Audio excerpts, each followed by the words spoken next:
be livid. They call Liquid the Cavalry, so we have to see if they can ride in full action tonight. It's going to be amazing, and I know that there are a lot of things on the line as well. The stakes are high, whether it's at the Lenovo Legion Gauntlet, where we are here in Paris, or across the entire EWC. Chris Tunn is standing by with an update on the club championship to let you know where every organization stands with just a couple weeks remaining.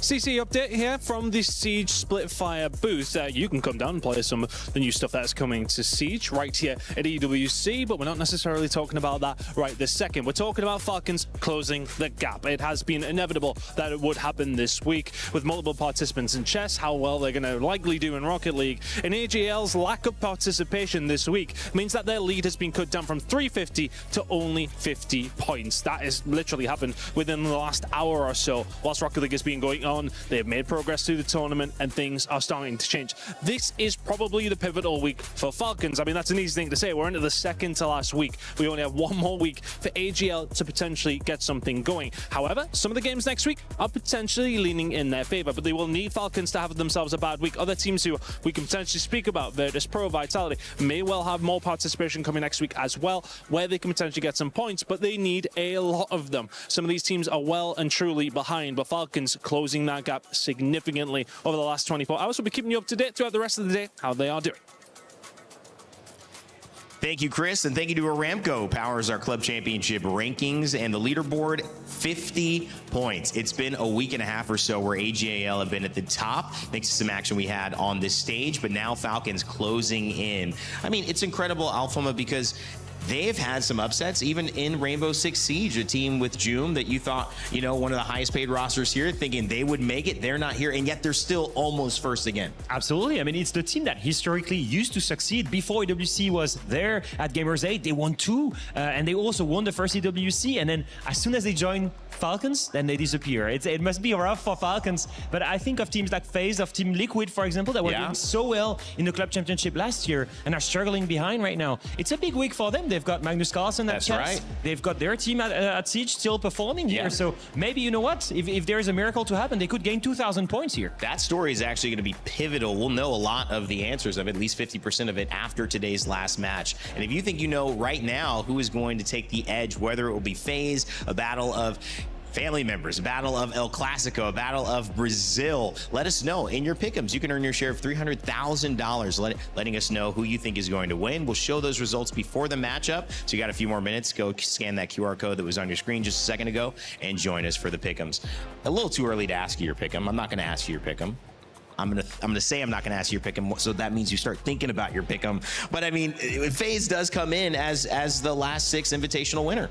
Yeah, and speaking to some of the other players from Brazil, it feels like there's a mental block too for Team Liquid going up against FaZe, but even though they found regional success this last season actually to qualify for this tournament, it is the big dog. It's FaZe Clan. You're gonna have to bring your all game, and you're gonna look at KZ to really feel his team to really get those kills through. All right, well, that will be, again, our second matchup of the day, so stay tuned for that. To kick us off, though, it is a EML matchup, a team that comes in, like I said, stronger on paper in Geek8 Esports. Why? It's because Team Secret, despite being EWC champions from last year, have almost a completely different roster and showed up last, Alfama, in their EML split. So the fact that they're even in this top 8, for many, can be surprising. From grand finalists at SI, from being the runner-up, from being the vice world champions, to being the dead last of their own region, it was a rough stage for these guys. They needed to learn everything.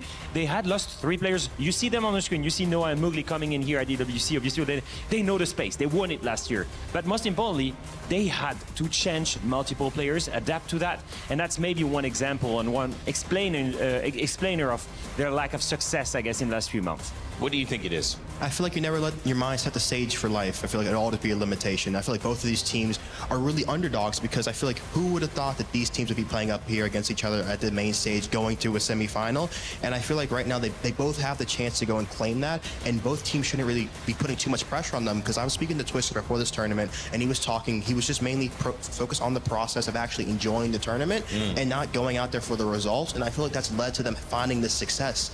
And we see on screen too, just two of these teammates they were 4 before with Team Heretics, going to the Invitational, finding success together, one of the only teams to qualify from the LCQ, amazing run, and they end up here from friends to enemies here. Ren, it's a crazy story. You know, if you look at these players back then, they were not even professionals. They were not playing at a tier 1 level. Wow. They came up, played the biggest, most prestigious event we have, 6 Invitational in our league, in our game, and they impressed. And now 4 of these players are in this matchup. And what's funny is Flexi is the IGL of Team Secret, Grubby is the IGL of Geeky, Oscar is the backline of Secret, Upor is the backline of Geeky. These guys will be playing role for roles where brothers are not rivals. It will be an interesting matchup, not only to gain semi-final spot, but also emotionally to play their brothers in arm. I've been watching too many short form videos at night trying to relax for a second, and somebody's always telling me that one number when you divide it by 9 always ends up being 9 or something, and you're like, okay, why am I needing this? Well, it reminds me of this, where somehow, some way, these two teams, these two players end up having similar formations, yet even though against each other, have this same narrative that they're both pushing. So will it be the same again after this afternoon? Of course, something will finally shake up, and that's why it's exciting TV, so you want to make sure that you're watching. Heading into it, let's introduce GK Esports, who come in as a team with Grubby, as he mentioned, who wants to showcase that there is a lot more room for them to run in this tournament. A lot of people thinking of FaZe. You were thinking of Wildcard even prior. Furia had a great performance, and so did Dark Zero. But where's GK on that list to not only get to the semifinals, but maybe steal EWC? We had a chance to talk with Grubby before the match and talk about his expectations. We're speaking to Groovy ahead of his game against Secret. Groovy, we're in a pretty cool car with like stars on the ceiling. I guess we had to give you the special treatment for your birthday yesterday. Did you have a good birthday? I had a good birthday. I didn't celebrate it yet. I'm waiting after the EWC. We're gonna maybe go out for some clubbing or any party, but for now we are fully focused on the game and we'll see how it goes. And yeah, the car looks nice, pretty nice. Yeah, it's cool. I mean, you picked Secret before this game. What was the main reason why you picked Secret as a fellow EML team? I mean, we picked Secret basically pretty much because I think like they are looking like the biggest team for now. We didn't really want to pick them. Like we thought Cyclops will beat Liquid and wanted to pick Cyclops, but sadly Liquid beat Cyclops, so we had to pick our friends from Secret, which is Flexi and Oscar and the others. I mean, it's nice to play against your friends. Yeah. The ex-Heretic score is here, so it's gonna be a banger game for us, and I think this is one of the reasons why we picked them, you know? Yeah, I wanted to talk about that because you played with those players in your last international event, made it pretty far. How is it like to play against your friends on such an important match? To be fair, I don't really look at that in that way. For me, they're my friends outside of the game, but in game I have to beat them, and I will do everything that I can to beat them, you know? I don't look at the stuff, you know? Like for me, it's another day in the office. I need to win. I need to go through, play against FaZe, so we'll see how it's gonna go. I mean, that's fair. You played against them quite recently as the last day of EML, 7-3 for you guys. Do you feel like this is a different Secret that you're going up against now that you've had some time together with this roster? I think it can be a different team a bit. I think they have nothing to lose. So basically, like, they're just gonna play like they have nothing to lose. So they're gonna play with the confidence, you know, they're gonna do their stuff, which might work or might not work. I don't think it's the same Secret as it was before with Savage. I think it's the same team as we played in EML, maybe with a little bit of improvement. But I think they're still like pretty like mid to beat, you know, like compared to the other teams, of course. But they are still they understand how to play the game. So I'm not saying the game will be easy, you know, it makes the game hard, but it's like they just play like they have nothing to lose, you know. So how do you prepare for a game like that if you're going up against a team that has nothing to lose? Well, how do you prepare? I think you just need to remember to not lose your mental in the first round of the game and just do your job, you know. You need to read them, you need to understand what they're doing, make it work for you, and just understand that the game won't be easy. You can only make it easy if you read it and play according to what they do, you know. Like, you cannot overswing and everything like this. You just need to take it easy. Yeah, that's fair. I mean, you two are the last EML representatives, and I think in fairness, if you would have asked some people if it was you two to be the last EML representatives, they would have said, no, that's probably not going to happen. What do you want to say to the doubters out there that didn't believe in you guys? Well, GK is going for the champion, so see you there, guys. That's all I have to say. All right, awesome. Thank you for your time, and good luck against Secret. Thank you. So that's why Ann wasn't on my bus. She was in the back of one of those. Okay, I get it, Ann. All right, she got the special treatment. Grubby also getting a little interview there. I love the conversation. Again, mentions that we're the champion. We're looking to be the champion of this Iconic, and they believe they can. No, of course, you see also too not knowing it's going to be easy. I feel like that's a really key mentality, especially going up against a team who's really going out there with nothing to lose, because they're going to be playing aggressive, they're going to be attacking you. So you really have to make sure, like you said, you don't let them get into your mentality and make sure you can actually just play to counter them, because that's the only way the game's going to become easier, if you make them very uncomfortable and you make them sort of doubt themselves here. The most important or impressive stuff, I guess, on the side of DK, I think, is where they come from. If you look at Sox, he came from Fnatic. You look at 2 players that came from Heretics. You look at 1 player, Ask, that came from Brazil. You look at Yoga, he came from NA. It's a patchwork of 3 different regions of players that maybe were let down by their rosters and that somehow have a wealth of experience and needed to not have too many cooks in the kitchen and instead align on one playstyle. That playstyle is lurking around, it's poking around, finding a gap, and then eventually they will all funnel through it. It's a very special one, very annoying one, and talking with the Secret guys, they're well aware of that playstyle, obviously having played them in EML. Well, it's going to be an interesting transition for these 2 teams to be friends, to have been former teammates, and now to be enemies where only 1 spot is available moving on into the semifinals. But we believe they can do it, and they certainly believe in themselves. Team Secret, you know those 2 teams at the top of the club championship leaderboard, AGAL and Falcons? Team Secret actually just recently beat both of them, and they're the reason Falcons aren't in this quarterfinal as well. So talk about a team that is on a run. Despite having won this championship at EWC just a year ago, this team is completely different, yet Noah and Mowgli remain on their Qiddiya City championship defense. In a world where nothing is granted and everything is earned, it takes courage to rise above and carve your name in history.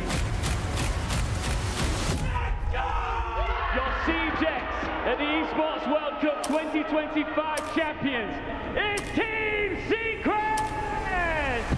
Amazing feeling, it was my first win, as a player. It worked for me, after all these years, so yeah, it was incredible. So we won EWC, and after just everyone just disappeared. Jum went to Falcons and Adrian went to Wildcard, so it was hard, but it's okay. Coming to Team Secret was a surprise. I came from Tier 2, so it's a big jump from the competition level. They had a history of winning, or at least coming close to winning, so I knew I'd join a winning culture. The time between the season and EWC, we did some changes into the team, onto how we see the game, and we played less structured to play more this style that we were playing before, and I think it's working better. We're playing more loose, and we're not really worried about the results.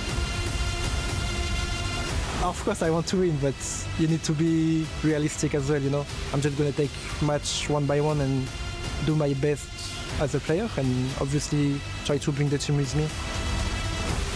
I think we can do a lot of upsets into the tournament.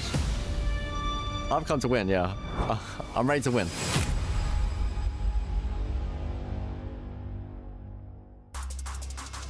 Team Secret, your Qiddiya City title defenders, and Grubby and Flexi, former teammates on Heretics, Alphama, and now going head-to-head. Yeah, both IGLs on each teams, obviously very different expectations. On the side of Team Secret, you must think, the 2 guys that were left on the ship, abandoned by everyone, are in the end the only 2 remaining players for Team Secret in this tournament. For Flexi, he wants to prove there was just not a unwanted replacement to 2 guys that left the roster when the others wanted to keep them. No, he's someone that can improve the roster and maybe keep on going and eventually win EWC. For Grubby, he wants to make this recipe work with multiple players from other regions. They chose him as the IGL. Ask could have been the IGL. Yoga, you know him, he could have been the IGL as well. They chose Grubby. He needs to prove them they were right, basically. Jum's out, Adrian's out. Jum was partly Team Secret's, they beat him, right, on Falcons. Adrian, obviously, wildcard. A lot of people knew they could lose, but maybe didn't expect it so early. And now you've got Noah and Mowgli. And to me, the way I heard Mowgli speak about them leaving, it felt like kind of a knife in the back. Like the energy was that, whether he said it publicly or not, disappointed. And what do you think is behind that? How do you think he's feeling now going up into this moment, being the last remaining members of that old team? I feel like he's feeling good about it, because obviously anytime your teammates leave you, you're going to be upset, but obviously it's business. You can't take it too personally. And if they're leaving for better opportunities, that's good on them. But right now, they're here. And I remember going into that game before Falcons, he said in his interview, he said, if we lose, it's another day in the office. But if they lose, you know, it's a lot of pressure. So he's really just using this opportunity to see the light in it and really going for it again. And you see them here on the stage confident. Yeah. You see he's finding a way to give that fuel to his teammates, to drills, to very young players, making sure he can really provide that expertise, because he's been a player, I remember since I was starting out, that's when he came into the scene too, into the pro scene, and we were butting heads at the Charlotte Major, and I've loved to see him grow as his career. He's a lovely guy. You know, I love the way that we've set this up, because there's players who are fighting for something much bigger than just this matchup, and also fighting to prove coming in here that it's not just a fluke, that it's not just, hey, we had a couple of good maps, a couple of good series. We can actually do this thing. Team Secret actually on a title defense. The map bans coming up, and the map pick here, Lair, first off for Geek Esports. How do you feel about that? Not surprised to see this pick coming from Geek. It really suits their playstyle. I've mentioned before, they like to poke around and go around the map and find a gap. Lair is perfect for this. They've looked amazing on it, and they did beat Furia on that map. Wow. On the side of Secret, it's a 5-loss streak. Obviously a weak map on their side, so very, very obvious why Geek picked it. Yesterday's story was we had this map that was picked. Furia had banned it 22 times in a row. They left it open. They fell for the trap. It was a loss on their first map pick. Do you expect it to be a little bit more contested here, as now we see GK and this other pick coming out from Nighthaven Labs from Secret? Do you expect it to be as contested? I feel like it's hard because we've actually seen Secret play this map recently, both maps, and a little bit questioning seeing the Labs pick come out against Geek, because I feel like that is one of Geek's better maps, especially beating good opponents on it. So I feel like if Secret lose this first map, it could be a 2-0 in their favor, but it's going to be an uphill battle for Secret. Okay. It's a surprising map pool. I would say overall the map veto favors Geek on paper. If you look at Fortress as well, it's a map that both teams kind of played a lot during EML, and Geek found the most success on. And actually, the last time these two teams played each other was in EML, and the map was Fortress, and it was a clean 7-3 victory for the side of Geek. Everything indicates Geek is the favorite. But pressure then is on them, because they pick Secret. Play this matchup. Secret have no pressure whatsoever.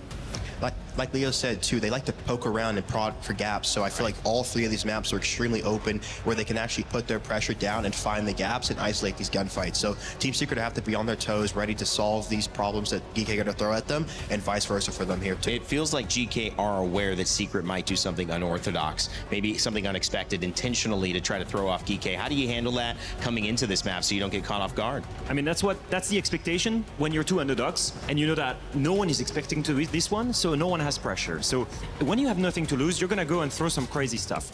They know Mowgli on the other side. They know how crazy this guy can get. They're gonna expect some guy to just jump out of a window at 250 in the round and somehow get a spawn kill. Best way to deal with this, Iconic. I'm picking your brains here, but in my opinion, crowd control operators, Grim, Deimos, Solid Snake, Shields. There's a lot of things you can do to try and control aggression. And the best way too is to punish it. You know, if they keep getting away with it, they're going to keep going for it. But early on, shutting down this aggression, making sure you have the information on them is going to be key. But if they keep finding that success within that aggression, it's going to be such a hard game to manage.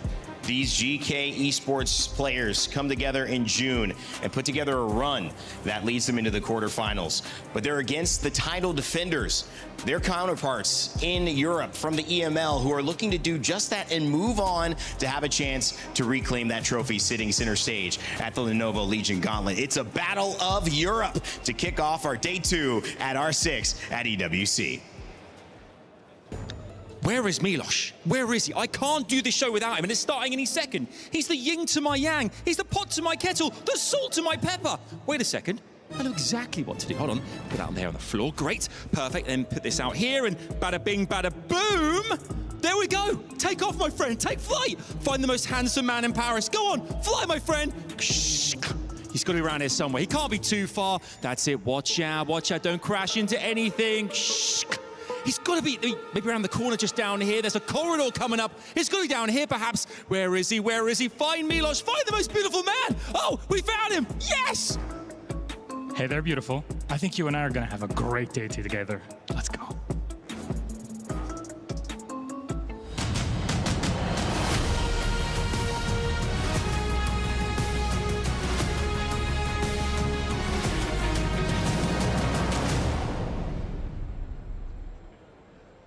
Yes, my friends, hello and welcome back to day 2 of Rainbow Six Siege at the Esports World Cup 2026. Yeah, I love it. That's the energy.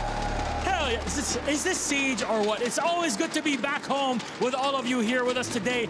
Yesterday, it was excitement, right? Two teams have already been sent into the semifinals. That's, of course, Dark Zero and Furia, but their match will not be set until tomorrow. Today's decision is who plays that semi on the other side of the bracket. We're here to bring you all the action. Milosh, and by my side, the one and only Adam Savage. Did you know that my man over here was in a Hollywood movie? Starred in it, too.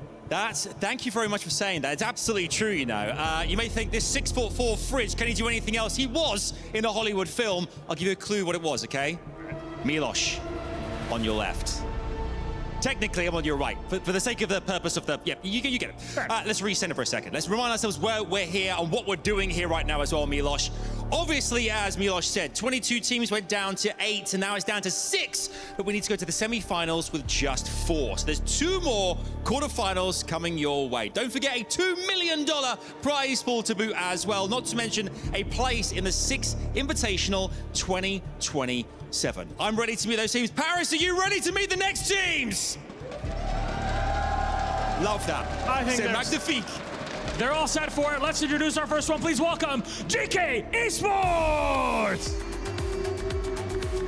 Boo all you want, Paris, because GK have been on the up-and-up trajectory this entire year. Dark horses in EML, and here on the main stage, they have made it. They proved to everybody that they can achieve what is impossible. International team in more ways than one. And they're here to make sure that they have a handle on the future of not just Europe, but the entire world of Rainbow Six. And to face them, the current EWC champions, please welcome Team Secret! Oh, yes, Paris! Last year's champions here to defend their title. Can Coach Twister bring the funnel and the thunder as they try and whirlwind their way into the semi-finals? Paris seem to be with them. They are ready to see them compete. But can they ensure that the calm before the storm becomes something far, far greater?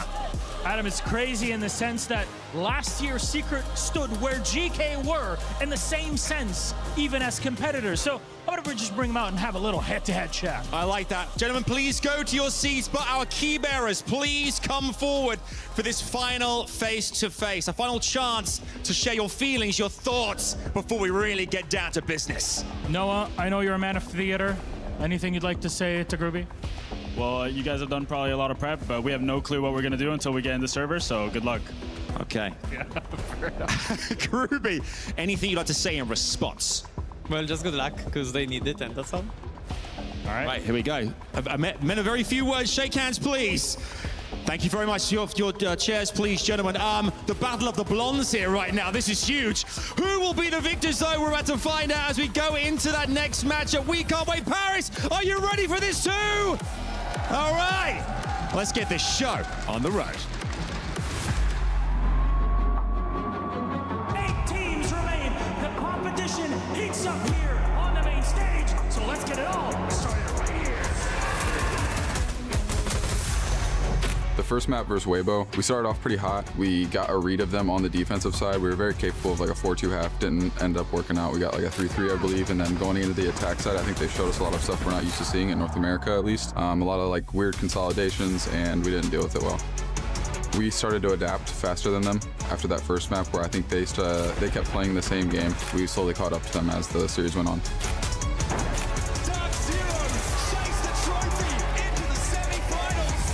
Being in the semifinals of EWC feels normal for us. We're used to these situations, we're confident, and we have the tools for the job. It's just about going out there and applying it. It was a pretty good game. We kind of expected the maps that we would play, so we were prepared for it. I think we played so good as a team today, and that's the reason we are now going to the semifinals. I played twice in EWC. Last time I went to the final, and this time is even a better feeling, so it's always great. Team Liquid versus FaZe Clan, El Clasico. All of it on the line, all of it to be gained. One of the best matches you'll ever see. Team Secret versus Geek, reigning champions versus the underdogs. Who will come out on top? Reigning champion versus the underdogs. However, it's GK Esports who actually have the higher seed coming into this and have picked Team Secret to play against Alphama. But Noah saying, we don't even know what we're going to do, so you pick something that not even we know about. He just likes to play the mental game. I like it. They all know each other. They've been playing ranked together for the longest time. I mean, it's just a mental game for these guys. It's unfortunate that we get a double EML quarterfinals. No, I for love this it, guy. man. Just one. I know you're gonna say, yeah, guarantees that one. Iconic was jumping up and down. He was jumping up my throat. I saw him coming. No, but the main thing is, like you said, I think for GK, it's gonna be all about handling the pressure because they're the favorites. They were the one that had the momentum in the EML. They were the ones that had a 6-win streak in the EML. When the other team, they were dead last. They were struggling. No one expected them not only to make it to EWC and beat AG, but to beat Falcons, to beat Joom, their former teammates that left them, to make it to the main stage. Secret, they have nothing to lose. GK, they have a little bit more, and I think that will play into the game. You know, we talked about a lot of these players at the top of the broadcast, but I want to know, in your eyes, Iconic, who's a player we haven't talked about that you think might sway this?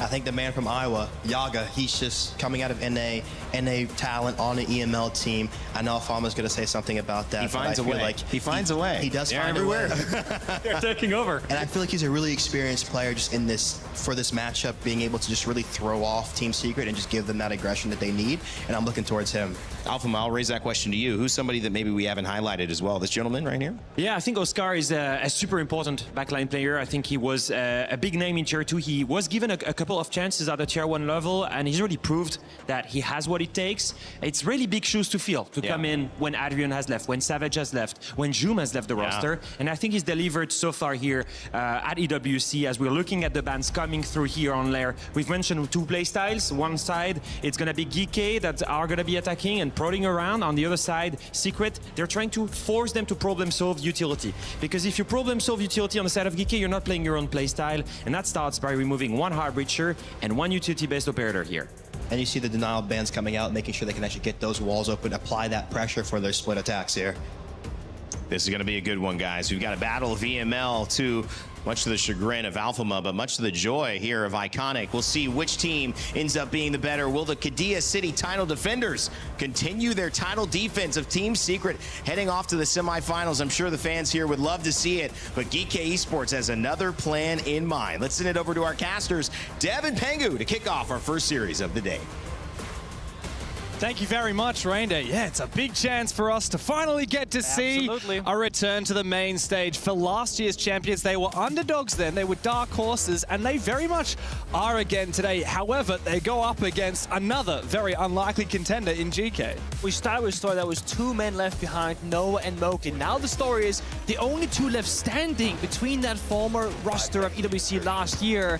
And Mowgli said himself on social media, I cannot believe, I did not expect that we would be the last squad standing from that previous victory last year. That's right, defending champions poached to pieces by Falcons, by Amati, by Wildcard. The 2 left behind are now the only 2 left standing. Of course, on the flip side of that, we have the great schism of the Heretics. Schism. The 6 Invitational last chance qualifier from Europe, Project Zero, which played at SI as Team Heretics, a Tier 2 team plucked up to the highest level. And of course, now Grubby and Upor on the GK side, Flexi and Oscar on the Team Secret side. They played their last international S-tier event together on the same roster. Now they meet in opposition in the server.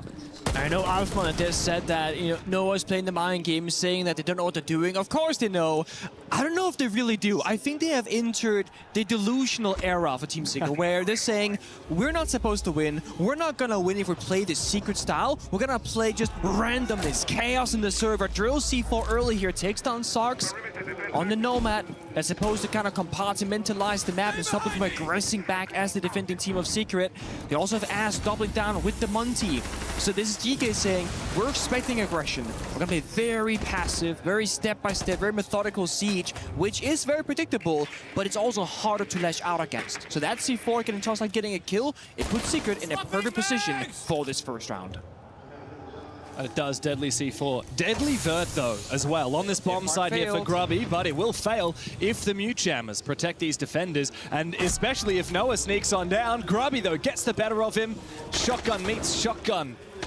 And now it's a massive chance for GK to march their way forward. Drills peak solo, and Secret are falling to pieces. After that initial pick onto Sarks, they haven't found anything, and GK have so much time to look for an execute. Doing two different things right now. Mowgli was playing very passive by the bomb side, surrendering that hallway control, which also was blocked by the Sens protector walls there. Meanwhile, Noah looking for a fight downstairs. They fall to pieces. Playing from behind, C4 and Tachanka Fire still in pockets of planning. Not really going to be a possibility here for GK. They still have to go for that one more pick. Meanwhile, Flexi looking for a flank.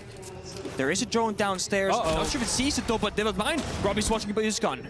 Yeah, the big chance here for Secret hinges on Mowgli, the Frenchman, to lash out as Oscar has fallen as well. That fire will not deny the plan. Another gnarly shot here from the Frenchman. As Ask looks to finish planting that diffuser. It's Grubby with gun up, shotgun in hand. Surely no way Mowgli wins this gunfight in close quarters. Little bit of damage, almost finds him. Out comes the Deagle, but Grubby shuts him down to claim the first round for GK. So close. And I love what they're doing there. The Monty unextending the shield, ready for a trade, because in case of the Grubby and Deimos falls to pieces, you just don't want to, lose in a 1v1. So instead, you get into an aggro spot with the pistol, with the melee possibility. The shield then doesn't work out because the Monty gets punched first, but then Grubby swings back and they support each other. A very good first round for GK, saying that we can control the aggression with some of our own aggression to counter. And yet, you just can never count out fraggers like Mowgli. Individual prowess has always been a strength of Team Secret, even as their team did get poached to pieces. But I am loving seeing Grubby get to really show his more performative side on the main stage. He's quite a character, that one. And I think, honestly, it benefits him as an individual that he's up against an enemy that he recognizes, that he can have a bit of banter with and have a bit of a joke mentality about. Because, we talk about pressure on the big stage and the pressure of a foreign enemy like Brazilian team that you don't scrim very often, that you hear so much about, destroying it on the international stage. This is just his friends he's up against. And I really think that someone like Grubby, when he gets the confidence in the server to make the plays and just seize those opportunities, like we saw in the first round, he's going to be a dangerous player. So there could be a point with Secret, they have to start when they get on the attacking side later, try and shut him down. Take those targeting operators like your Dokkaebi, your Deimos, your Solid Snake, and just say, wherever Grubby goes, we're going to fight him. But when you're on the defensive side, that's much more challenging because Grubby now will choose where that fight will happen. Sure, look, it's one thing to play some video games against your friends. It's another thing to do it while competing for a $2 million prize pool. Oh, yeah. Here at the Esports World Cup. It's a whole new ball game for Grubby. It's actually playing on the main stage as well. He's been to now actually quite a number of international events across the old Team Secret, Fnatic, but this is his first time really having a big chance. Same can be said for Sarks and Upor, of course. That Team Heretics roster did not make it to the main stage at SI. I mean, Drills, Nova, Flexi, right? There's a lot of kind of first-timers or early in their career sort of players in that regard. I believe it's Drill's first ever proper LAN event. Might have been some tier 2s, of course, but... Dude has only been in tier 1 for 2 months, and he's already playing EWC. It's a pretty wild start to your career, but Drill's had a pretty good tournament. There's been some individual moments for him on certain maps.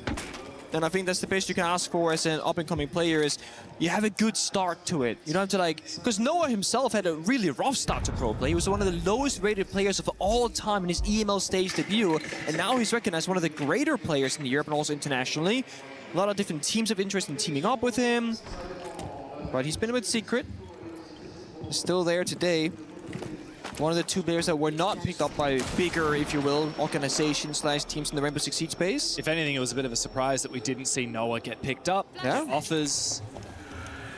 I like this push, though, from GK. They've used the Rayora upstairs to prevent the flanks, while the Hibana gets to work on the vert with the secondary breaching charges. Out comes the shotty from Grubby, but he will fall in close range. The Vector will win that without that flash going off. Yeah.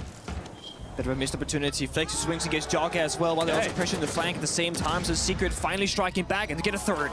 Yeah, this is perfect. Now the pressure is on as the Rayora has been opened up. Ask needs to win this fight. Never mind, he can just close that up again. Don't worry about your flanks. He just wants to worry about the bomb side.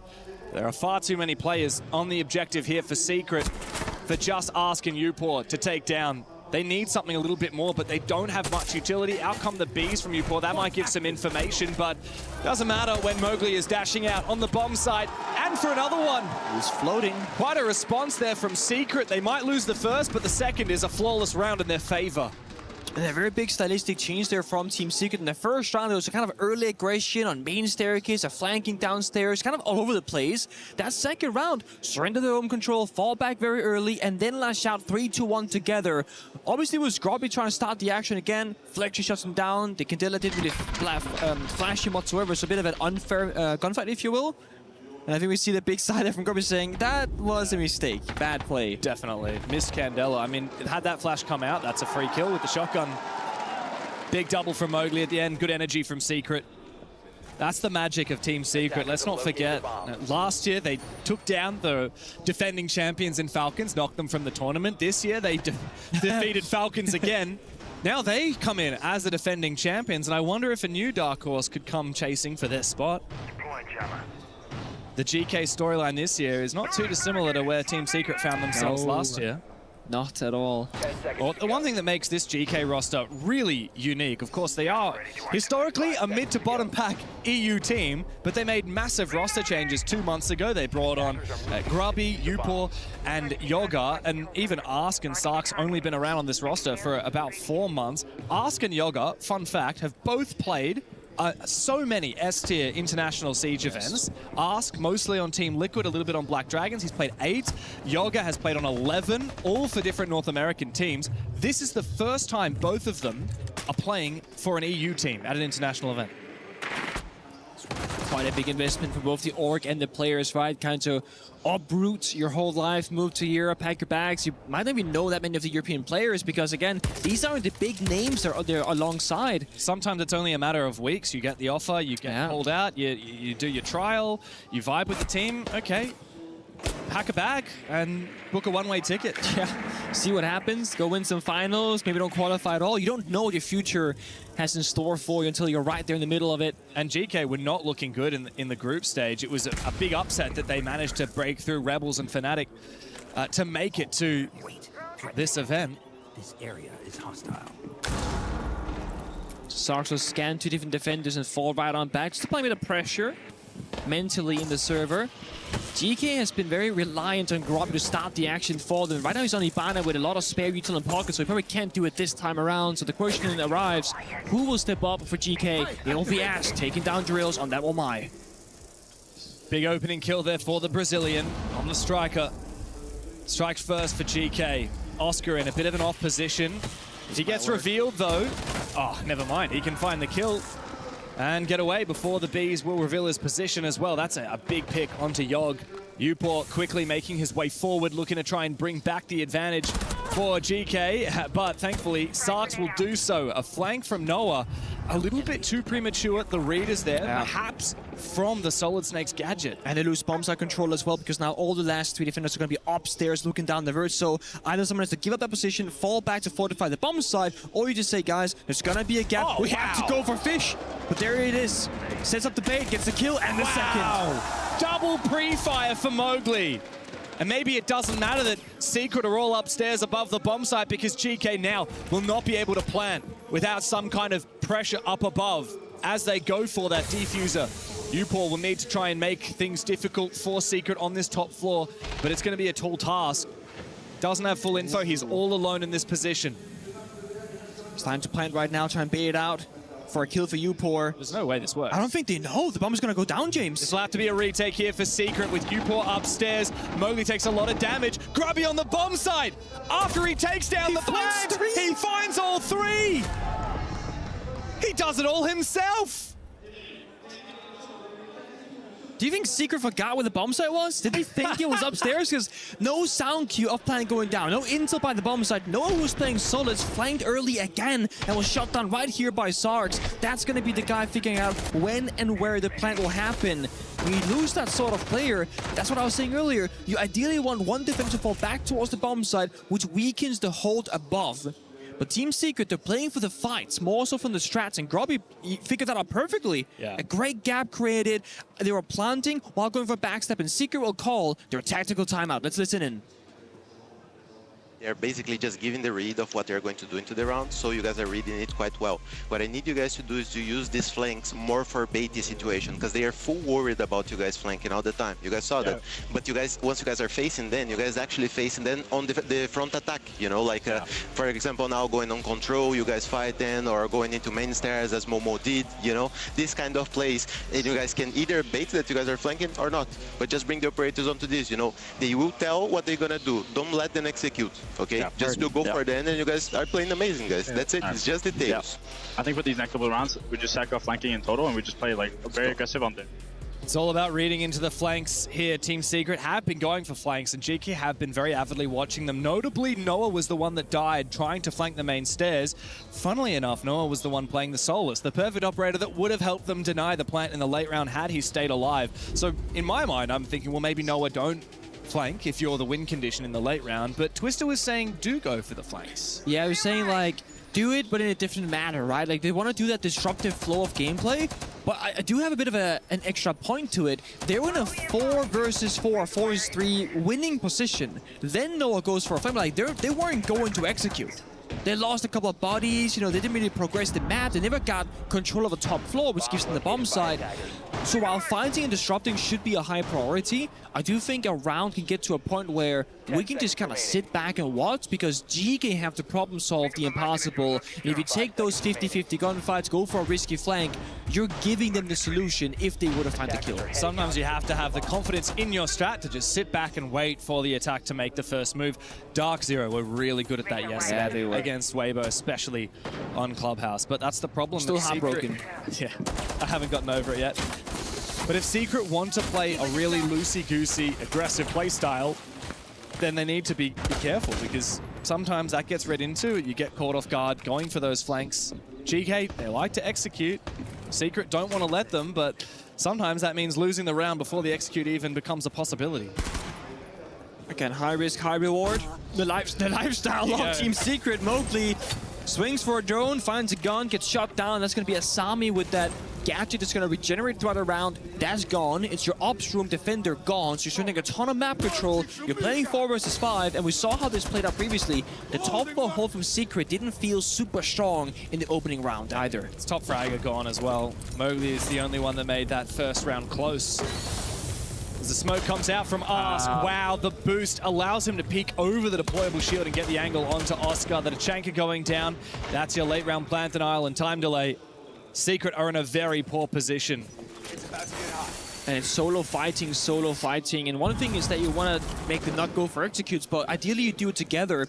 But the big thing is, Grobby is downstairs his entire time with Sophia. He's watching the vertical C4 possibility where Joe's got a kill previously. So this is GK saying, these were the weaknesses of the previous attack. Let's fix them and do the exact same thing. Then they get 5 guns, no Monty, but they get the glass. That's going to be their next good win condition. So the big booms downstairs, doesn't find their target, doesn't even do any bit of damage. Okay. He's good for a second, gets a 1-tap onto drills, and will then not breach open that default wall. Yeah, time to go for that breach. There's a player just on the other side of it, but never mind. Execute quickly comes through from GK. Bit of a slow clap. He's at 2 1-taps. Ask, yeah, very big round from Newport. GK looking most convincing that we've seen from them so far. He said, hold that 1-tap, both of ya. And they will. Now, Lair is a map where if you're really peeking together, like all of you, also didn't he just... Oh, he did boost. I was going to say, it looked like he stood up behind the shield, but no, he did boost it up. If you want to fight together, you can, but this round in particular was just individual fighting. Mowgli solo swings, Tachanka and dies behind the shield thinking that they were safe, they weren't. 1-tap from the hallway in towards deep side. Nobody had a fighting chance. This wasn't Secret being explosive where they're fighting from 2-3 different angles, vertically, horizontally, and whatnot. It was just them getting shot down and obliterated. And Lair can play out this way sometimes. It is a case of if the attackers want to go 5 people from one angle off the map and over, it's very hard to fight back against. That's why we see a lot of teams on defense. They'll play the intel operators, whether it's going to be your Valkyrie, your Pulse, your Echo, whatever, to get an idea of where the attackers are. You get trap operators that when they enter certain areas of the map, they get weakened and you get intel from the gadgetry itself, right? You can then take some gunfights. Or you play a ton of utility or plant denial so that you kind of let them get into the map and then you shut them out. Secret are playing Tashanga, but fighting them early. Playing traps, but peeking outside the building. It's a contradiction. They're not getting to utilize the tools that they're picking, and it's by design, and perhaps the wrong one. If you're gonna play the traps, play around them. If you're gonna play the plant denial, play further back. They've just been read quite well here by GK. This is GK's map pick after all. Nighthaven's where we go up next. Yeah, and not even N4, are much more open maps, if you will. If you saw Furia, Manhandle, Wildcard yesterday, you can see just how explosive Fortress can become. Lair is the exception in this BO3. Yeah. But of course, Secret have to weather that storm, and if this is a very dominant score from GK, especially as they start on their attacking side, which, you know, Secret chose to start here on defense, and they can no longer win this half. The best they can do is an even 3-3. I expect that they really need a few more rounds in this half. Otherwise, this just would be a write-off. Just gonna warm up into it, get no on the scoreboard. We need every single player from Secret to work together and be enabled, because I think they're one of the few teams that is actually dependent on every single player being very active in the server, rather than having one particular stop fragger. Often it's gonna be Mowgli and Noah, but it's so rare that we see a player missing in the server from them. Yeah, I mean, Mowgli and Noah both taking a lot of damage now. Flexi tries to hold on for as long as he can. Noah finished off. Mowgli at least finds one. It's only the Grim, though. I don't think that that is endgame util. As Mowgli tries to make his way back, he's very low on HP. Flexi doesn't have any util to support his position, but of course he can pop that gas pipe. Yogg, the most experienced player on this team, can make his way forward on that Monty. It's a little bit behind the curve now with 1 minute and 15 seconds left, but because they got the Montane, like you mentioned, they can just storm down the staircase, see, hey guys, it's somewhat clear. And there is an open wall here to the left-hand side of Flexi, but the issue is no spare reinforcement left in pocket, so they can't close off that wall. The verts were against them. A lot of shots being missed here from us, unfortunately. But Hatch open in lobby for a backstab potential. Mowgli goes down to the track stingers, or a gas pipe, I suppose, actually. And now it's all down to Flexi. If he finds a kill or two here, that can change the round. There's no way that he should be able to beat these players when Yogg is there on the Monty. Grub finds a third kill. 4v2 now. GK surely can't lose this one unless the flank is big here. Trills finds one on site. It buys enough space and enough time for Oscar to go for the flank. Trills needs to stay alive for as long as possible. Retake is potentially on the cards here, especially with one Razor Bloom. The plant goes down, a lot of damage, but no kill as of yet. On to Drills. In the post plant though, Oscar cannot find his mark as Drills tries to harass this Monty, but Yogg is playing it perfectly. 3v1, there's just no shot in the world where Drills makes this happen. He can continue trying to get the guard break on, but he's going to be fighting the player up above, and Sark's on the bomb site. Another round, it's 4 for GK. They have well and truly come into form on Lair. I'm still not sold here from the side of Team Secret. Maybe it's a bit of fear on the younger player's side, not certain, but Flexi is fighting for his life infiltration. Meanwhile, the player upstairs go for a flank, but Drills is AFK in the very back of the bomb site, being afraid of the verticality. And I'm just thinking there, if Flexi's going to 2v1 and Monty and Sark's on a gun, surely Drills has to try and get in there and help it, because that is the all or nothing play. You're not supposed to win the round once Flexi goes down. 2v4, they got the Monty, they got the vert, and while they are flanking, you can't wait for that, because Flexi doesn't have time left available to him.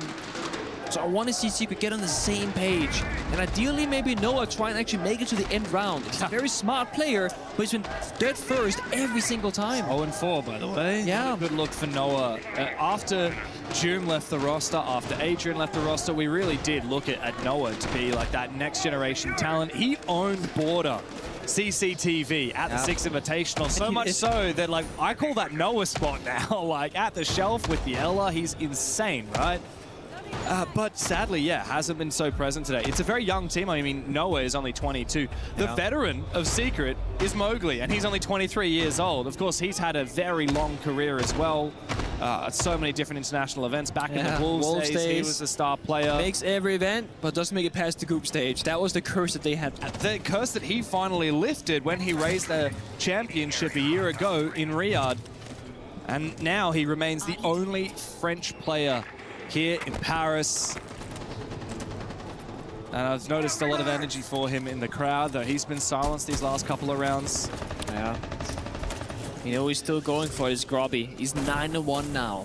Has not slowed down. Had a weak second round on the Ying. Got shot down early, but since then, just changed his operator pool. played some Ibana, now playing the Monty. And he's been playing Siege since he was 18, like in a comp setting. I was going to say he was 12 probably, but yeah. Probably, but like in terms of his like career time, like he's 23 right now. He's been playing the game for 5 years. Started in tier 3, then tier 2, and then of course now here at the highest level. Also GK, very flexible lineup, but starts to caught off guard. There we go. Takes the scanner out, sees the red dot, thinking, oh no, I'm in trouble. And gets shot immediately straight to the face. Flexi fighting again against the Monty. This time he's victorious. Oh my god. Grubby taking a bit of damage there, but Flexi doesn't want to overextend. Surely, Grubby, you don't go for the aim down sights fight here. And I have to at the same time. Flexi, you have to just fall back, consolidate the advantage. This is a split bomb site, a spray through the wall.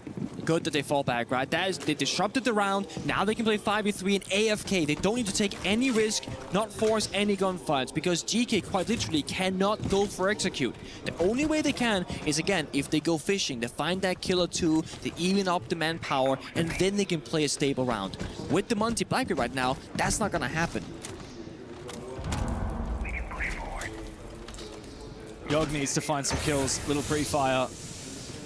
The win condition here for Secret is just simply denying the plant. In a post-plant, GK actually might have a shot, but it's so unlikely they get to that position. There's the damage onto Grubby. He goes down. Ask needs to refrag. Up he goes with the bailiff, doesn't find anything. Yogg's the last one standing. Mowgli finds all of them. Another big round from him to find a second round in the half. A much-needed one for Team Secret. What do you guys have banned? Monty Demos? Monty Demos, right? Yeah, I think Monty Demos can be a thing. I don't think they are able to actually like bring heavy utility. Like probably like only one thing annoying is Solid Snake, and in case I actually think like Solid Snake might be a like better problem on this map. But you think it's better if you ban Snake than Demos? No, just ban Monty Solid Snake, no? Instead of Demos, right? Yeah. I think it should be better, unless like I mean, you really... they will play fast, which the thing is, they cannot play fast, yeah. So, should I just run the mute then instead of the warden to counter the Demos? Depends. No? Like I don't think so. Yeah, you can just see like see the. Because I don't think these guys are actually gonna play like the main site. We call when to play. Yeah, I just want no hesitation. I see too much hesitation on this defense comp. Yeah. On attack, I want to see zero hesitation. You want to do display? Yes or no? Instant, you know, like no, yeah, maybe, okay, yeah, okay, huh? You know? Let's do it. Yes, Let's do it. yes, Balls. commit, no, commit to it, okay? Yeah, yes. Fucking show something, even if it's not the best. Fuck it. At least we don't hesitate and we don't have this kind of problem, okay? Yes, yeah. Let's go, guys. Yes, sir. Yes, come on. Let's fix the game, guys. Let's fix the game. They're terrible. They're shitting themselves. No one is fucking. Great to hear the input from the coaches during the halftime timeout. Also great to hear Shepard, of course, legend of the game, now coaching GK, spent most of his career with Team Empire, where he was a major champion, a Pro League champion, 2-time Six Invitational finalist against you, of course, his first one. Good times. Great to see him in the coaching role, and really interesting to see his insight, especially as back in that era, back in the Team Empire playstyle, very different kind of game. They were such a strategic team. The game has sped up a lot since then. Oh, 100%. And it was very curious to me to see like what kind of coach Shepard he is, because he's very new to that role, and I think it was a surprise to everybody and himself even when he was offered that position. Not as a player, but wanted to coach for us. He's like, coach? What? He was a legendary IGL in his time. Support player as well, right? Very, very much his own playstyle kind of player in the server. And he's also very hands-off approach, it looks like, from GK. And I was going to say, the playstyle they had in the attack, they kept taking turns. Who was playing Ibana, who was playing Monty, who was playing Solid Snake. And when it came to operator ban decisions, Shepard said, let's ban the Monty and the Demos. That was the game plan. And then everyone kind of tuned in. What about the Solid Snake? That could be a bigger problem. He says, yeah, actually, that could be the case. Then, okay, leave Demos open, stop playing mute. And he's kind of built it together. Where we go the other side, it wasn't Twister saying a ton of stuff, actually, because I probably missed that first bit. But Mowgli saying, guys, just commit. We have to make a play and commit to the play. No being scared. And then at the very end, he goes, it's better to have a bad plan on the same page than no plan at all. Yeah. And that was something that Fabian always said back when I played with him as an IGL. It's better that you have 5 idiots following a bad plan than no plan at all. Yeah, and Mowgli has a lot of experience of playing at these events and being like the loose cannon in a 100%. disjointed team. Like, to be frank, like that was what was always the problem with Wolves. They had so many great plans, but they could never sync it together. And then Mowgli would end up doing his own thing, having incredible stats, but the team wasn't operating like a unit. When he came to Secret, we finally saw him in an environment where they're playing the kind of game that he wants to play. Yes. And now he's passing that knowledge on to the young generation who are at their debut, right? Like, yeah, Drills, Flexi, Oscar, like they haven't played a lot of these events before. Drills never has. No. Noah, of course, he has his experience, but still a very young player. Mowgli, yeah, like I said, 23 years old. He's actually a dad, though. Like, he has a lot of maturity for his age. He's been playing this game for a long time. He would have grown up a lot from that young toxic player that he once was. And now he's really leading Secret as much as he can. I mean, certainly is in the kill department, but they need to come back on the attack. And I think, like, you know, we're watching Oscar and Drills just being very passive when they're on the defensive side. This is the first game for them on the main stage. This is the quarterfinal. That's a very big shift from being your very comfortable kind of, it wasn't backstage, it was still like a smaller area, but they got comfortable in the previous setup. This is a whole different story. Where the lights are, the screens, where the crowd is from, how loud the crowd can be as well. And it can really affect younger players. I myself, in my very first debut, was more worried about the camera when it kept looking at me than the game itself. I'm like, that's the wrong mentality to have, right? Screw the camera. It's all about the game, the screen right in front of you. And if you reach that Sens state where you're so locked in, you don't even realize as a crowd. You don't realize the cameras. You only see that box in front of you. And if you get into that zone, you probably can't even recall half the things you did in the server afterwards because you were so focused. Yeah. That's the state that Drills and Oscar in particular really have to dig towards and try and achieve. But also so far as Noah, with a slow start, he has to find his own as well. That's top floor attack here for Team Secret. No opening picks as of yet, half the round done. Wow, nice pre-fire there from Ask, one of the most prolific smoke players back in his heyday on Team Liquid. And he actually manages also to deny the second explosion from that Selma, so that will not be a crouchable breach. We will not be able to enter there for Secret to look for a plant. Small detail, right? But Oscar took that gunfight crouched, and the Selma charge is also at a crouch level, so he was shooting the get through and hit the headshot. If you're gonna put the Selma charge at a crouch level, you can't want to be standing when you take that gunfight. And I actually know that somebody like Mowgli spends a lot of time theory crap. Oh, he's on the table actually. Survives to get shot down immediately after. Mowgli spends a lot of time analyzing how to take those fights. Look the wrong way, Mowgli finds that kill as well. Well done. Very nice from Team Secret, but GK looked to hold on. Nitro now from Grubby as he hits 10 kills. Needs to make it 13 to clutch up the round. But on the other side, Mowgli's coming for him yet again. Flexi, oh, it is Mowgli, isn't it? The backstab with the pistol. A fiery explosion from Team Secret, fighting from a man down. But there's one thing we can count on that team. It's to go deep on the attack. They commit to the play. It was going to be about that bathroom angle, up the main staircase, in the window itself. Now, I was saying Mowgli's a player who spends a lot of time going inside custom games and looking at how to peak certain angles. You know, you're standing, you're crouched, you're proning. And I know him and Noah spoke to depths about when you want to take those sort of fights. So Oscar right here, going to it, you see it right there, he goes into a crouch angle right before going for the peak, exactly the same head level as the summer charge. That's a mistake. It's a very, very brutal mistake to point out, but if you were standing up, that would have been a belly tap rather than a headshot. That gives him a fighting chance. And it's those teeny tiny details that can affect the younger rookie players. Mowgli wouldn't have made that mistake because he's spent so much time perfecting the kind of entry playstyle. Yeah. I mean, for Oscar, it is actually his main stage debut. He's, of course, played at a couple of international events now. Manchester, EWC last year, both of those for ITV, and then SI 26 in Paris 6 months ago, but never made it to main stage. There's actually 3 players on the Secret side who have never played in front of a crowd before at an event. For GK, it's just 2 players. And we're really seeing that, the leadership figures on the team stepping up and saying, guys, it's okay. We really need to sync up. We need to make sure that we have the grit and conviction to go for these. Look at this from Mowgli, though. A rush with the shotgun, but it has been read. And that Ella mine will slow him down. I guess Noah missed it. It's going to be hard to find that throwable gadgetry. You know, a Jaeger DS is going to be on the floor, on the wall, but those throwable ones can be anywhere else. Late flash goes out, follows. Oh my god! The double peek was good, but it's a 1-4 entry at the end there, but well played from Sarks finding that first kill. Little bit scary there. The fact that he's able to steal a kill on the drills does damage a lot of the util here. Set up from Secret. They do have Vert on Mowgli, but now he is more responsible for getting that vertical game because there's no longer a Ram on the board. It changes who's going to do what job in the server, and Mowgli no longer being an injured player is now playing a util role. That means more pressure onto Flexi, playing the Blitz operator. More pressure onto Noah once he's done with his final Twitch drone and getting a final bit of value. He's looking for roamers.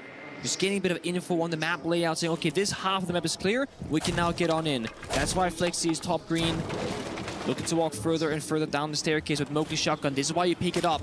Shotgun the staircase. Oh, Mowgli was too close to Kenneth as he pops. It's a fair bit of damage there. And also, because they want to take the staircase first and do the vertical later, Mowgli were to die here, they'd lose the Vert operator entirely. Yeah, that's dangerous. And Mowgli honestly could go down to this Nitro Cell, even if it's targeted at Flexi. There's a big possibility that he cops it as well, low HP. Mowgli needs to have an impact in all of these rounds for Secret. That's the commonality we've seen in the 7 rounds we've seen so far. Yeah. The problem here is going to be, do they know that bottom filtration here is actually not clear? Yogg is waiting for them on the Warden with Ask on Capital, on Zeshanka rather, raining fire from deep within the bomb site. He's behind the shield on the rotate. Feels like we gotta get Flexi in the mix of things here. Just sprint on down, take the risk. Oscar, he's a madman. He's a 1 HP madman. Was it worth it? It'll be worth it if he can find a kill on the back of it, but how does he do that when the rest of his team is dropping around him? 1 HP on both the final Secret players as GK look to recompose. Oscar finds one, but Upor will finally finish off that deadly blitz. Oscar has to have a big clutch, but safely behind the shield. Upor cannot be targeted. Grubby on the long angle. GK back in form, a 5th round on the board. And very good job there falling back from filtration, playing on the deployable shield. It's Zeshanka for default plant denial. Understanding that they cannot go for a plant, so we're gonna make them just try and attempt it. Or go into an unfavorable gunfight, dropping down a hatch, walking in the bomb site door. I mean, Oscar getting so much damage trying to into the bomb site in the first place. Puts them in an awkward spot, but this right here, Sarks managed to find that 1 kill for the trade. The Blitz Flash missing the first time around. And then Mowgli doing a lot of self-damage there on the explosive pipe. Those, again, the small things of Secret not working out. GK have really dominated the early game in these rounds. I mean, there's only 3 rounds where they've lost the opening pick. They've won at the other 5. They actually are the 2nd highest entry percentage team at the tournament, behind FaZe Clan and above Team Liquid Alienware. That is a huge stat for a team that really was never regarded as a favorite in the EML, let alone at the Esports World Cup. I did not expect that at all. No. 5 seconds remaining.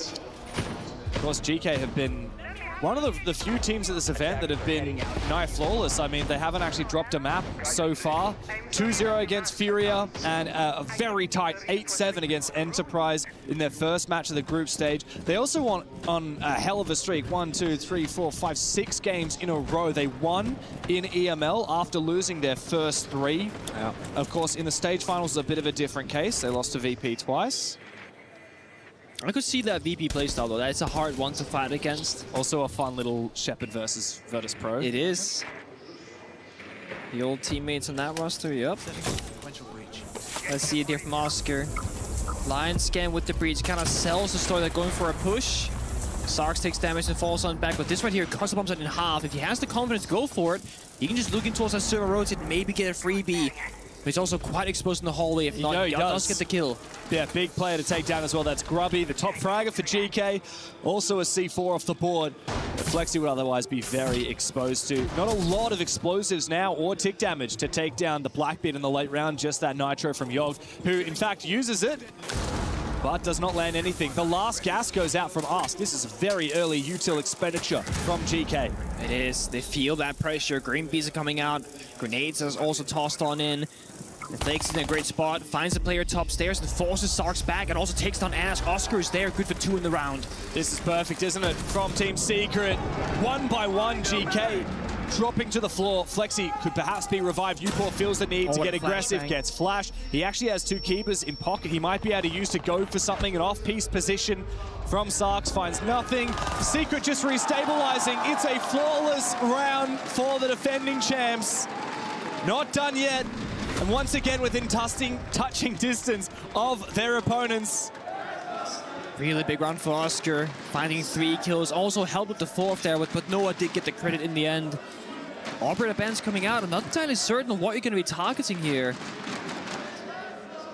Let's see it. Could be Tashanga, could be the Mira for defense. So the attack, I actually have no clue. To get rid of his shield, or is that a waste? No, interesting. The Grim Beast in his army. I like the Azami, even though it perhaps wasn't played perfectly. Just works every bomb side, right? A tactical timeout called by GK as they look to try and finish it here. Don't stress about the top floor. You just did a little bit like different strat. You actually don't need to fight with it. If you're gonna go for the basement again, I mean not for the basement, for top floor, just do your simple strat. Even you have the mirror, just I think just try to. I think we just, if we need to go top again, I think we just do the mirror tab, right? Make the main bridge close because we are fucked up 2 rounds on main bridge. Play with Tachanka, play with rotation problem buffering because Grim is banned right now. For basement, I think they have like absolutely no clue. Maybe instead of Warden Yoga, you play Goyo to like slow the damage. Slow down more, yeah. Just don't lose your heads, like guys. The game is simple. You know what to do. Just do our strats. Don't fuck up on the ops. And that's it. You guys want me to? I'm gonna play the Goyo, right? Yeah, let's go, guys. Yeah. No, we're gonna go banks, right? Yeah. Again, you know what to do. Don't mess up the operator picks, and also don't mess around that breach top floor. Grubby saying it's twice in a row now that we made up that particular mistake.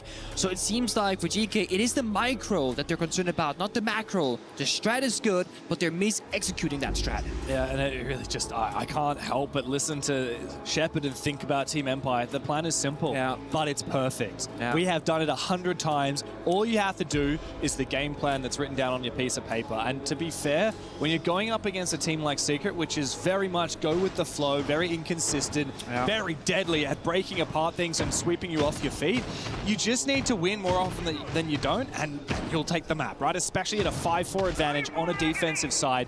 On paper, GK, they stick to their guns. Secret might win a round or 2 because Mowgli gets a 4K, but that's not going to happen enough for Secret to come back to OT. That's exactly it. If you can just win every round where a star player doesn't pop off, you'll be flying throughout this series in the BO3 fashion. So GK, all about finding out for every bomb site what strat works the best. And I feel like when you play the first 3 rounds of defense, you're kind of feeling out, okay, this is how Secret are attacking against us. Now you make your micro adjustments for the second rotation, and this should net you a better result. Secret got to adapt on the fly in the server. That's a much more difficult task.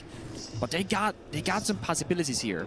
Most notably, they're playing the Thatcher with a shield and with Capital. This almost always means a direct bomb site approach, where the goal here is, in a perfect world, you EMP the Solace, so they cannot see when and where the plant is going down. You smoke the bomb site, capture fire, and plant in the smoke. And then the bomb just goes down. That's your win condition. And then, of course, Thatcher after that can watch those C4s being tossed out, of which 3 are in the server here.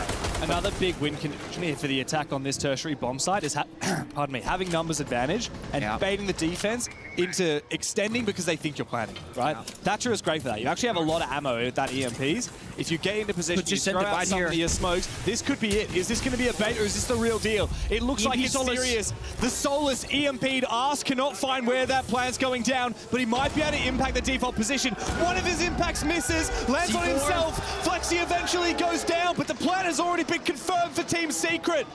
They have the numbers as advantage, but they've got that defuse on the ground. GK are the ones that have to make the next move. You wish the Mowgli wasn't inside the bombs. He has 2 fires and puck, but he's stuck in the corner, and Noah goes down first as well. But piece by piece, GK will start to make their way back into its Secret. All they have to do is hold down the lines as the rookie of drills finds 2 kills with the AK-12. Grubby and Yoga have to have a big moment here into the 2v2. Mowgli still has some fire left, but he's not able to use it. Oscar just has to prevent Grubby from getting on the defuse. He's got to stick it from now. Oscar can clutch up the 1v1 for Team Secrets. We're tied up. It's 5-5. Conviction, committed to the plan, and believing in the right result right there. There was one moment where I thought, oh my god, imagine that Mowgli found himself outside the bomb site. 2 capital fires, denying 15 seconds each of plant for defusing. That can win you the round single-handedly, but Mowgli sprinted deep to cover Flexi. He was stuck in the bomb site the entire time, hiding, waiting for the chance to strike out, and he did find that 1 kill. He could have used his fire while, like, where in his position, he still could have fired the plant. That's true. Even if he died for it, it would have bought 15 seconds, which was enough to guarantee the round win. But Mowgli is a fighter, that's the thing. I mean, he's in that prime state of like hunting for his prey. Oh my he's not gonna think that deep about it, getting caught with a bad timing. But that's also where I love that second layer. Oscar going upstairs, knowing the defenders fell back to go for retake, using the vert against them. That was not vertical made by the attackers. That was the defenders impacting the floor, C4ing, being desperate, and Oscar utilizing it to get a 1v2 clutch. Great post plan from Team Secret. GK did most of that right. I have to wonder, with that missed impact from Ask, was that the crucial moment, or was it the fact that the C4 from Flexi just wasn't in position? It's hard to say. There's no question that the Thatcher EMPing the Solus played a part into it because it bought Team Secret an extra 1 or 2 seconds. GK didn't know the plant was going down in that position. They guessed it. Yeah. I mean, they see the smoke grenades and go, well, either he's planning in the safe position or middle of the room, and we're gonna just assume it's a safer position. Either way, like Mowgli said, just commit to the plan. When you're going for that, I mean, mind you, Secret down 4 to 5. They lose that rush. It's match point against them. This brings up to a tied score. You've got to go deep. You've got to go all the way, give it everything you've got, because if you hesitate for even a second, you lose. You can't be thinking about, look, if we lose this round, then it's over pretty much. I mean, we've got match point against us. You can't be thinking about that. Ooh, nice work. The ADS actually coming into play, supporting that defense. Flexi makes his way forward regardless with the Blackbeard, but Grubby is keen to fight it. He doesn't have any util to help him out, but he has Upor, who takes down Noah, who's been unusually quiet for the Swede. Can Grubby get a little bit onto the Blackbeard now, up close and personal. Looks for the second player, good swing from Drills, and Flexi will finish him off. Team Secret back into it again. And the top fragger from GK is down. They're back and forth right now, exchange of bullets there between Mowgli and Upor, both so low on health. Again, look towards Flexi as the Black beginning from he goes deep. Pushing forward past the fire. Guard break comes through, but Drills, who find one, traded himself out by the Ask. Fire, but it doesn't matter. Now Flexi in the 1v1 after Yoga and Sarks do their best to try and bring it back for GK. Into the 1v1. Sarks can't afford to let this one go by him. They were in the lead for most of this game. Team Secret had been chasing GK down, as Flexi now needs to chase down Sarks. How does he play it? On the Blackbeard, he makes his way forward, can't afford to do much damage. Onto the feet, can't afford to expose himself for too long. Such a if he hard gets up close and personal, he might be able to win the melee engagement onto Sarks, who continues docking back and forth. The bulletproof camera finished off. There's less info now for GK, but Flexi, all the time in the world, he just needs to buy his time, make the right decision. It's a bait. It's a Mexican standoff. Flexi goes for the ADS, needs to time the fight, but look at Sarks. He's just running away again. We're playing a game of Ring Around the Rosie on the basement on Lair, and now Secret finally have to make a decision. It's up to Flexi. Does he go for the plant? He baits it out for a second. Sarks once again, explosive position. Baits him into the fire extinguisher, detonates it, and takes down the Blackbeard to get GK that elusive match point. It's all about the small things right there. You saw Flexi, he saw the canister earlier, but kind of lost track of where it was on the map. One more fast play question mark in the chat from Ask. The thing is, right, it was looking really good for Secret. They had numbers advantage, good trading here. Drill's getting targeted there by the fire. A little bit unlucky, but I think a worthwhile play. Flexi, though, cannot go for a plant in the 1v1. It takes 7 full seconds. The best he can do, put the shield on his back, start planting, bait in the last defender, get off the plant, go for pre-fire. But that's a super risky play. And the issue is, he had so much time to work with, but it vanished very quickly. We're talking 25 seconds left at the end there when he was forced to take in the fight. Bomb located by attackers. Yeah, wow. But one thing that's true for GK is exactly what Ars said in the old chat. Which one more fast play from Team Secret. I mean, it's been working pretty well. Yeah, they're really good at the fast plays, but just because GK know it's coming doesn't mean you can do anything to stop it. 10 seconds remaining. Also, mind you, when playing operators like your Goyo and your Tachanka, it's quite effective. You get to pop the fires before the push comes in.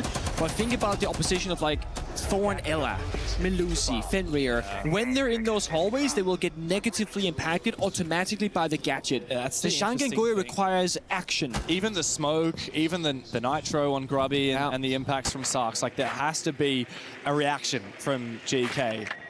to think, okay, I'm going to activate my gadget now to slow them down. But you're right, I think traps like the Ella are almost more impactful here against the Team Secret playstyle. We'll see. Oh, he's drifting. Drills on the Deimos. GK considered banning it out, elected to ban out the Solid Snake instead. And then the Grim. So I wonder how much this Deimos could have an impact. They did mention from Shepard earlier that the Grim being banned away, Bathroom is much more playable. And that's why we see Ask play inside a Bathroom rather than on the staircase itself. Really wanting Noah to have his moment though on this map because it's been a quiet map for him. 3 to 8. Uncharacteristic. Often dirt early, very uncharacteristic. Never lasts alive for a clutch moment where he's so effective usually. But now he's on the Ying. He could become the difference maker. It could be the entry. It could be the late round. It could be the push. It was the first one dead last round as well. Drills down below with the Deimos, needs to look to target Grubby. As that mirror window, in that spot you would usually look for a breach, makes things a little bit more awkward. I think it has to be Noah. The main breach is challenging. The vert from down below from Drills, and the push up the stairs from Noah as the Incandela goes out, buys him some space. Can he make his way towards Bathroom though? It's a sacrifice from GK. They decide to just give up the ground and let Secret have this map control because they want to play plant denial and bleed away at that clock. So they're inside a Bathroom, they got the main staircase, they're also still working by the main breach. The issue is planting default is not going to be impossible, right? Chunk of fire, 11 in pocket, smoke as well, 2 of those, with only 60 seconds to go. Joseph's Deimos, though, from downstairs could find a ton of value, but has to be cautious because he's getting flanked and no. Sarks gets the kill instead, so now the vert is gone. Uncharacteristically slow from Team Secret. One more fast play, not to be. Time to go deep for Flexi. Can he weave his way between these two players? Not to be. Grubby goes down after he finds one. Big from Mowgli. That's the win condition now for Secret. Somebody has to have their moment. The plant denial has been nullified now as Mowgli looks for it. It's up to Oscar to cover. Can he trust his young teammate? No, he can't! Because Sarks will find him. It's up to the Frenchman to clutch 1v2 to try and save the map. Bit of damage onto Sarks, bit of damage onto U4 as well. Out comes a pistol. This one does not pack a punch. He'll have to land some headshots. He'll have to find both of them. Upor has to cover while Sars commits to it. Mowgli can't get it done! GK finally step over the finish line on Lair. The first map in the books. And the defending champions find themselves staring down the barrel of elimination. To stop the push, they stop the rush. GK, they figured out the playstyle. They're ready for it. Early util expended. They weren't worried about a default plan position. Was fighting to the very end. In a 2v2, that's when you can figure we can try and go for a plant. And GK has stayed patient throughout the entirety of that, waiting for the right angle and the right moment to swing together and get the pick. So dominant for GK on the attacking side. Now when they switch to defense, they cruise on through it. Secret showed us a little bit of life, but it wasn't enough. GK's map pick goes to themselves, and Team Secret next up will look to try and battle it on Nighthaven Labs. But from a deficit once again. But I gotta say, there's no more dangerous Team Secret than one that is backed up into a corner, backs against the wall. That's it, nothing to lose, and a much more chaotic open map where those instant fast plays in the attack can really work out, and where on defense, going for solo plays is also much more favorable. Like I said earlier, I do think Lair is the outlier in this BO3. Statistically, stylistically, I think it's only gonna go better and better for Secret, so the question is the confidence. We saw Oscar and Drills really warm up into this game as it continued through, both ending about neutral or positive statistically. Oscar having a big 1v2 clutch.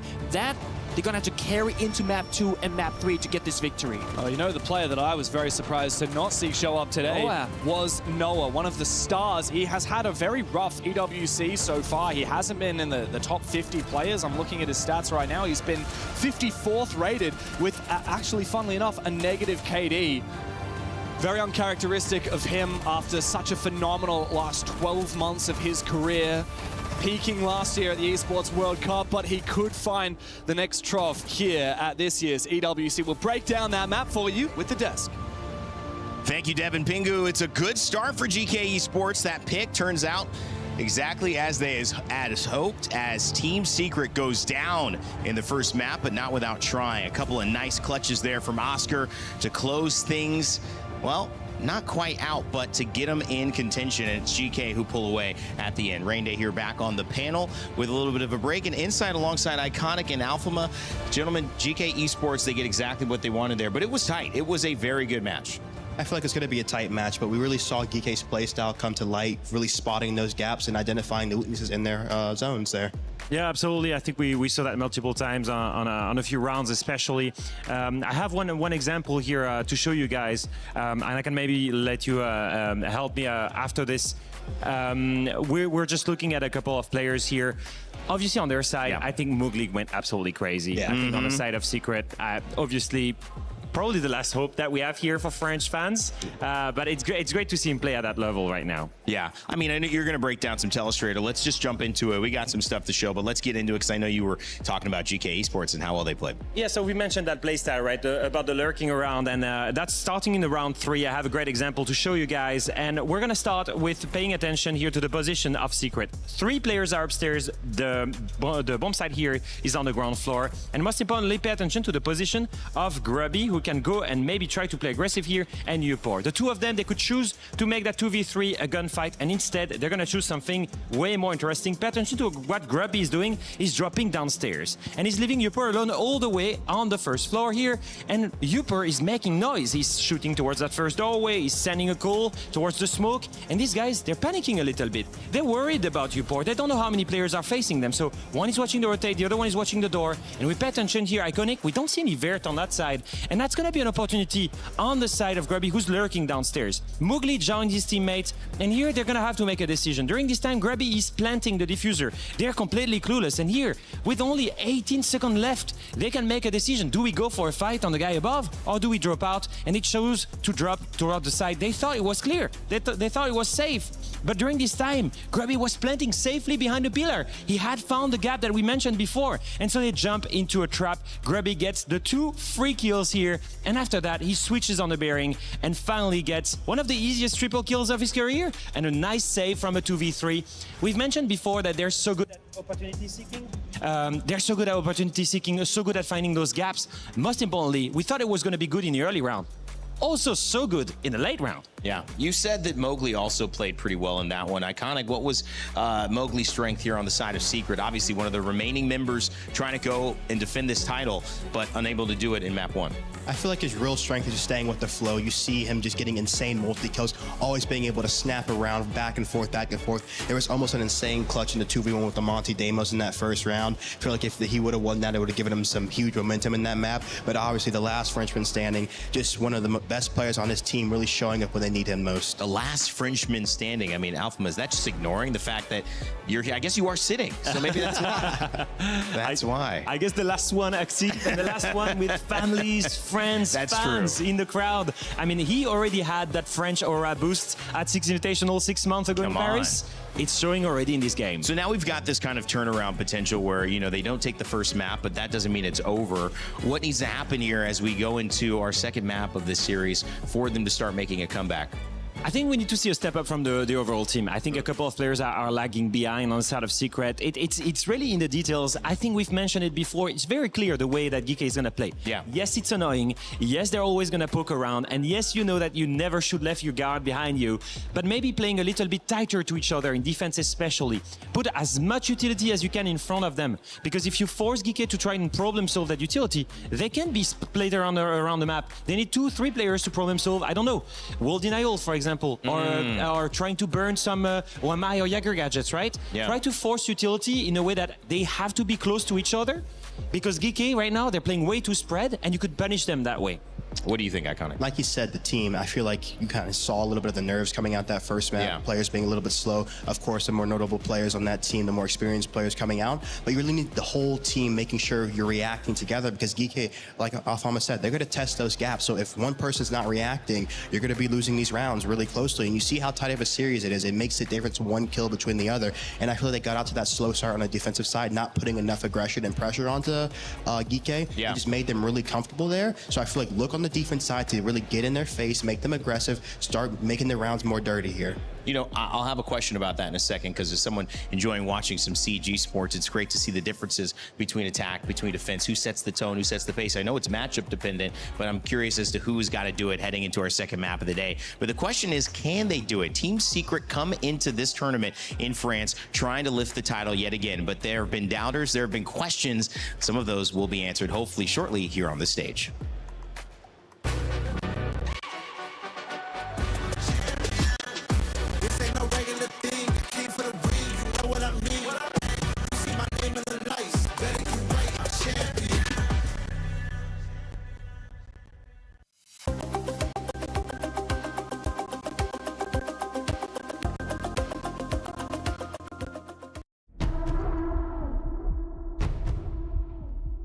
Of course, I want to win, but you need to be realistic as well, you know. I'm just gonna take match one by one and do my best. What were my thoughts on Team Secret pre-event? I mean, that they were going to be the first ones to be knocked out. Didn't have much of a leg to stand on. I mean, that entire roster got gutted after the 6th Invitational. If we did, I think it would be hilarious. I think being able to obviously lift the trophy would mean a lot.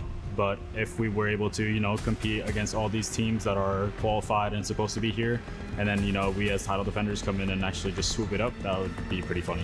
Position, he's got the better weaponry, pre-fires the angle. Team Secret 7-0ing all gamers. After the first game against like the Chinese team, we started very bad, and I had like kind of a political speech like to motivate the team. He motivated everyone to play more aggressive and play faster.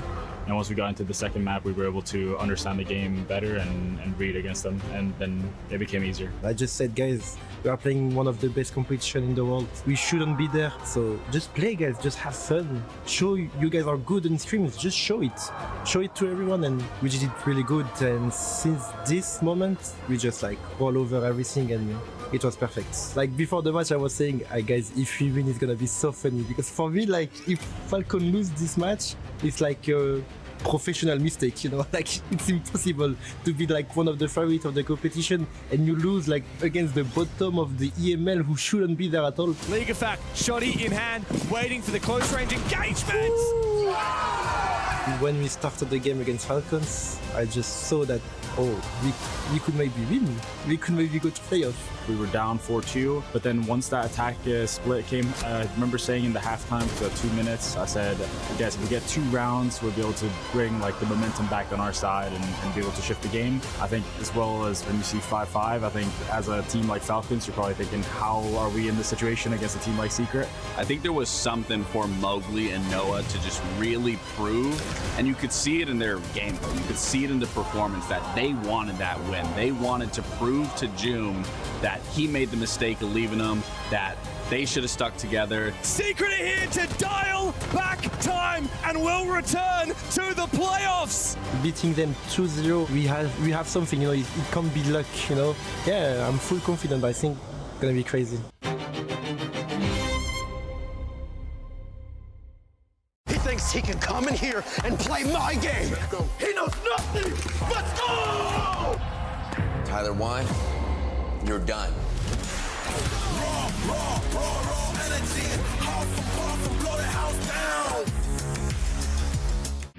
A lot of people are haunted by their past. I'm inspired by it. They're not just playing for themselves, they're really playing for their entire family. They have defeated their demons. They have crushed the curse. We were there. For every click, every clutch, every respawn. We were there for the years of grind, and we're here. Now, the proud founding partner of EWC, powering the biggest event in gaming, shoulder to shoulder with the world's best, making history. Greatness deserves a stage. Lenovo Legion, reach your impossible.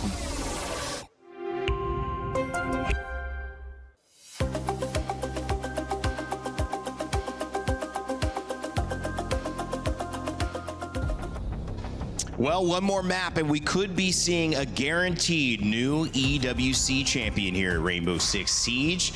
France, known for upsets, and the last French player standing in the tournament, Mowgli, hoping to get his crowd behind him. You see the Secret fans in their seats ready to go, but GK, that man Grubby, have a plan, and they want to execute it as well. We talked about so many of these stories, gentlemen, but I kind of want to talk about strategy, the tempo. You said defense, and on the side of Secret, not really setting, I'll use the word tempo, you guys can use whatever word fits better, but allowing GK to play their game. If you're Secret now and going to this next map, I think it's Nighthaven Labs, right? Yep. What do you do? What do you do to kind of get things towards your preference style of play? How do you approach it? So it's obviously with the nature of the map. Labs, you have to be contesting the wall. So the IT wall is going to be a big staple, making sure you can really make the attack have to work to get that wall open. And that's going to depend on the bans you throw at them.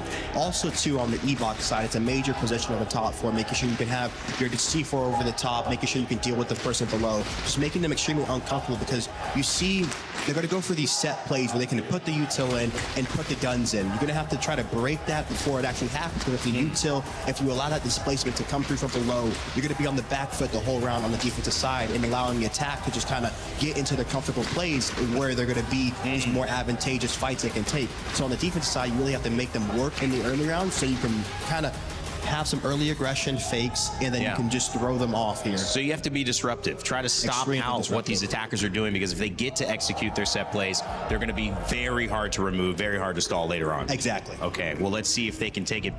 Picks and bans coming up as well here for Secret. The crowd already getting excited. GK as well, looking to go 2-0. I actually like the fact that Secret is going to start attack here. Denial, and at this point that means that they can go and breach things more easily. You mentioned it before, right? IT wall getting that breach, connector wall being breached as well. This is the kind of things that we want, getting in the building quickly and starting by being proactive. Bring the pace to their play style.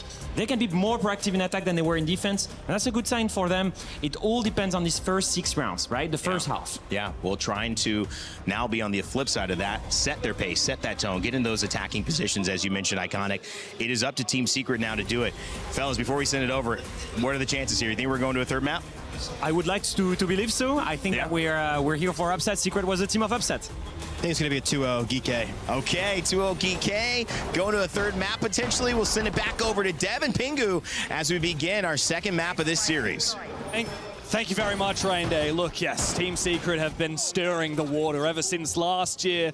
If there's any team to ever go for an upset, it would be our bottom of the ladder in the EML, who got that invite and made it to the playoffs against all odds. But this could be the end of the line. What do you reckon, Pengu? GK looking very hot on left. I think a third map is going to be required. I think that was Secret starting off kind of scared, getting settled onto the stage, having a couple of players not be on the same page as the main command there from Mowgli.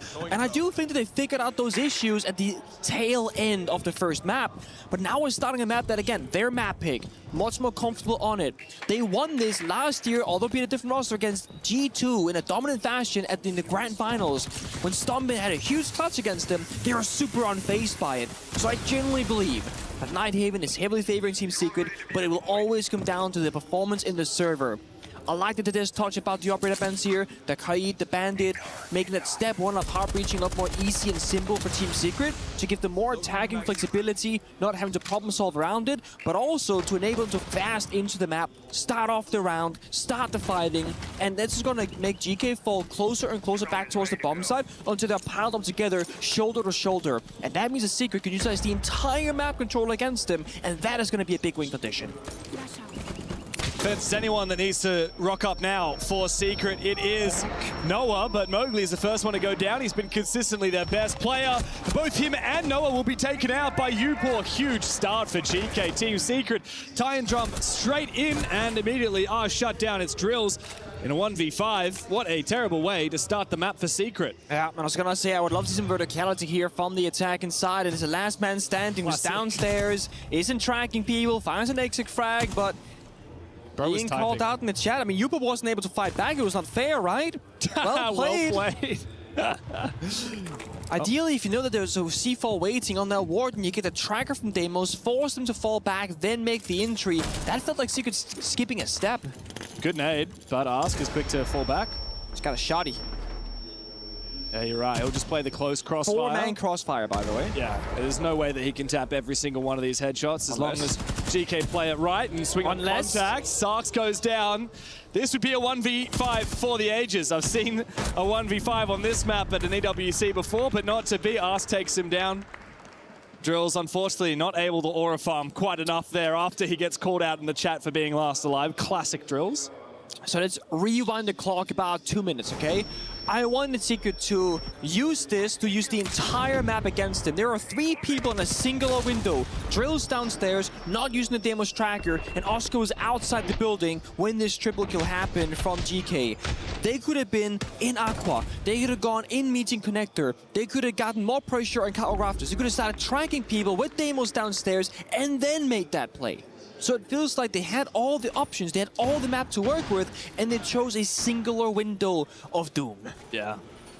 little bit too simplified. Very simple there for Secret. Look, they have been better on their attack than their defenses in this map. Remember, they only won 2 defenses on less. So I expect that here on Labs, we need to see this first half show a little bit more promise for Secret. Otherwise, if this is a 4-2 split, just like the first map was, then I don't really think Secret will be able to come back in the second.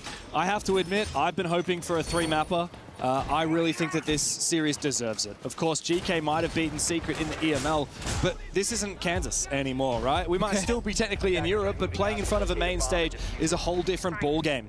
And Team Secret know what it's like to win at an EWC. They know what it's like to play on that stage. And while we do have plenty of experience on the GK players, mostly on Ask and Yogg, this is still a very young roster, a very new roster.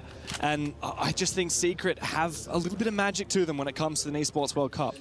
There are 2 ways that you can go for an attack right now. The first playstyle is you find the isolated roamers here from GK because they are playing quite far apart, like the disc was saying. That's your first playstyle. The second option is you want to attack from 3 separate areas, on the basement, on the top floor bomb site, on the tertiary bomb site as well. It's a matter of figuring out what style suits our enemy the best. And if you're gonna go hunting for roamers, don't have people make risky plays all across the map. Just look for that one roamer. If you're gonna look for a split attack on the bomb side, you need to make sure to get an even spread and not attack from one singular angle. Right now, I think Secret is still in the discovery phase. They're trying to see where the gap is. They got single breach open up, Mowgli dies from some demos. They pressure the bomb site with the diffuser in pocket, but they can't quite make the push in and try and go for a plant. Yeah, Ask is really being targeted here by the Deimos and now by the Dokkaebi as well. He just tanks the damage. Secret can't quite sink their teeth into the bomb site like they wanted to. They wanted to go for a bit of a fast play. It was red. They need to commit a little bit to that roam clear, but Upor's Mute Jammers will make that a challenge. This round is kind of cooked strategically. It's still winnable by all means, but it's going to be a scrappy one. We're going in, no droning, dry picking all the corners, and we're not even using the scanner from Solid Snake because Mute Jammers are in great effect upstairs for the roam game to be enabled. So Secret desperate for a kill or 2, maybe even 3 required here. But at least because they're getting inside the building, they can go for that split pressure on the bomb side. Wow. Drills falls over, finds one, but they got to attack from different angles at once. Flank opportunity here for Sarks, if Secret aren't aware of it. Specchio looking out. He actually decides not to go for it as of yet. No commitment here from Sarks. Secret, oh wow, he's gonna go all the way upstairs. There is time, it's okay. In theory, but if Secret quickly get on the bomb site, find a pick, then Sarks might be caught way out of position. He needs to be faster here. He has impacts to make Vert in the late game. But Secret are at least a little bit aware of some kind of a flank. I like how they've played this. Secret sending in 1 player deep into pressure the bomb site. Noah just finds all the kills. The rest is just waiting for him to say what path is clear. Noah's actually on the grid above, actually. I was mistaken. Now they're going to go down that cargo staircase, looking to it to the side. Yeah, and they've droned out the final player as well. Upor's the last one left. From the 4v5, Team Secret do what they do best. Piece by piece, they get those picks back. A little bit of explosivity is the perfect recipe for Team Secret. Shout out to Drills. Just vaulting over the railing, going for the pick through the toxic bait when his teammates were kind of stuck from taking the fight with him. That is that no hesitation performance that Mowgli spoke about. Commit to the play, send it, show what we can do in scrim, show how good you are when you're not on a big stage. Because Drills has been regarded as a great screamy hero, a term they use for a player who will pop off in practice but cannot usually convert that onto a big stage game. And Drills has been playing in Tier 2 for 4 years. It's only 3 months since he joined Tier 1. He's not one of those ex-Heretics players like Grubby and Flexi and Oscar. He hasn't played at the Six Invitational. This is his first ever event, and it's first ever time on the main stage. In the online stage in the last couple of months, Flexi debuted with a 116 rating. That is unbelievable. His EPS is through the roof. He's fragging out like crazy, which is great for a young up-and-comer. But what can he do on the main stage when the white lights are on him? Well, apparently he can dig deep under the leadership of Mowgli, telling him, look, I was there, I was you once, and all you have to do is believe. Anything is possible for Secret when they believe. They proved that last year.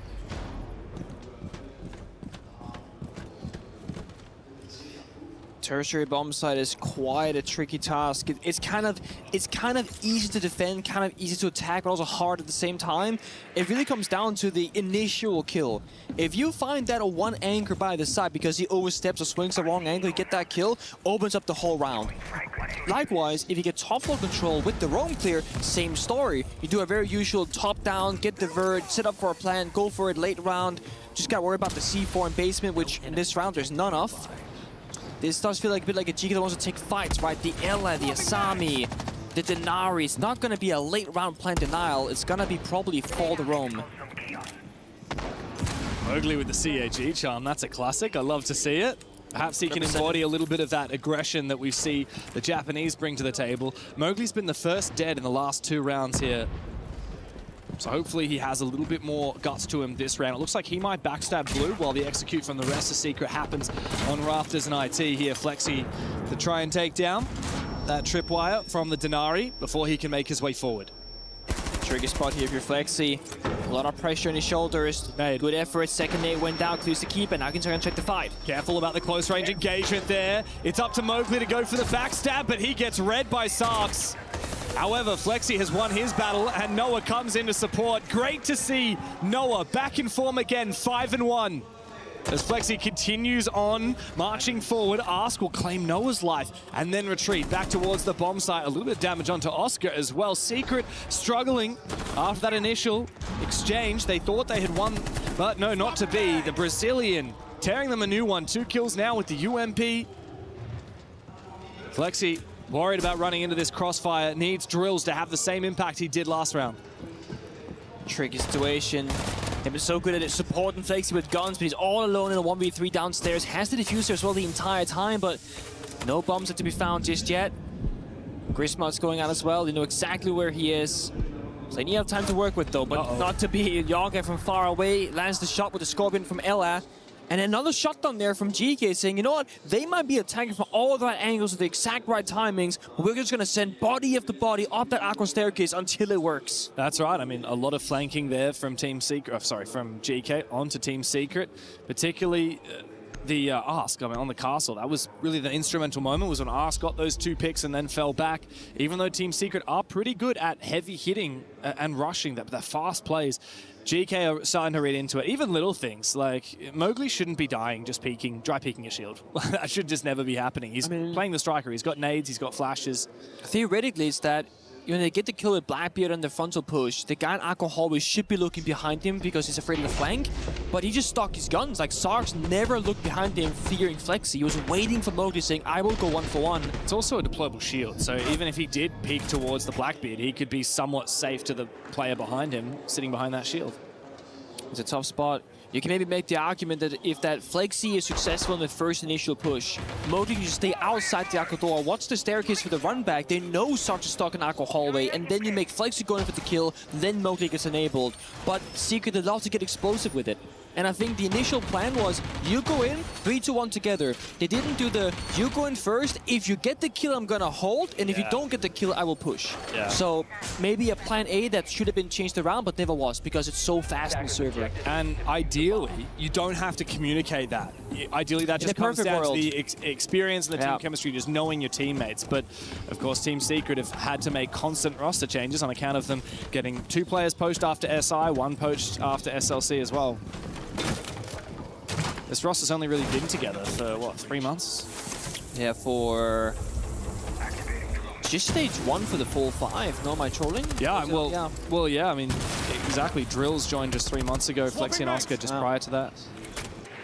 Time flies. Yeah. 3 months, I mean, longer than I thought, honestly, but yeah, that's the nature of a stage into a little bit of off-season into a LAN final. Yeah. That's how it goes. Now, Secret have changed the pacing a little bit slower in this round. Backside pressure from Oscar. That's one of the 3 spears that I mentioned, right? So IT is a pressure point. Backside here in meeting is a second pressure point. And then you ideally want the third at some point in the round. That's going to be either Aqua Flank, where we saw Mowgli die last round, or Garrett's Catwalk Rafters. You get 3 of those 4 in position. Now you have a great attack for an execute later on. And it's very important that you don't funnel, 4, 5 attackers from the same portion of the map. You gotta get that split pressure. Final Selma goes out there. Oh, Sarks trying to back out of that corner. Mowgli finally gets himself onto the scoreboard after 3 opening deaths for his team. There's the Garrosh Rafters. That's the 3, and that's IT. That's 3 out of 3. Oh, big chance now for Flexi. Can't get too close unless if he goes for the dash, but no. Doesn't actually use the gadget in time. Grubby will take him out and then look to retreat. The defuse is cold on the Rafters floor, but Oscar has managed to trade back Yogg. So Grubby is now caught out of position, retaking Rafters. Upor loses his fight to Mowgli. An attempted trade from Grubby. 1v2 now, but he has that defuse. Behind him on rafters, he makes it a 1v1. 3K for Grubby. Mowgli needs to have his moment before the home crowd, but Grubby is just lying in wait. He's got the advantageous angle, got the info. Only one place Mowgli can come from. Little pre-fire, crossing it. 4 kills for Grubby. Mowgli can't get it done, and GK are stealing this lead on Labs. I'm not sure if that was a mistake from Secret in communication or timing, but Drills was on the roof right above the Blackbeard who had Diffuser jumping in. Before we dig into though, a tactical timeout called from Team Secret. Just need to go use this time for you guys can mental reset, take a deep breath, and we can keep talking a little bit about the next rounds. For basement right there, if you guys want to do a fast play onto this guy in kitchen to isolate him, I think we might have a path to go deep into soda and just push deep into side just to make it a little bit simpler, you know, because we are losing ourselves a little bit into this mid round over there, despite the early being very good. So I wanted to simplify this stuff a little bit, you know. You guys can even bait, maybe that's something for side to make people move or whatever, but the main play you guys can do there. Just isolate 3 guys onto kitchen over there to get that guy, and then we develop the round onto the stairs, you know? Yeah, guys, we're not losing these rounds based off what they're doing, guys. We're losing these rounds off of just not playing together, guys. We're playing together and we're going to be good. We're doing so good. Come on. We need to keep the communication. Good point there from Noise in there. We're not losing because of what they are doing, but our own shortcomings. That was going to my point that I was talking about before the tag timeout.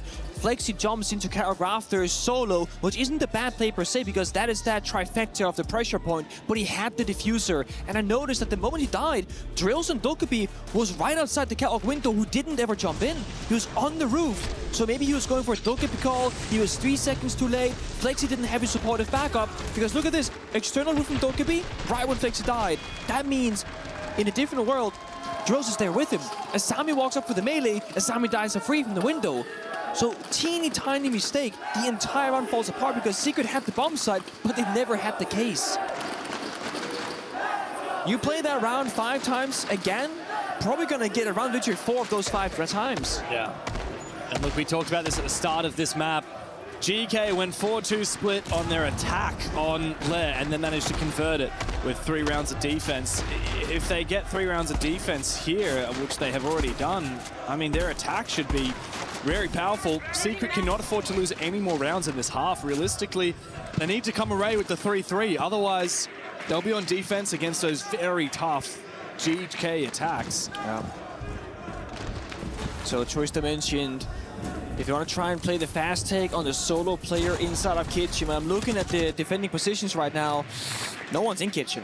No one is in that isolated spot on an island for a fast clear, but that foundation of going Kitchen can still work. You can convert this into a soda machine, down the exo stairs, work together with the main breach.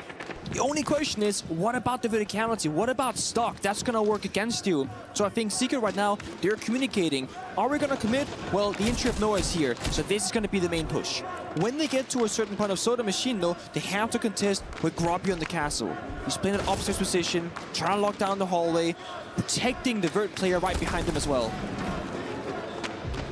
Oh, and Oscar's managed to find the pick onto us. That's a big one to take down. No more pulse, active util. Information denied from GK. Side player. It means right now no one's in the bomb site.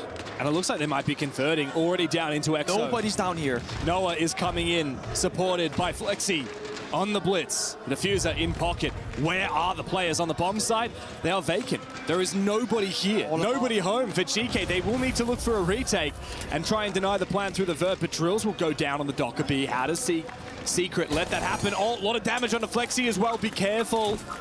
Yog's also got info. He can use that Soulless. Another player spotted, rotating over him. Yoga trying to figure out where this player is going down. He tries to go for the scan, as it looks like Secret have rotated into the other bomb site. This is a safe plant position here for Flexi. And the diffuser will go down there for Secret. Eventually he goes down into the post plant. Yog and Upor on for the retake. This has been such a peculiar round. The Team Secret need to convert it. They have no one Demos that go for trackers, 2-line scan from mode. There's a ton of util here to enable Secret in this post plant, and timer's ticking away while the defenders are standing still. Yog needs to have a big impact. Now he's on the bomb site. There's no one near him at the moment. Never mind. Noah is catching him from the long angle. Upor, with no keepers left, is trapped and finished off. A much needed reprisal for Team Secret. One more round to tie up the half. So very positive round there from GK.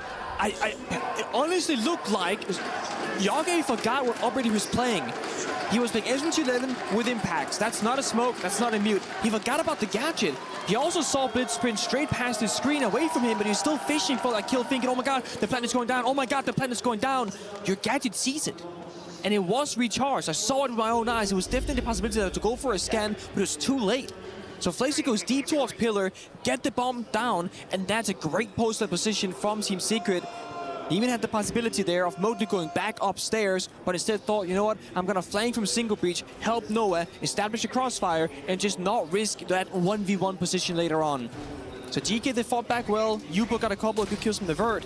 But once the bomb goes down strategically, that's going to be the attackers like 85% to 15% of defense. Yeah, I do wonder how much GK were affected by Ask being the first one to go down. The Pulse had to do a lot of heavy lifting for the info gathering, and I can only assume Ask is doing a lot of the calling as well. Yeah, I mean, if you're the sole anchor player in your Pulse, it's very important you don't expose yourself to any external areas, because Oscar found the kill from outside the building. You should be on your scanner, on a non-bangable surface, and just you have your players above you in the verticality, watch this double breach.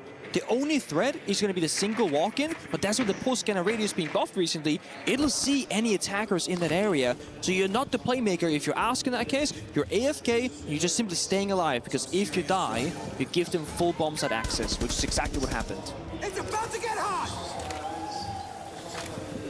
Final round of the half. Team Secret sorely need it. And they look to attack the tertiary bomb site. It's control here for GK. No info from the Pulse, but last time around, GK won this because they won that roam on the top floor. Ask managed to fade away with 2 kills before forfeiting map control, but the shield play was good on that top floor as well. Secret now breaching. IT, what do they look for next? How do they actually sink their teeth into this building? All about the opening, all about the pressure. I said before, bomb set is very rushable, if you will. But the moment this gate gets burned, it's going to show it that that's what the plan is. They want to go for direct attack. There's no way you can go for a plant here. Come on, Yager is trapped inside of the bomb site. He finds one on the 9-degree angle. The Candelas find nothing. This is too risky from Team Secret. They didn't do their due diligence. They cleared above the bomb site. They cleared below, but they didn't clear the bomb site itself.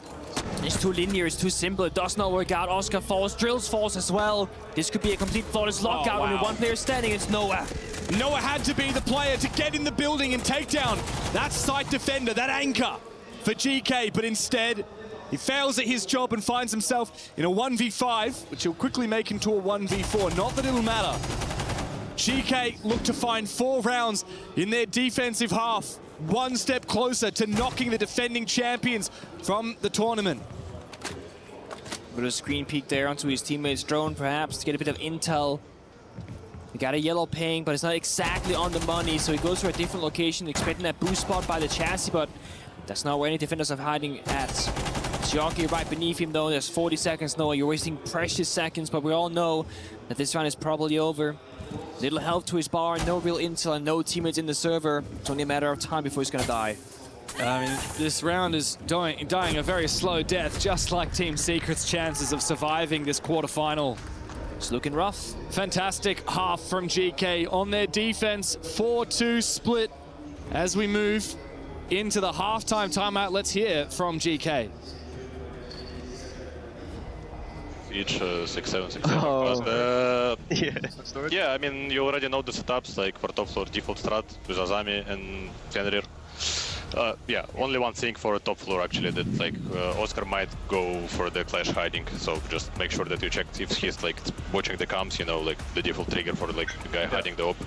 For basement, they literally like, I think they kind of playing like our strat, but they more rely on the like kitchen side. They are extending like a full map, like kitchen, storage, Mowgli like playing always Warden, aggressive and storage, Fork with drills with Torn.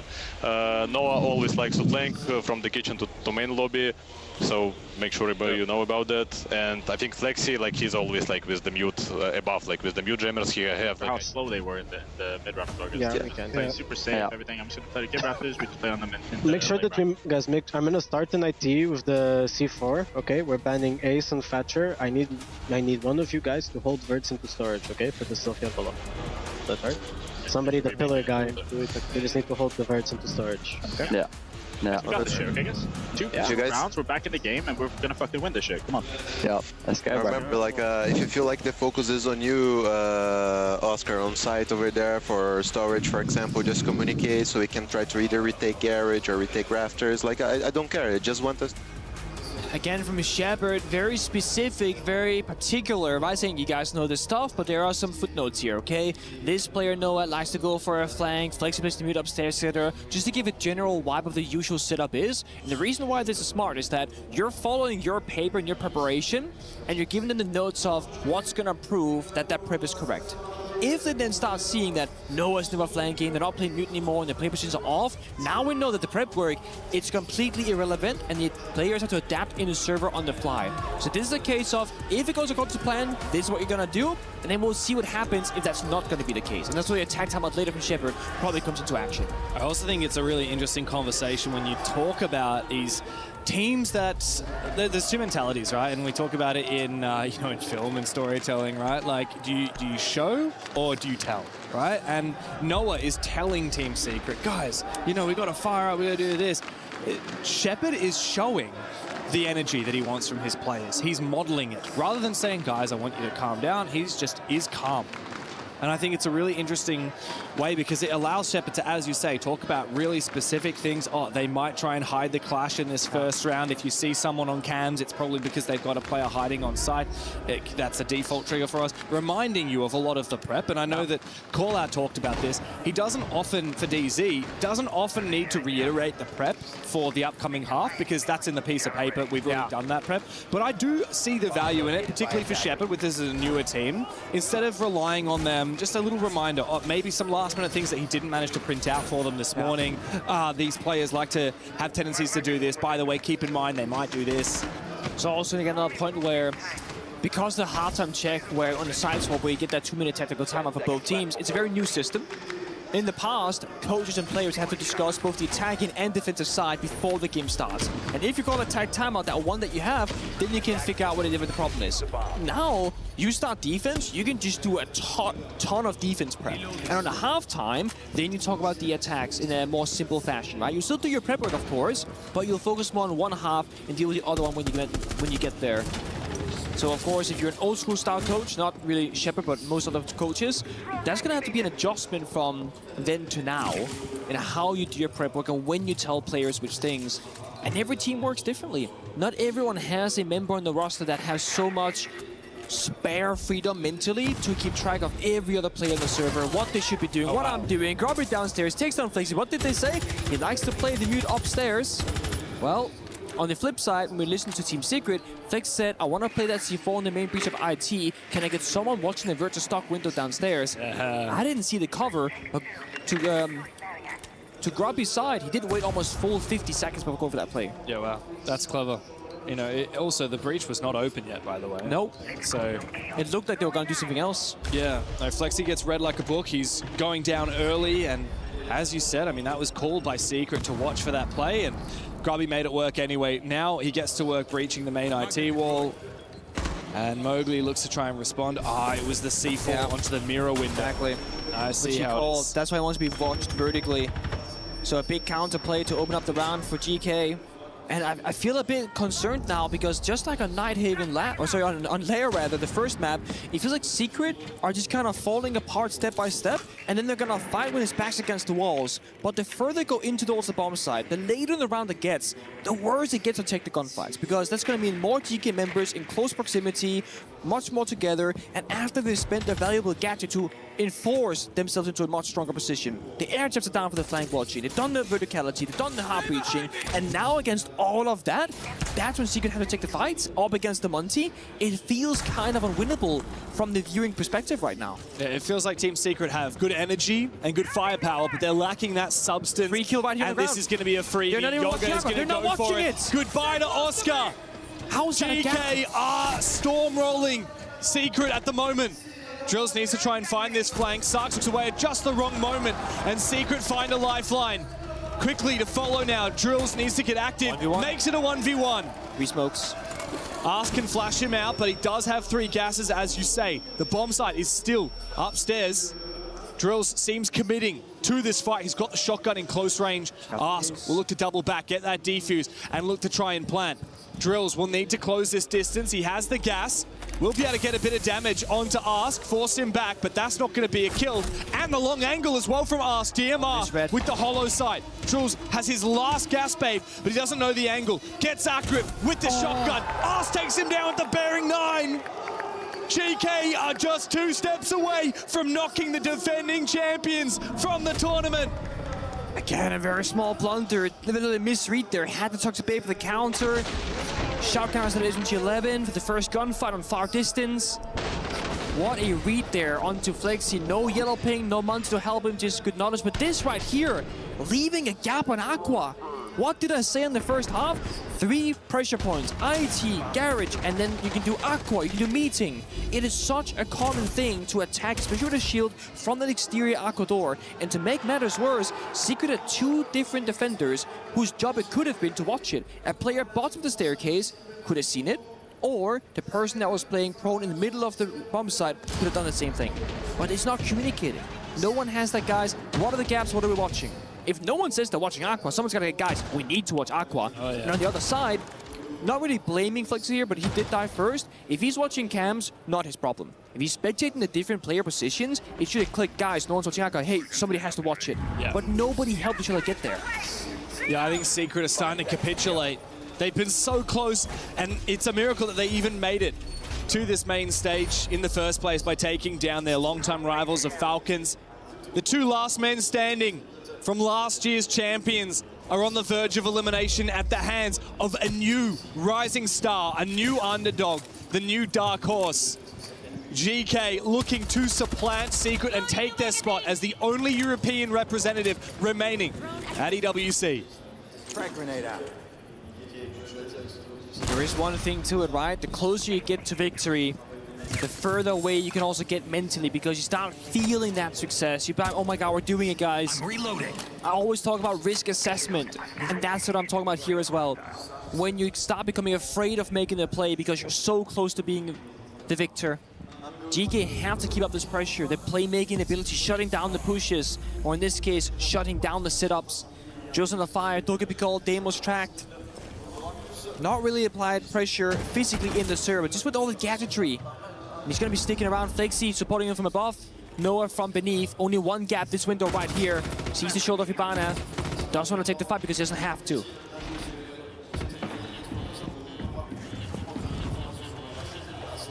Dogaby call will be answered here by Great Flexi. position. Oh, wow, very close. Good coverage. However, Ask finds the gap, gets the double kill with the F2. I'm seeing Secret fall apart right now in slow motion, and it's only speeding up. The wheels begin to turn. Oscar will find one, try and stave off this defeat. The cams have been hacked there as well by GK. No one needs to find this kill. He knows he's being held from the window. Flashbang goes out, manages to cross, but it's unlikely he'll get back to site safely. Oscar is left all alone. A lot of damage on the Grubby, but he's finished off. No one now, 1v4. With the infamous Scorpion, his trademark weapon. But GK will not be baited into submission. He's gonna have to fight for this tooth and nail. Oh, he's not gonna get the chance. Yog from behind, ever so patient for GK. One more round, and they are through to their first semi-final. Oh, such an unfortunate way to lose the round again, right? They try to rotate who's going to hold which angles with the Dokkaebi call going out. So Flexi rotates over, gives up Aqua, flips it here with drills, and leaves a small moment of a gap where nobody was watching the fight behind them. Maybe you can argue that Noah didn't have a tight enough network because it works almost like a spider web. When I set up this kind of flank position, or the roaming position, so that you kind of have feelers everywhere on the entries where the fighting can happen. And there's a gap in games room, a gap by the window. Noah was only holding on to kitchen and main lobby. So that teeny tiny gap, especially operators like your Solid Snake, your Dokkaebi, your Deimos, they get so much free intel without the droning required. Ask found it, he forced it. Secret are again, you look at them against Falcons, they are a hive mind. They are thinking the exact same thing, they're going for the exact same execution, they're all on the right timing. Right now, especially at Nighthaven, they are not. It's going to be some half-committed rushes on the attack inside that falls apart very quickly, not doing the due diligence of respecting the player positions from GK. And now on defense, some people taking a fight, some people hiding, some people playing together, some people playing solo. They are all over the place. We saw Flexi there on the player cam showing his signs of frustration. He individually 0-7, started defense getting triple boomed by Grubby downstairs on Sophia and has not found the kill or any bit of damage to any attacker since.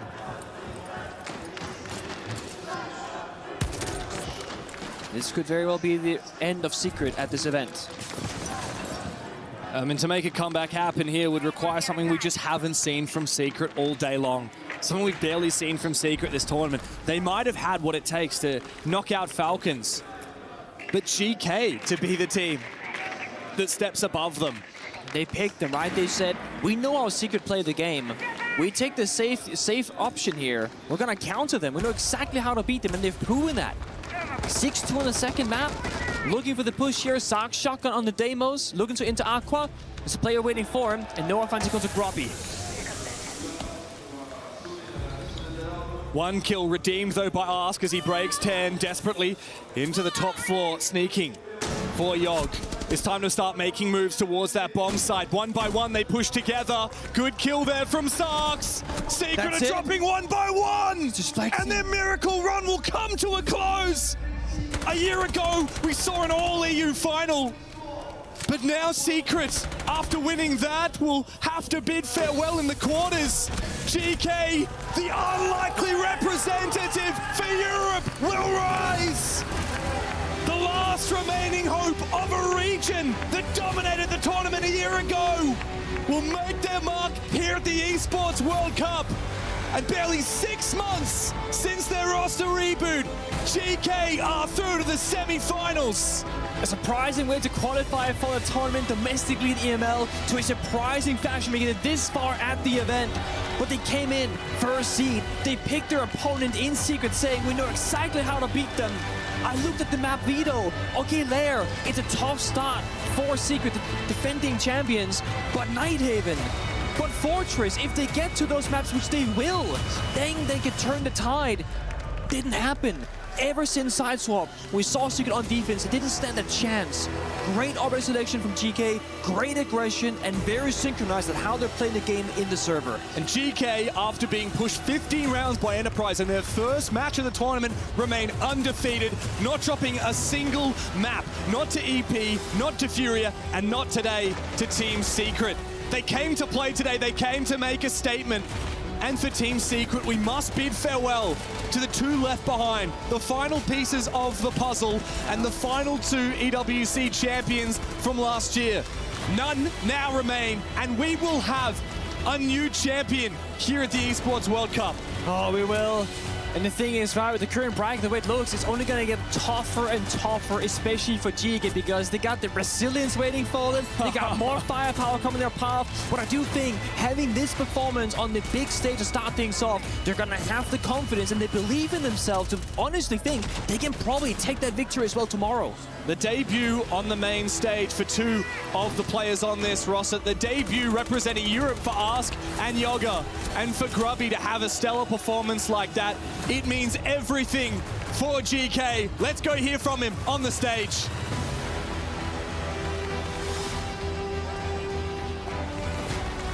Thank you very much. You join us back here on the main stage. I'm joined now by Groovy, everyone, and an incredible victory there. The Dark Horses trot their way into the semi-finals. You must be ecstatic right now. How are the team feeling after that victory? Well, I think the team feels amazing. I mean, we expected the win. We worked really hard for the win, and I think the whole team is happy. You know, like the hard work paid off again. Like we expected some crazy plays from Secret, and they did play a bit of crazy siege, but we played our style. We made it work, and we're all happy. Now, next round. Well, we saw there as well, you know, the 3 maps on offer there, quite defensive-based maps.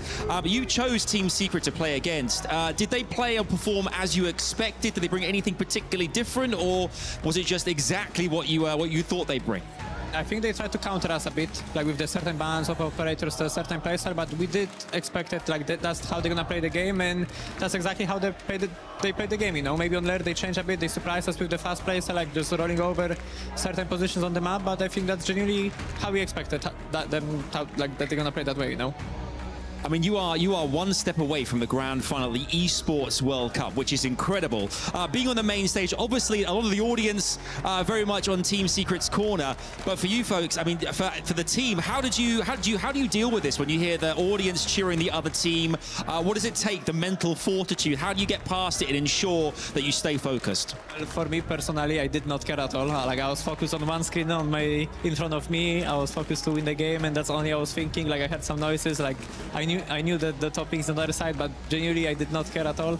Like I was happy that they cheered for them because I love to be the underdog. I love to feel more pressure on myself because then I play better and better. And it paid off, you know. But besides that, I didn't really care, you know. It's like I just had one screen in front of me, played the game, made it work, and that's what it matters. Next up, the El Clasico, there's FaZe and Liquid, one of those teams you'll be playing against. Any predictions, and why do you think there'll be one team that might be joining you in the semi-final later this week? Well, I think my prediction is that Liquid will beat FaZe. I would love to play Liquid, but to be fair, I would love to play both of the teams. So for me, it doesn't matter, but I think Liquid might beat FaZe this time, but we'll see. We'll see. But one thing's for sure, though, we must crush a key. It's time for a key crushing. We're going to invite the rest of the team. GK, come over this way, fellas. You've got to actually choose, Groovy, one of your teammates to crush the key of the opposition. You doing it? Come on, let's go this way, fellas. Let's go this way. Come this way. We're going to go and crush the key. Come and crush the key for us. As the screen separates, the smoke goes wild. Team Secret knocked out of the competition, and it's time for the tradition here, which is crushing their key, officially knocking them out of the competition. I'll let you walk forward here and start to make preparations as you watch it, as Upor presses the button and gets that key crushed. We've got some waves, we've got some Cheerios, some bye-byes, and that's one more team out of the competition. It was 6 we started today, now it's down to 5. At the end of the day, there will only be 4 left going into the semi-finals. Who will join them? We're going to find out very, very soon. Well done there, fellas. Congratulations again to GK as we head back over to Rain Day and the rest of the crew and prepare ourselves what is going to be an epic, unbelievable last quarterfinal here today. Thank you so much, Adam. GK Esports moving on to the semis, earning an extra $55,000 to their name just for making it, and of course sending Team Secret home, which means the big headline, we will see a new champion at EWC this year for R6. No more title defenders, but Secret, they definitely put up a good fight. It was not enough. They had the shenanigans that I think GK Esports, specifically Iconic, mentioned they were ready for, and Grubby said they did play a little bit like that. However, they knew to play their game. They knew to be in a position to where they could control how Siege was played, and it worked in their favor. A 2-0 and very convincing win. Yeah, I called it before going in. I felt like they just looked like the better team. Yeah. Looked more structured, and he really showed that. Yeah, absolutely. I think I expect a little bit more of a fight from Secret. I think the first map showed... the first map showed that they had the potential, that they still carried a little bit of the momentum that helped them take down Falcons. And I expected that if you can take down Falcons, you can also take down GK, at least on one map. And I clearly did not see that here on the Mapic of Labs. I think that the team was not in control at all. They were super slow in attack.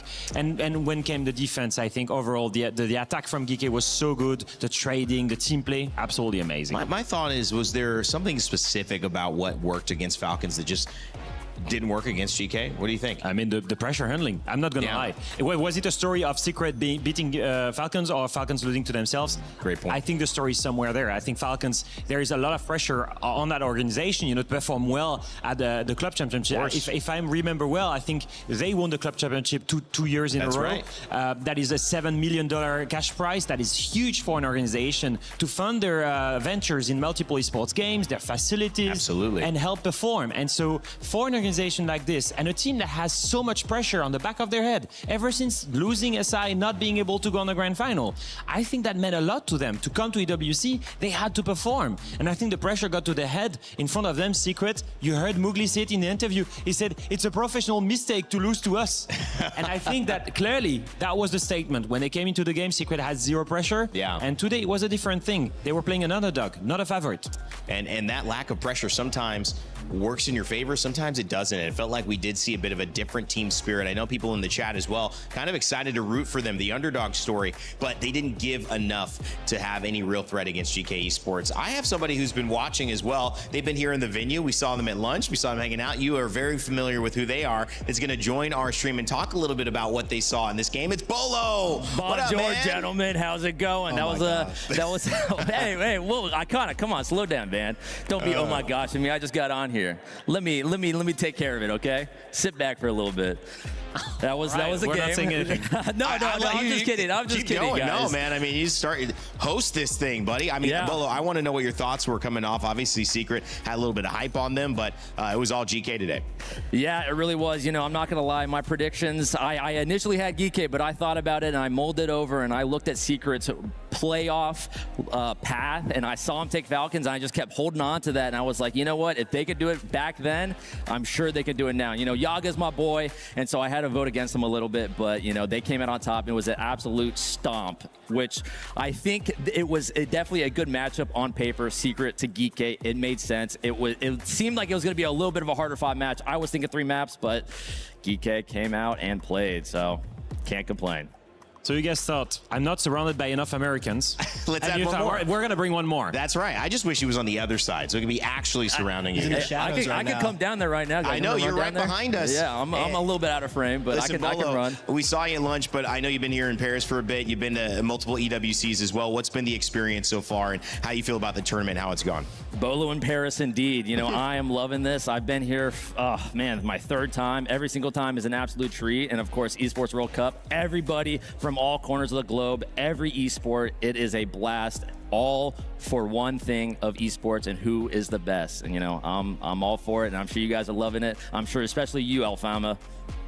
I mean, I get to be in my home country, 2 S-tier events in a row now. I mean, we're not going to talk about Salt Lake City. That's for you guys. But I've been having quite a lot of fun here. And you've got to say, right, the French crowd, it's really amazing. I got pretty good noise canceling up here. I don't know. I haven't been hearing them too much, so you're gonna have to. You haven't sold me quite yet. Just think back on when you went on that stage at SI to receive your commendation. Oh yeah, middle of COVID with probably 10 people watching and clapping. No, not that one. The one SI26 for the commendation.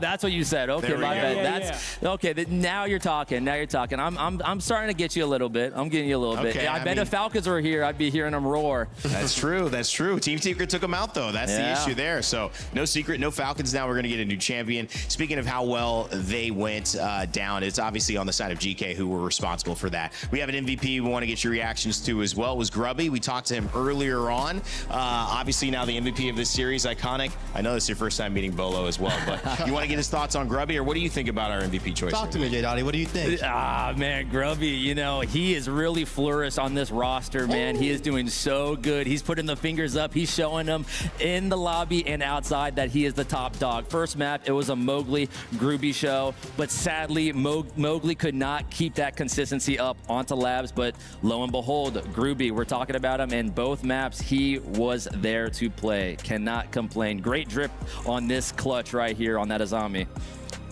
Yeah, and most importantly, if you want some drip in-game, don't forget to buy the Bolo bundle. Oh, man, I was getting to that. Alfama, come on. You getting a kickback, man? The That was Bolo nice. Vigil MVP That bundle. was Yeah, nice. I might take him out to a croissant and like maybe like a cigarette or something. You know, I'll treat him. You took him out to the one thing he's got all the time, man. The only thing you can definitely get in Paris That's is a croissant. true. That's true. But you know, hey, you could have a croissant and a coffee and maybe a little ciggy, but nothing like having one with Bo, right? I'll see you later tomorrow morning, Alfama. We'll make it happen. I'll show you the best spots in Paris. Love Bolo, that. thank you so much for joining us, man. Send the best to your chat, your viewers, and everybody. We appreciate having you here in Paris. Thank you, gentlemen. And we enjoy what we're going to be cooking up here over this El Clasico coming up soon. sir. I'm sure it'll be an exciting one on your stream. Thanks, man. Take care, guys. All right, Bolo here joining us. We've had the pleasure of some iconic faces, not just in the Siege scene, but across all of esports joining us. Content creators are one of the special signatures of EWC alongside the key crushing. We make sure to bring different voices, not just on the esports side, but the people who are of esports, but now maybe creating that bigger voice through what you could be in the creator program as well, joining and talking about content creation. There's an opportunity there, but iconic, always cool to chat with Bolo. Brings a great energy. No, of course. I feel like he's been a staple of the scene. So many people look up to him.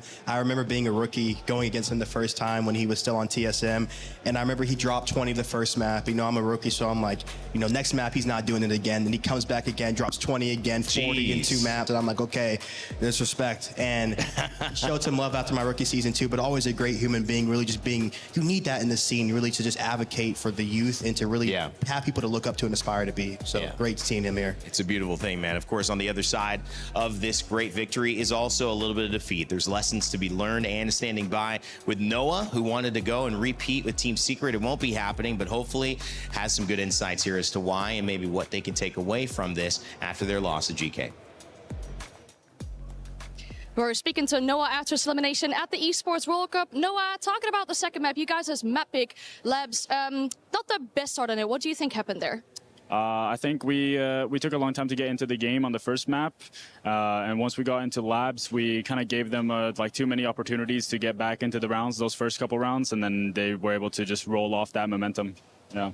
You talked about the whole tournament kind of coming in as the underdogs here. Do you think knocking out Falcons was your best memory of the whole tournament, or was it something else? Oh yeah, for sure. I mean, we overdid what we expected, so I'm still really happy with our performance. And even today, I'm happy that everyone, you know, played and tried their best, and that's all we can do. That's awesome. I saw you talking to some of the fans at the end there. They were like praising you. Is there anything you want to say to them and everybody else supporting you at home? Yeah, there's been a lot of support throughout this event, so thank you guys so much. It really means a lot to me, especially when I get off from all this high and am able to see the social media and everything. So just thank you guys. Hopefully you keep following me, and that's it.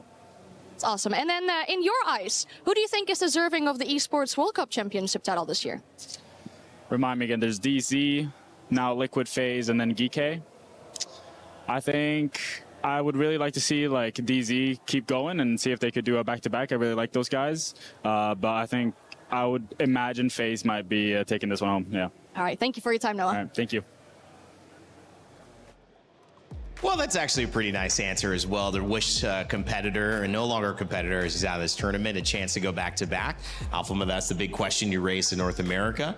We do have 2 North Americans here. You're going to have another one replacing one as well, so you are not able to get away from North America. And if they win this championship, if they win at EWC, it's going to be, I mean, your flight home, your last day here, the dinner out, it's going to be tough, man. My flight home? Oh, man. you know what? I'm taking a train. That's right. That's right. That's the beauty. That's the only win I have. I keep forgetting. You're so dang close. This is unbelievable. Guys, thoughts after this first series? An amazing showcase. GK Esports booked their spot in the semi. I feel like it was a great series. Really proud to just see the new talent coming onto the scene, showing up on the stage. I feel like it's very hard to obviously translate that when you come into a crowd scenario with pressure on the line moving forward in the tournament. Yeah. And I feel like they really handled that really well, especially from Grubby being the IGL2, not allowing that pressure to just have an effect on his play. And he really showed up for his team when they needed him most. I mean, look, the better team, very clean. Absolutely, and I think it's on 2 things, right? Secret being on basically here on the top 8, and I think they thought it was enough. Yeah. It seemed like they were not combative enough, especially in that map 2. I felt like they kind of gave up. I'm not gonna lie. I've known some of these guys to be a bit more fighters, and I think maybe they didn't believe that they had it in them to make it to the top 4. Whereas for GK, they're fired up. They're still riding that momentum from EML, and have been looking so good. And I'm just wondering, you know, at what point do we stop the dark horse story? At what point are they able to beat some of the biggest teams here?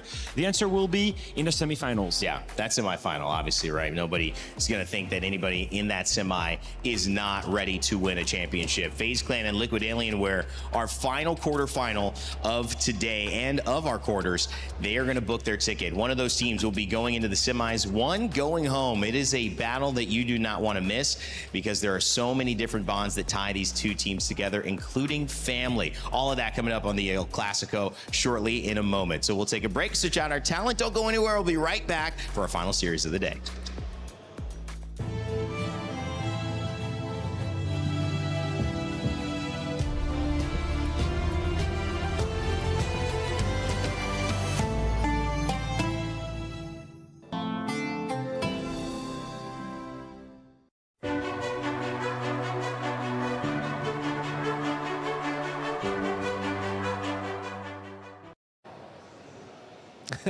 This is Xenox's Confessions.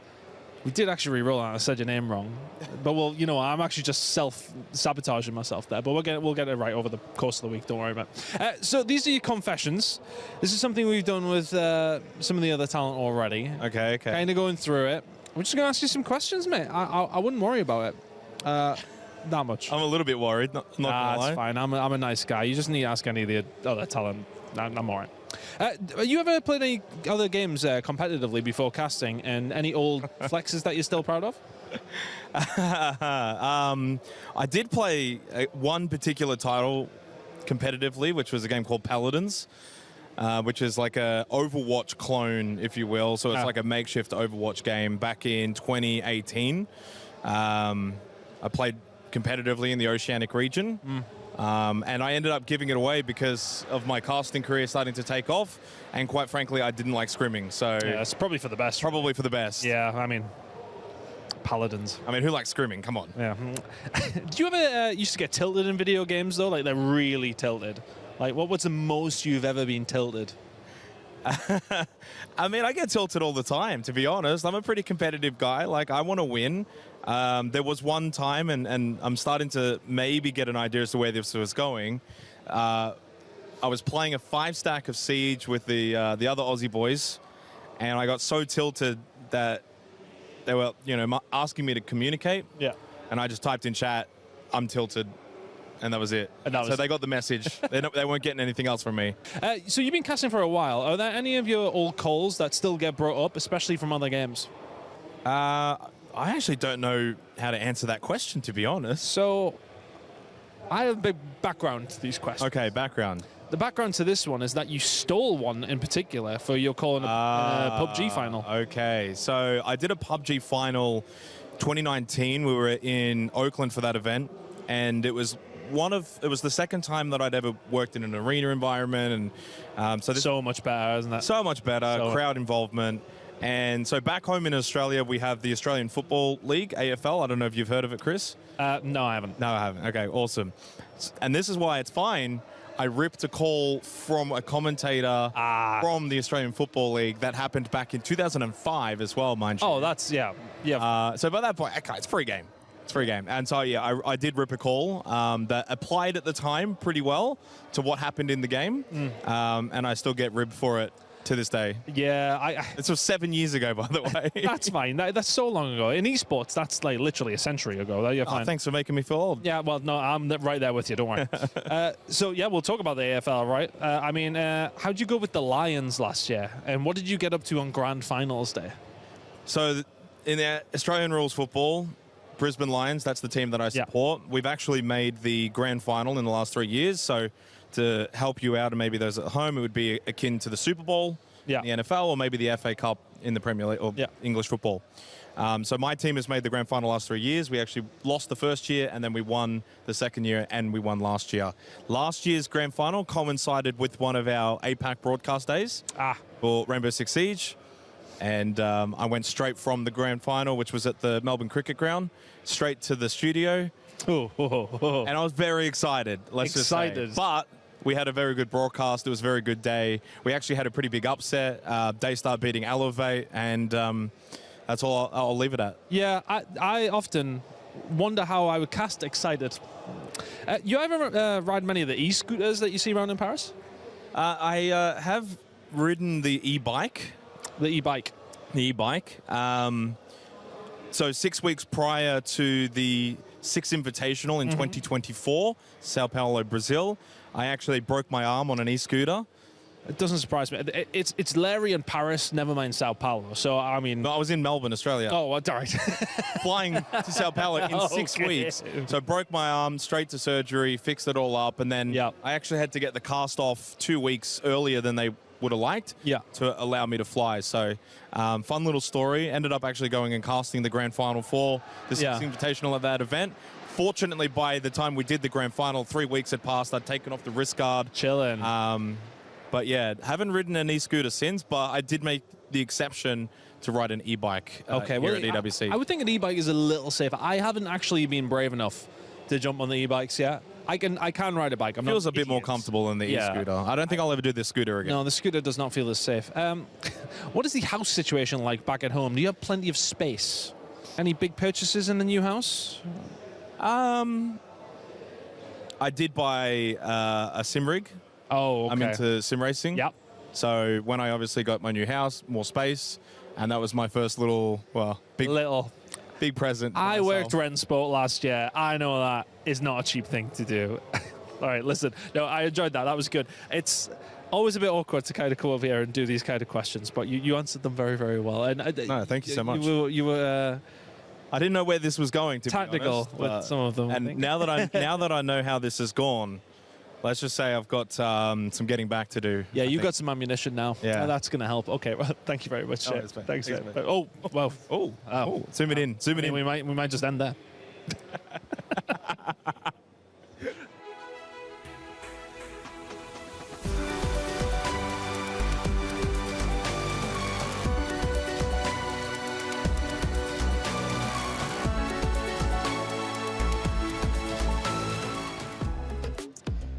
Well, stay tuned on our content scheduled, I guess, relaxation time, because you're going to get confessions like that from Xenox. It was awesome to see, Chris. Thank you. We got more in the works, so don't go anywhere if you want to learn more about your favorite talent, your players in the Siege community. Welcome back to the desk. We've got a matchup for the ages, El Clasico. When you hear those two words, especially if you're a soccer football fan, you know it's going to be a great match. But we're not in Spain. We're in Paris, France, and it is two teams who hail from Brazil, who know each other so well. And I bring in, of course, iconic, but my man Laxing to talk about this. Lax, you weren't with us on the first set, but it was a great series, and now we get one that people around the world have been looking for as a marquee matchup today. Yeah, I would definitely say this is probably the most anticipated match of the day by far. I mean, these two teams, these 9 players, with the exception of Maya on that Liquid roster, have gone head-to-head at some of the biggest events, the 6 Invitationals. I mean, and especially when you look at the pride for both of these teams, they really can cement their legacy more than they had before. We've already talked about it. These teams have won the Invitational,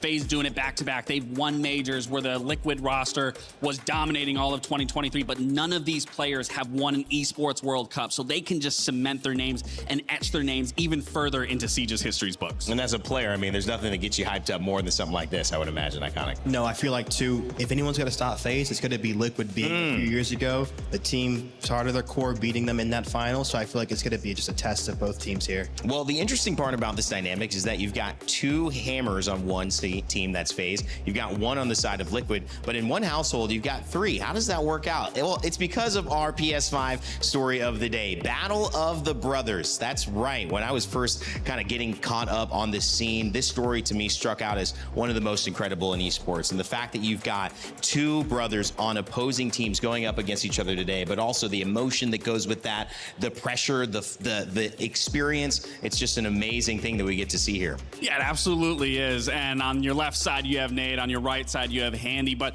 it's such a cool, unique experience. I mean, for someone who has a brother like myself, to just be able to think of looking across the stage, knowing that you're playing against your sibling for a title shot. I mean, it's something that you can't even imagine. And the fact that these two have done it so many times now, that they're at the top of Siege's history books, that they're at the top of accolades in players as individuals. I mean, it's such a cool dynamic to see. And again, for both of these two to just live in these moments and be present with one another, such a cool thing to say. I mean, you really get to take your trash talk home. I mean, oh, absolutely, absolutely. You get to take some of the emotion. I mean, it's a great moment on stage, but the rivalry lives on. I mean, there's no way to separate from it, but that's kind of what makes it great, right?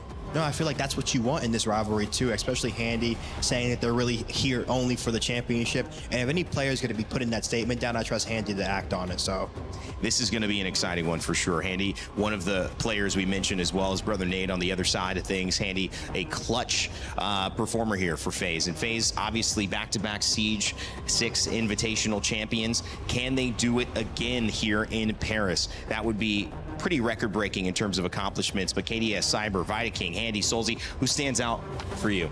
All 5 of these players. Yeah. I mean, there's not one singular player on this team that you can choose to talk more than the other. All of these players are well respected in the scene. Again, 2-time world champions back-to-back. I mean, there's a reason why they've been able to do it, and it's because all 5 of those excel in their roles exceptionally well. And you would just do a disservice if you aren't talking about all of them in the same sentence. I would say Vidaking, the captain, you know, since he came to this team, you've really seen that consistent level of IGLing and just game knowledge just really show it through their play, because they always stay calm, they stay tactically engaged and making sure they have the gunplay, but they also have the right operators and the right utility to deal with these positions that you can actually deal with. So I'm looking towards him to really lead the squad. Championship marquee, no doubt about it, but the team that many think can be the ones to take them down is Team Liquid. Those are their opponents today, and we mentioned Nade, the brother, on the other side of things, trying to take one away and maybe even up those hammers. We'll have to wait a little bit for that, but obviously the idea is still there with this championship. Iconic, tell me who stands out on this Liquid Alienware roster. KZ, I mean, he's one of the best players in the games, holds multiple records for kills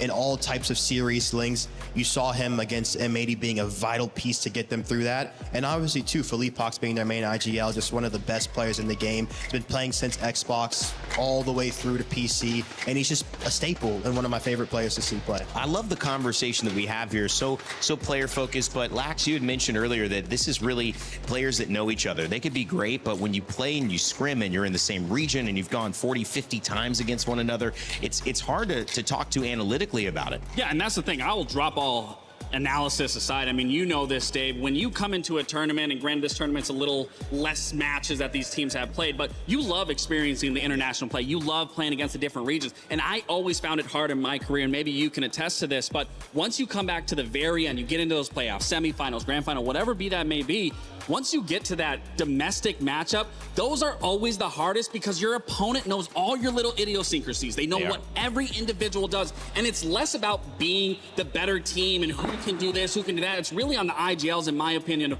who can adapt, who can shot call quicker, who's quicker to the punch to take control of a round, take control of a series. And for me, that's why I put the analysis aside, because these players have played against each other. There's not going to be enough prep in the world that they're going to surprise each other.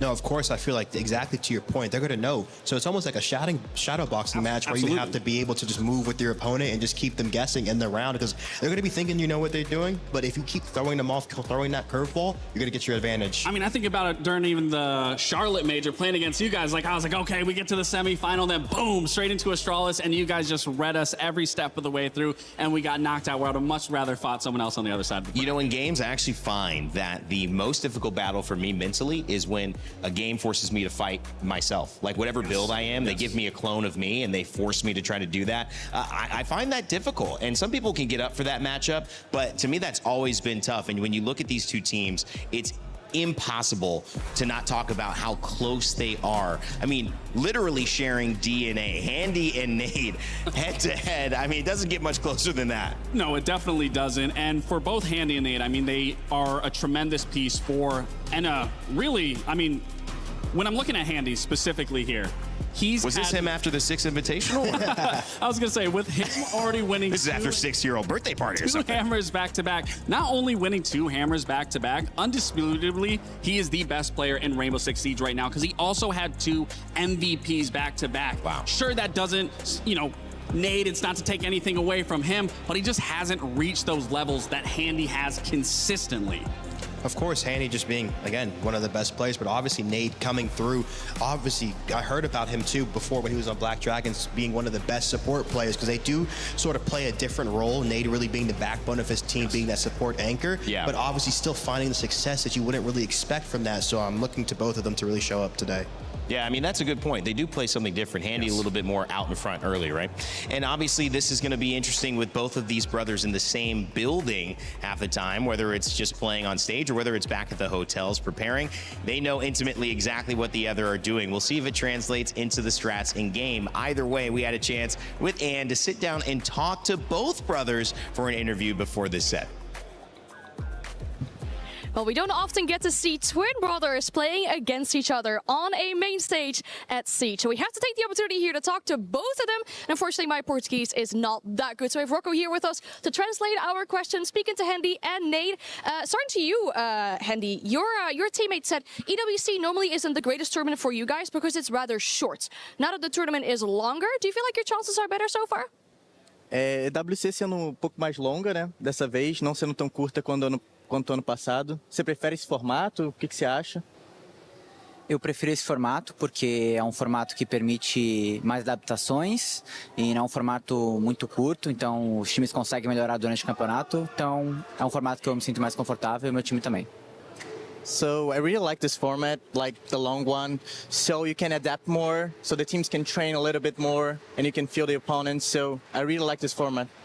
It's awesome. And for you, Nate, this is your first tournament as a team in the international stage. How would you rate the tournament so far? É o primeiro campeonato de vocês nesse international stage com um time novo. O que você está sentindo? Como é que você está sentindo com o time? Acho que está sendo um bom campeonato para a gente. Como está sendo o primeiro campeonato, a gente tem sentindo um pouco mais o campeonato. Então, o começo foi meio frio ali, mas a gente está se adaptando, tá se adaptando ao ritmo do campeonato e acho que a gente está bem preparado. So yeah, it's our first tournament as a new team, and we are doing good.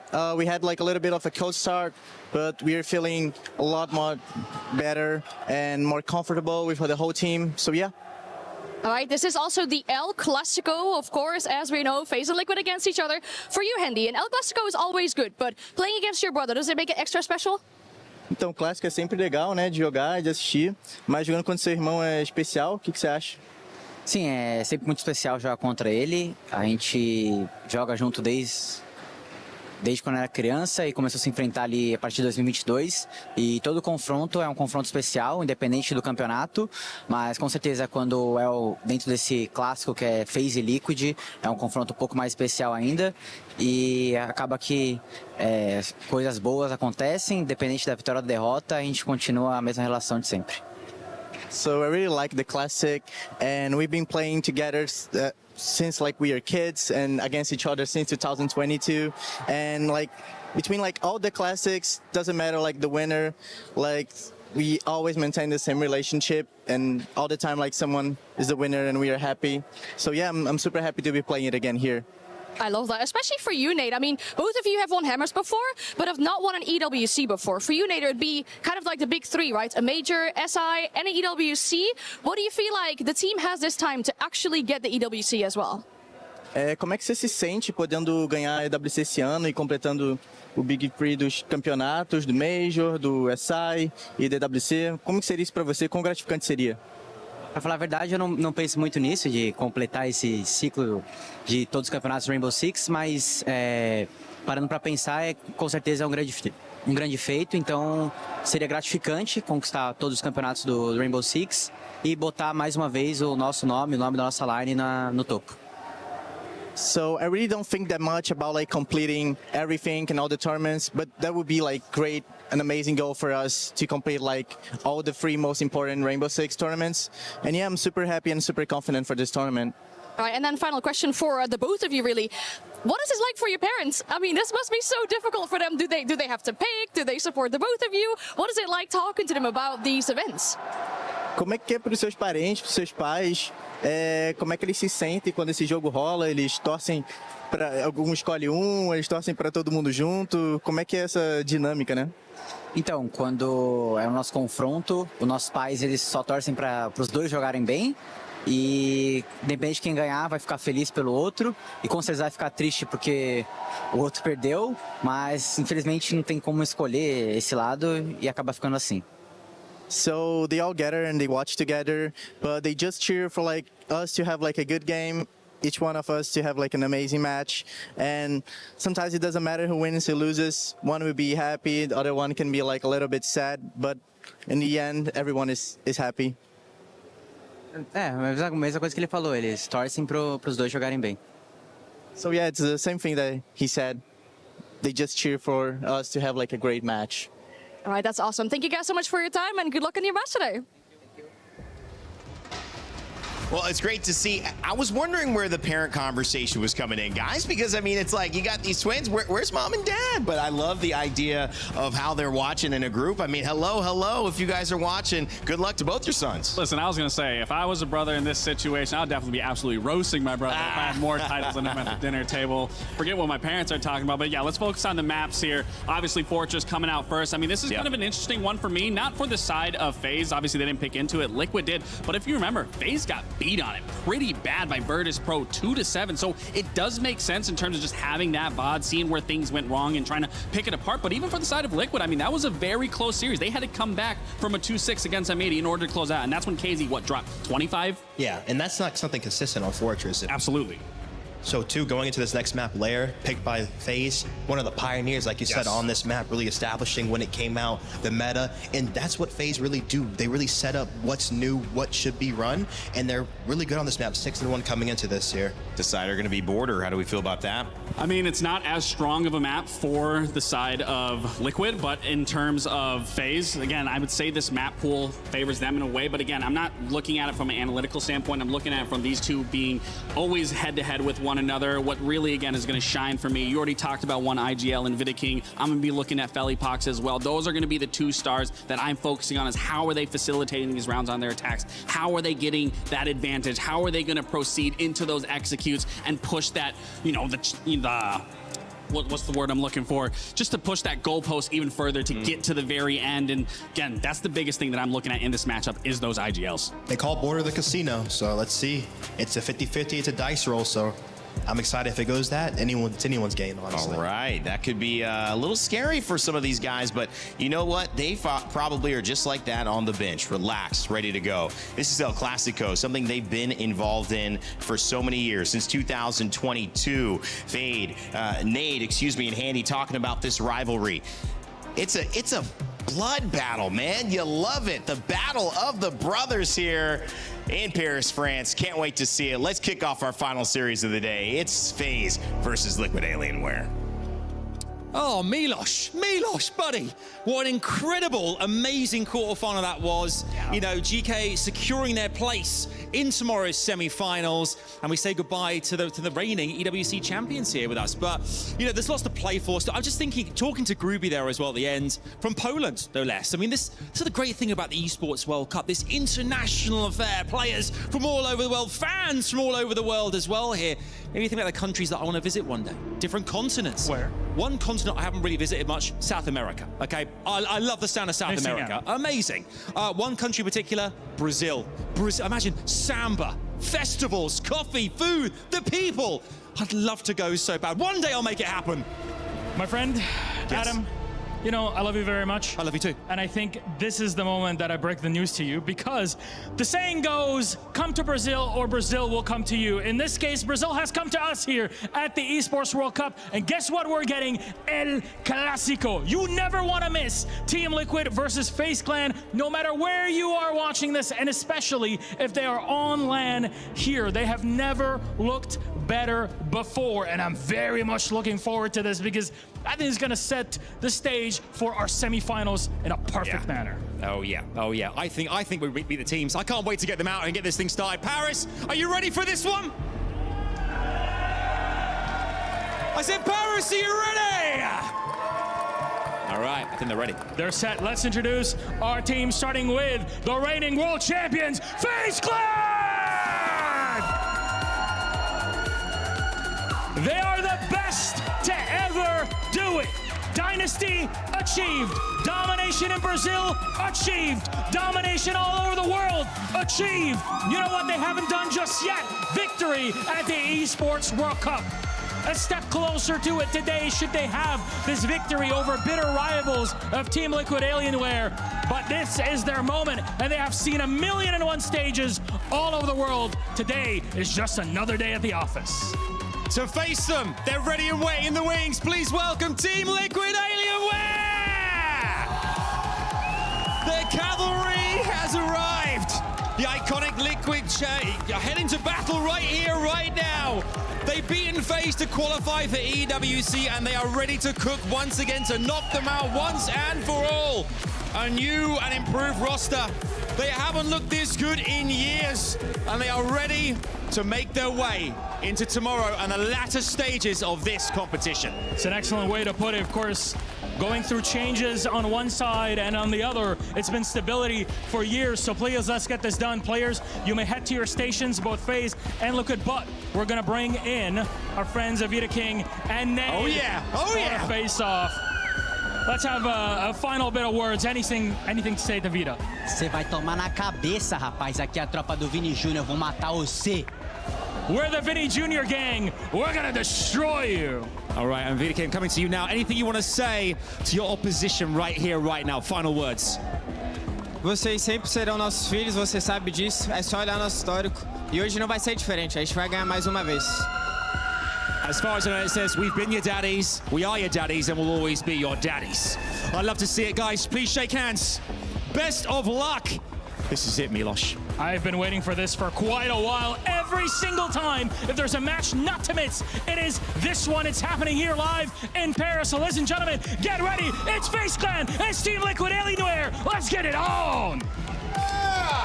Well, if you're watching right now in the crowd at the Paris Expo Porte Versailles at Lenovo Legion Gauntlet, Stage 3 of EWC, you're in the right spot. If you're watching online, you're also in the right spot because this is El Clasico, FaZe versus Team Liquid. The battle of blood, I mentioned, the brothers, the pride on the line, but also, gentlemen, the battle of two organizations, a region in Brazil. One will go home, one will move on to represent in the semifinals. And what a way to do it. The sounds from Liquid already setting the tone. See the cavalry coming out strong right now. Raza flags in this crowd. It's amazing scenes right now. I mean, it's always fun to see these Brazilian matchups. I mean, you always see the passion from the community, from everyone online typing. I mean, these are always the series that you love to watch. I mean, even the beef that we heard with Vita King saying that we'll always be your daddy. I mean, these are the things that really hype up before we get straight into these matches. And they understand that they're here to engage in that type of back and forth. This isn't something that you could ever hope to, go 30-0 in. Some type of rivalries just always have chance, always have a little bit of a moment, a little bit of magic that separate them. We used to see the great stars. I go back to Spain and you see Messi or Ronaldo or these moments of brilliance that determine who takes home the pride that day. But here, are we looking for something just like that to settle the difference? I mean, you got to take risks here. You have to take those gambles. I mean, we saw KZ even in the series versus M80 when they were down, where they were almost one game away from being knocked out, and you saw KZ taking risks, taking gambles, and those were the big plays that were pushing them one step further, which is now locking them down here, again, one step closer to a grand final. Player to watch for those special moments, KDS. Have to look for them. Okay. Question is, can Liquid play FaZe's game? You said they're their daddies. Listen, this is one thing where I would say the only team that could match the tempo of FaZe and do that dance is the Team Liquid Alienware roster. They 100% can do that dance. It's just more of that mental game of being in these moments where they've had to go against these players. They see these situations and are quickly able to adapt and understand what FaZe is trying to throw at them. FaZe, how do they start this round, Iconic? How do they go into this map? They just need to start with confidence. I feel like they're just a well-oiled machine, and they just have to get going, get the machine burning, and make sure they can just stay in this game. Liquid need to make sure they can break, stay the mental game on them, not let them really feel like you're playing against FaZe Clan. They're going to make mistakes, play to make them make the mistakes, and play to just go for them. Because Handy has 2 hammers, and Nate only has 1, and you can't win that here. Neither of them have an EWC title. Does that motivate Nate and Liquid a little bit more Absolutely. I mean, these guys have been winning everything for quite some time. And again, we talk about Handy and the rest of FaZe winning 2 back-to-back world champions. Handy also having 2 MVPs. I mean, everything is motivation for these guys in order to be better than their Brazilian brethren and to be able to bring home yet another title for the region of the SAL. It's been an amazing showcase for SAL recently in Rainbow Six Siege. What has got them as a region, if you're just coming into it and checking out, hey, wow, Brazil seems to be on top here. Why? Their tactics, I really feel like they play a very nice solid siege with the counting. They look to just see where you are and always put the bodies where the weak zones are. And that's a very consistent theme, because if you're not playing to that style, trying to match, okay, they're taking information here, they're going for our weak zone, we need to make sure we're flowing with our information, we're killing their information, and we're stacking zones to throw them off.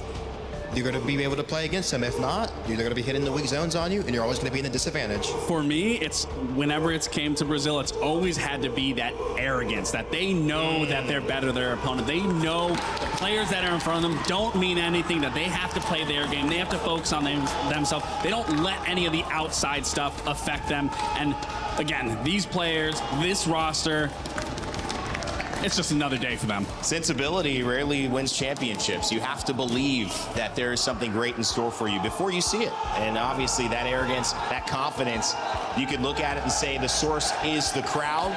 These types of supports that we've seen not only from Liquid today, but Furia yesterday as well. Also representing the region, booking their ticket in the semifinal, but just maybe from the players and the history that they have succeeded in so many different moments. This stage, for some people, you look at Oscar in the game that we just saw before, coming in from stage 2 to stage 1, the lights are bright. This is a moment that maybe wants to look at and say, I need more reps here. When you look at these two, they're like, they have all the reps. Yeah, they're going to be comfortable right now. It's going to be able who shows up and who takes it right now. Going into the map, let's see bans. Big bans on your screen here for our first map. Monty Thorn, standard issue. Getting rid of that pull pressure, getting rid of trap here. I expect to see Liquid hitting the gaps hard. See if they go for that double trap ban or if they go for a walled mile or maybe the mirror here. Expect FaZe to get rid of an info op, maybe the Doker Deimos. Probably the Snake it's going to be though.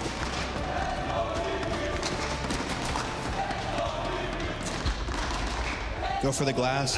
That's good. Getting rid of the traps, getting rid of the execute ops on those attacks. I really like the take from here from FaZe, getting rid of those operators, alleviating a lot of that pressure, like I said, for that execute, removing the Monty, taking that away, getting rid of the glass for those late round executes, and then for their side, removing that Thorn to making sure that they can get into sight. They don't have to worry about these traps, and then the Blackbeard's going to be up, the Blitz is going to be up, so they can still utilize some of those shields. So much is up right now for Liquid. They have to make sure they utilize it fully.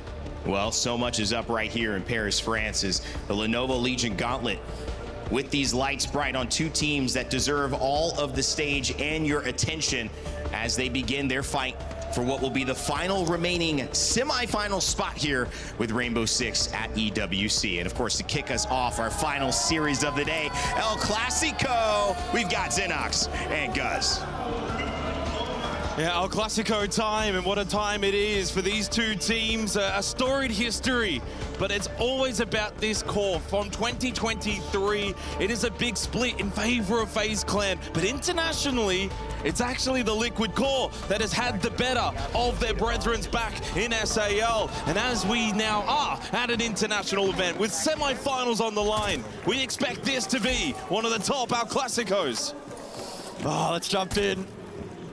Fingers crossed that we get some good quality siege. And that's the expectation. So difficult to split these two, whether it be locally or at the international level. As the boys alluded to on the desk, double trap ban. Indicative that Team Liquid Alienware will be looking to exploit gaps explosively here. Oh, but it's KDS that goes down early. Very early. We saw a very fast-paced Fortress yesterday. And as this map gets played more and more, teams starting to figure out advantages, certainly on the attack. Good start for Team Liquid Alienware. The overall premise should be on this map, defensive-sided in nature. But once you get down to playoffs, finals, a semi-final on the line, you can throw a lot of the defense and attack out the window. And you factor in that it's these two teams that know each other inside and out. This is an IGL battle. Vidaking and Philippox with their work cut out over the next several hours to remain as focused and as dialed in as possible to then marshal the troops around the strategies that they wish to execute. And that to and throw and that counterplay over the course of the next few maps is going to be very intriguing to track. It should be a seesaw battle between these two entities. Again, FaZe dominate locally. Look at the record back home in SAL over the last 3 years. They've beaten this Liquid core 13 times. Only to 5 times for their opposition as KZ will fall early. Evens things back up 4 versus 4. Just over 60 seconds remaining in the round. That's a big pick for FaZe. Needed that when the attack had the extra player advantage. Nitrocell ripped from Cyber inside a bathroom. This one should hit the back of the Blackbeard. Philipppox will go down. Crucial kill again for FaZe. 2 kills over the last 30 seconds, changing the course of this round. Yeah, Team Liquid are gaining decent information courtesy of that Grim, but actually executing upon that, proving to be a challenge. Oh, Maya dead, no RAUs. The purpose of the Sens now null and void. Down to Nade at JB92. Big pick from Nade. Finds the head of Vidaking. Of course, the focus in an El Clasico like this is always going to be highlighted by the brothers themselves. Nade finds one, but Handy, who's established himself as one of the greatest that this game has ever seen, he's going to be a thorn in the side of Team Liquid Alienware. 15 seconds now for the duo. Kid acquired by JB92. Faulty and unsuccessful. Souls and Cyber get the last 2. FaZe always look comfortable. They take the opening round on Fortress. Yeah, it was a little bit of a shaky start, but only temporary. A one-sided fight on the exterior did net an early advantage for the attack. But then with all that util layering still on offer on the side of the defense, despite a double trap ban, we saw just how precarious it was to take map control, then transition that in towards site. The likes of the Mirror and the Fenrir in particular combining really nicely and opening up some of these playmaking opportunities. The Blackbeard was dealt with in a clinical fashion. And then late in the round, FaZe were incredibly disciplined, forcing the play forward there from Team Liquid. And it's a solid start for FaZe Clan. This FaZe roster not missing a single event in the last 3 years. On the flip side for Team Liquid Alienware, of course, didn't make Salt Lake City. Also missed Montreal back in the day when they were with Furia. But despite that, in terms of overall event wins, which this is kind of intriguing when you're the back-to-back SI winners in FaZe, it is actually 3-2 in favor of this Team Liquid roster.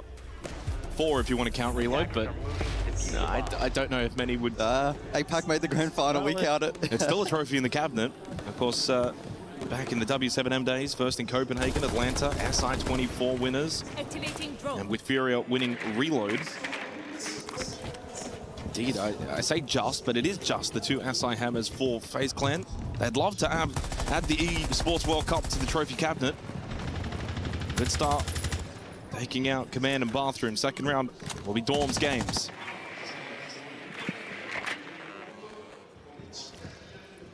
And once again, it's the Fenrir in play for defense. Likely to be a mainstay for FaZe in this first half. Just the stall-out potential that it has on offer against the attacking lineup of Team Liquid Alienware. Given their bands are looking to find pockets of space and lurk avenues, I wouldn't be too surprised if that is a mainstay. Potentially even a ban going forward post round 3, but it's direct this time. Good cover from JV at the window. And a clean synergy with Philipppox vaulting in. JV finds the opening kill. Back-to-back opening picks for Team Liquid on the attack. Over towards the main stairs. KZ goes down to Handy. Sorry, the other way around. Handy will go down to KZ. And it's a 2-player start for Team Liquid. If they want, they can slow the pace down a little bit. There's so much time on the clock. Yeah, Philipppox did go searching initially over towards Bathroom, but in response to finding that follow-up, they'll consolidate this position. Now try and force out aggression from FaZe. They need to try and playmake on this side if they stand any chance in the round. But easier said than done. Tough positions here for FaZe.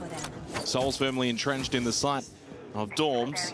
KDS is at least keeping that corridor over towards Courtyard covered. Vidaking then split towards Game. So it's a pretty isolated defense right now for FaZe. In a 3 versus 5, that does make sense. It means Team Liquid, they can overload, but Souls double with a DMR onto the push from Philipppox and Nade. Search together, but Maya finds an angle. Still, a little bit more winnable now for FaZe as KDS also shuts down JB92. These are the kind of rounds you must be winning if you're Team Liquid now, 2 versus 2. Maya did slip sight. Can KZ offer protection? He's a long way away. Isolated bedroom side. 35 seconds for Team Liquid. And KZ can't call either of these two players. The Jugger payloads have been eaten. Maya Souls has gotten 3. It's only down to KZ. It's got 25 seconds, so still a little bit of time inside of Dorms. With the kid at his feet as he acquires it, he doesn't have the chance to plant. It's 4 from Souls. What a round stolen from FaZe Clan. A 5 versus 3 start in favor of Team Liquid, and they walk away with nothing. Yeah, a great highlight of how strong the DMRs can be in the right hands. Team Liquid Alienware failing to close that gap, activate the blitz, and playing into Souls, who heading into this match, 4th rated here at the Esports World Cup, 123 EPS. He's been a formidable force both on attack and clearly on defense. And that's now back-to-back rounds where Team Liquid Alienware have had win conditions. They've actually been in a pretty good position, got the open of round 1, had decent pressure in towards site round 2, and on both occasions, FaZe have been able to stand tall. Yeah, back-to-back opening kills for Team Liquid, and haven't been able to capitalize. Huge round from Souls to find 4 kills. He starts 6-0 from the opening 2 rounds. Those are the missed opportunities. This is, of course, Team Liquid Alienware's map pick of Fortress. And Lair to follow after this, guys. It's not a great map for Team Liquid. 1-3 record. On the flip side for FaZe, 6-1 record over the last 6 months. That actually included, it started the streak with a 7-0 over Team Falcons back at the 6 Invitational. For Team Liquid, the only win that they've had on the map of Lair to follow after this was an 8-6 over M80, of course, here at the Esports World Cup.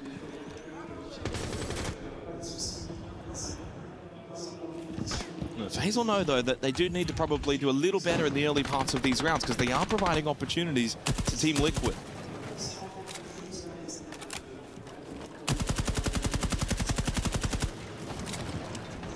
Yeah, in terms of that opening kill conversion at the event for Team Liquid Alienware, 72%. They do find themselves straggling behind some of the top performing teams in that conversion rate at the event so far. FaZe Clan, though, even further behind at 63% conversion rate. So that'll be an intriguing little battle to watch over the course of this series. I'm reloading! Team Liquid currently posturing top floor.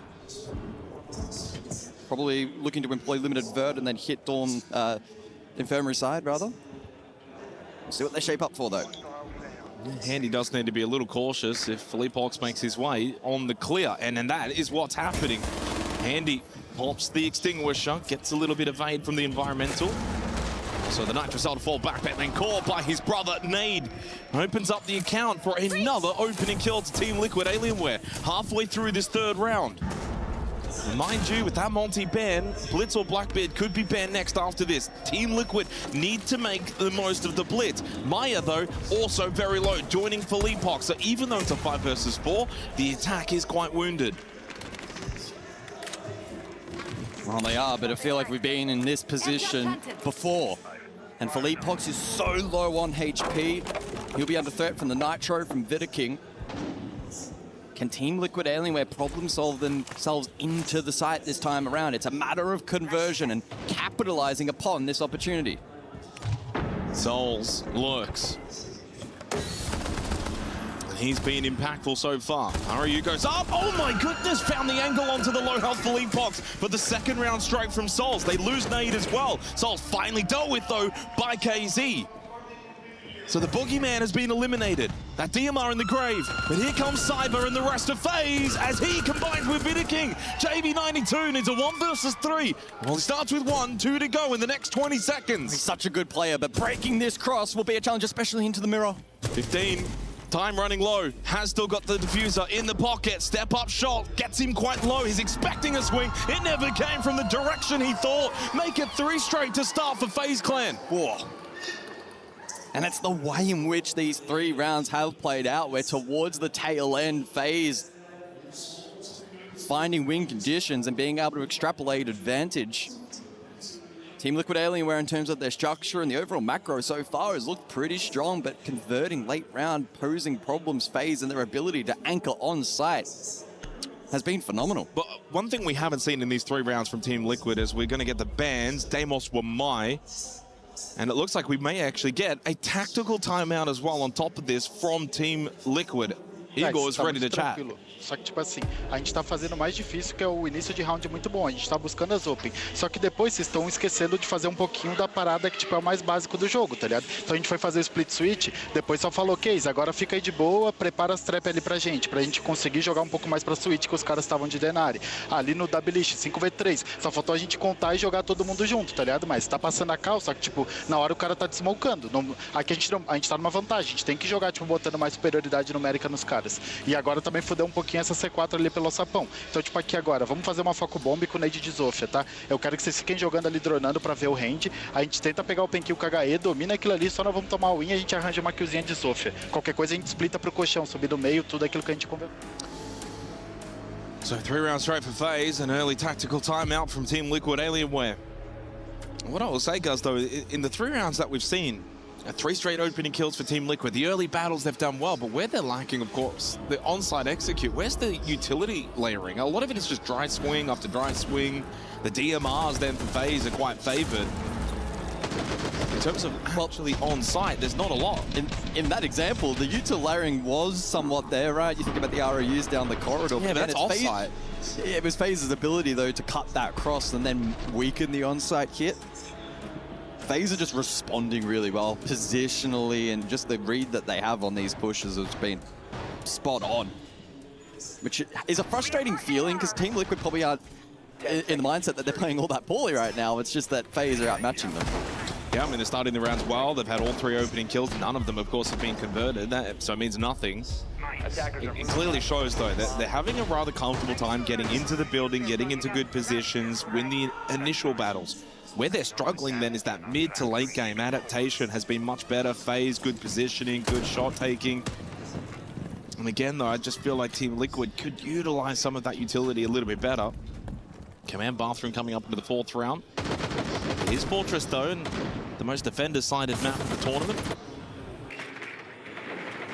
It's the kind of map that a 5-1 half for FaZe could easily then be replicated by Team Liquid into the second half. It wouldn't be completely that shocking. Noting as well that FaZe have taken the Deimos out of play, limiting a bit of info gather, and Team Liquid elect to actually go the Wamai route. So trying to enable more of that util layering and clearance. Well, the Wamai wasn't even played in the first 3 rounds, but it means you don't have to worry about that becoming a problem. They didn't go the Fenrir route, though, which has been quite damning for the attack. 3rd time we're going to see the Fenrir. No kills yet from Handy. Hasn't been needed. KZ's taken very, very low, and this has also been a common theme in this first half. Team Liquid Alienware, while they're getting the opening kills, what's not noted is the fact that FaZe are also getting them quite low in a lot of these rounds. We've seen Philippox on the Blitz twice now be taken down to 1 HP. That makes it a lot harder then for the shield play executing into the site. It's the mirror deployed here as well from FaZe once again to help offer on-site support. Philippox will be relaying the message. You can see him calling furiously. A triple impact attempt down below from Nade, though, will not net a successful result. It does make holding behind that mirror a little bit more difficult and challenging for FaZe. Obviously would have liked to have found a kill, but it does open that up and denies the position to be held. Good swing from Cyber, though. They get active. First opening kill for FaZe. Another one around the corner, though. Cyber wasn't ready for it. Nade got the free kill. Mirror window popped. Was broken anyway. Souls, by the way, taken down inside a bathroom. This is much better from Team Liquid in terms of their on-site attacking play. Bitter King's down as well. So does go JV92. It's a flurry of trades with Bitter King still on the floor. Handy, though, he's gotten his brother. Maya quick trade. 1 versus 2 with Souls and KDS quite low. Newest member of this core team, the former Liquid man himself, Imaya, can't stop KDS. It's a bloodbath to begin on Fortress as FaZe Clan make it 4 straight to start. And again, so close for Team Liquid Alienware. But FaZe and their ability to maintain the trade tempo in that round was absolutely spot on. It's got to be a frustrating start, though, especially for Leapox, furiously making these calls and just not able to withstand the pressure on site that continues to be delivered here, courtesy of FaZe. Cyber responded nicely down below, but that was immediately traded. Leapox there, Dynaviticking again, also traded. But then Handy was switched on his particular position, left Maya in a very tricky 1 versus 2. And great discipline and positioning late round. Both players were low, both susceptible. One shot to that DMR. But it wasn't to be for Team Liquid. FaZe 4-0 up. Team Liquid's going to need something to turn around quickly. 2 rounds to go in this half. But we said this plenty of times, guys, with these kind of maps, 4-0 start FaZe, absolutely perfect, haven't done anything wrong. Still, you lose the next 2 rounds. And it ends up being a pretty even half for a map like Fortress. So they must stay locked in for FaZe Clan. Heading into the 5th round, it will be Dorms games once again. Back in the 2nd round, that was probably the closest Team Liquid have come to winning one of these sites. Of course, that was the 4K quad round from Souls. That really stopped them in their tracks from taking Dorms games, so we return once again. Virtually the same lineup that FaZe Clan have been running for the majority of this half. They've been really leaning on the Azami, the Fenrir. Smoke Aruni is seeing a lot of play. We actually do see the Kaid now for the first time in this entire half. I'm reloading! As for Team Liquid Alienware, we will see the Maverick employed.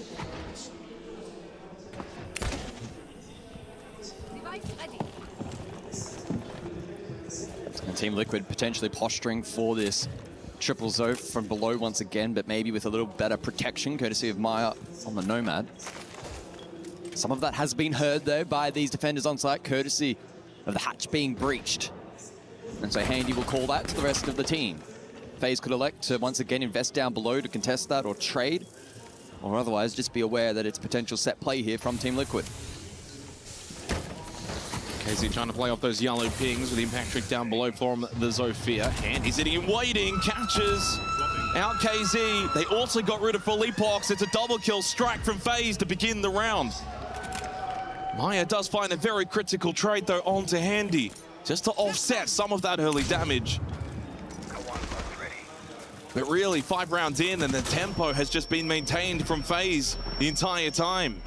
Maya able to get some space towards Old Tower. Cyber headshot on the JB92. Well, this is starting to look really brutal to watch. FaZe are just on another level right now. 5-0 start Fortress. This has not even been close. For an El Clasico match, this has been all too one-sided. Final round of the half. Team Liquid on the verge of being flawless here on their map pick of Fortress. Well, Jake, you and I know better than most that Team Liquid have that comeback potential, but as it stands right now, FaZe are well and truly in control of this opening map.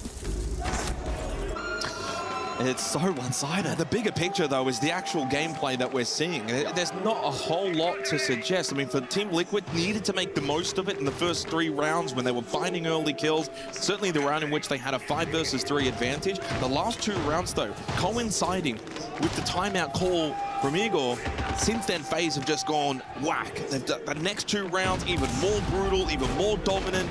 Back-to-back opening kills, one from Cyber, one from Souls. Team Liquid have tried different avenues, right? They tried a lot of, they played shields throughout, but early was the main focus. Didn't quite work out. They pivoted to the Sens. Again, didn't quite work out with the layering. The Zofia in the last 2 rounds, not netting anything. They continue to try these different ideas, but FaZe are countering in terms of their positioning, contesting this vert down below, contesting the utility prior to that, and having the means to deal with the shields at the opening of the half as well.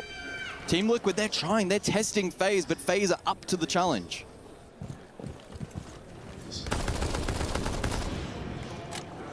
Goes without saying, really. This is a must-win round for Team Liquid Alienware. 5-1 half is a little bit more salvageable on a map like Fortress going into defense. 6-0. Well, it will be close to impossible, but funnier things have happened.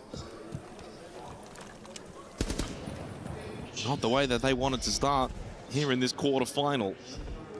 And if we're going to be completely candid, I think the winner of this is probably favorites in the next matchup against GK.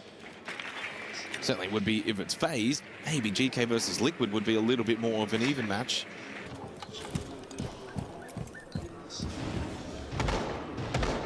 Canadian Cafe. Goyo for the first time in the half from FaZe, so a little bit of extra on-site utility to deal with for Team Liquid Alienware. They bring double hard breach at the window. Cyber, how free is that? Too easy.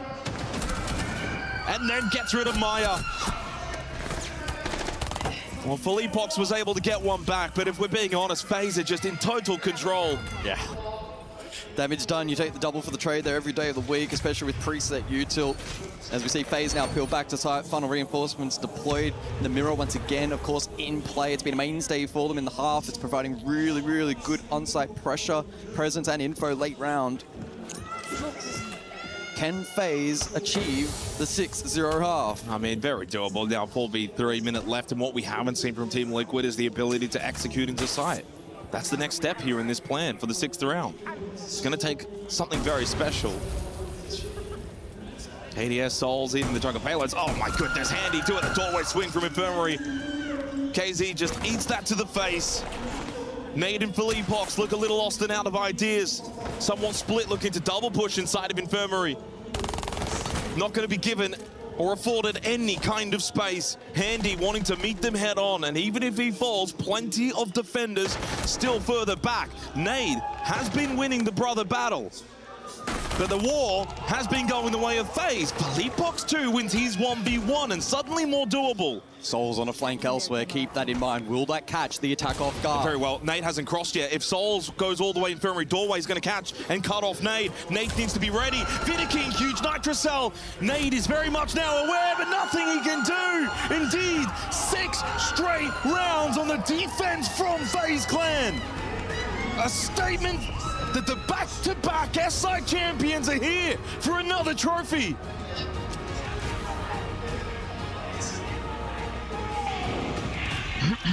O cara quitou lá, o cara quitou. Só pegando a tá discutindo com os caras ali, velho. Fala aí, mano, fala aí. Tua mina tá discutindo com o torcedor dos caras ali. Eu vou falar depois do banho. Tá dando dedo aos caras. Rápidas, né?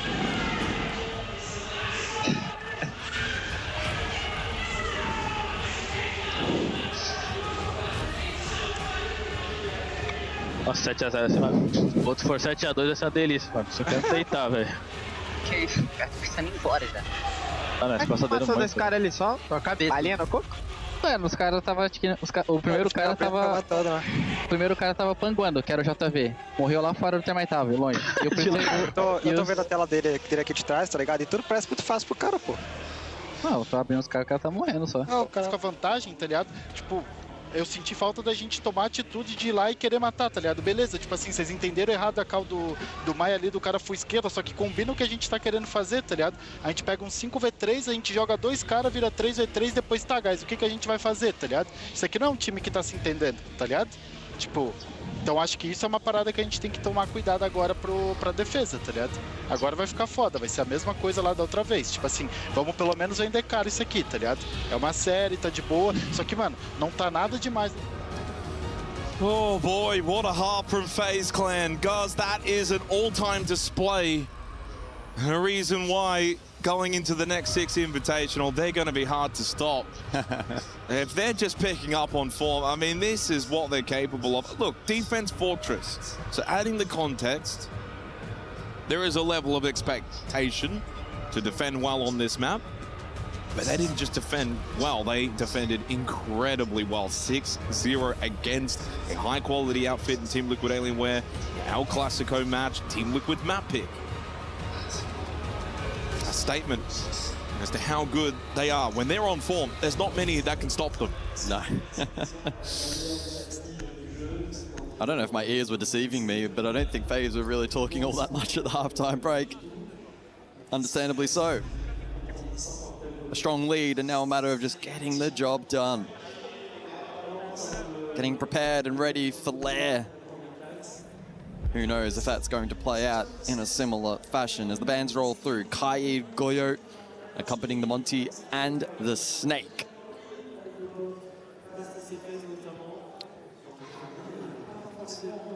All 10 players back inside of the server. We temporarily only had 9, but it would appear as if we are heading to Bathroom and Commanders up first here, courtesy of Team Liquid Alienware now being on defense.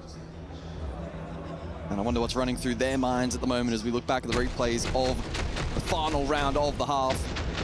Cyber aggressing early, and whilst eventually he did fall, took 2 with him. A strong advantage afforded to FaZe, ruthless in their ability to deny that site control. Philippox desperately trying to get that diffuser on the ground for the first time in the half.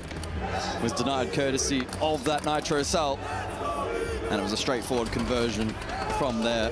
It's pretty rare you see a 6-0 half, and I really did not anticipate it between these two. You know what's even rarer that you don't see often is a 6-0 comeback. Oh. It happens though, and it has happened before.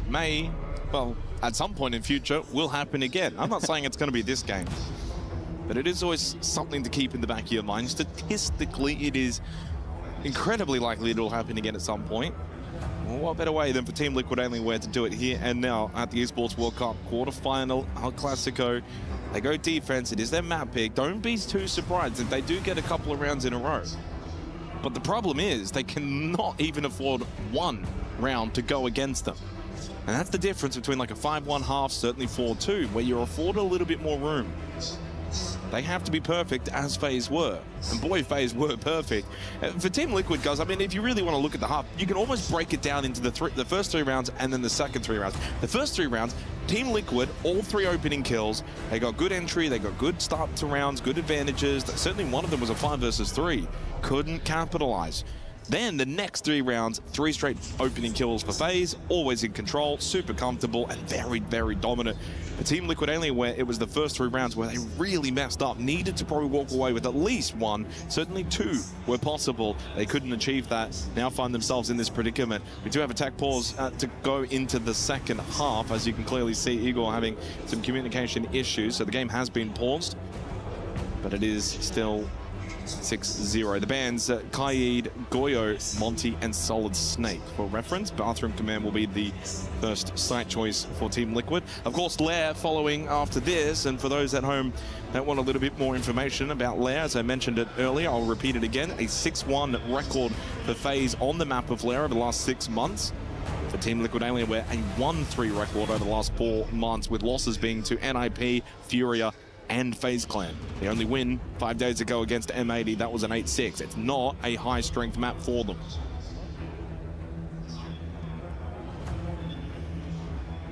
Yeah, never a nice feeling when you're the one experiencing the tech pause as well, when you're facing a 0-6 deficit, but always an element here in the LAN environment that needs to be contended with.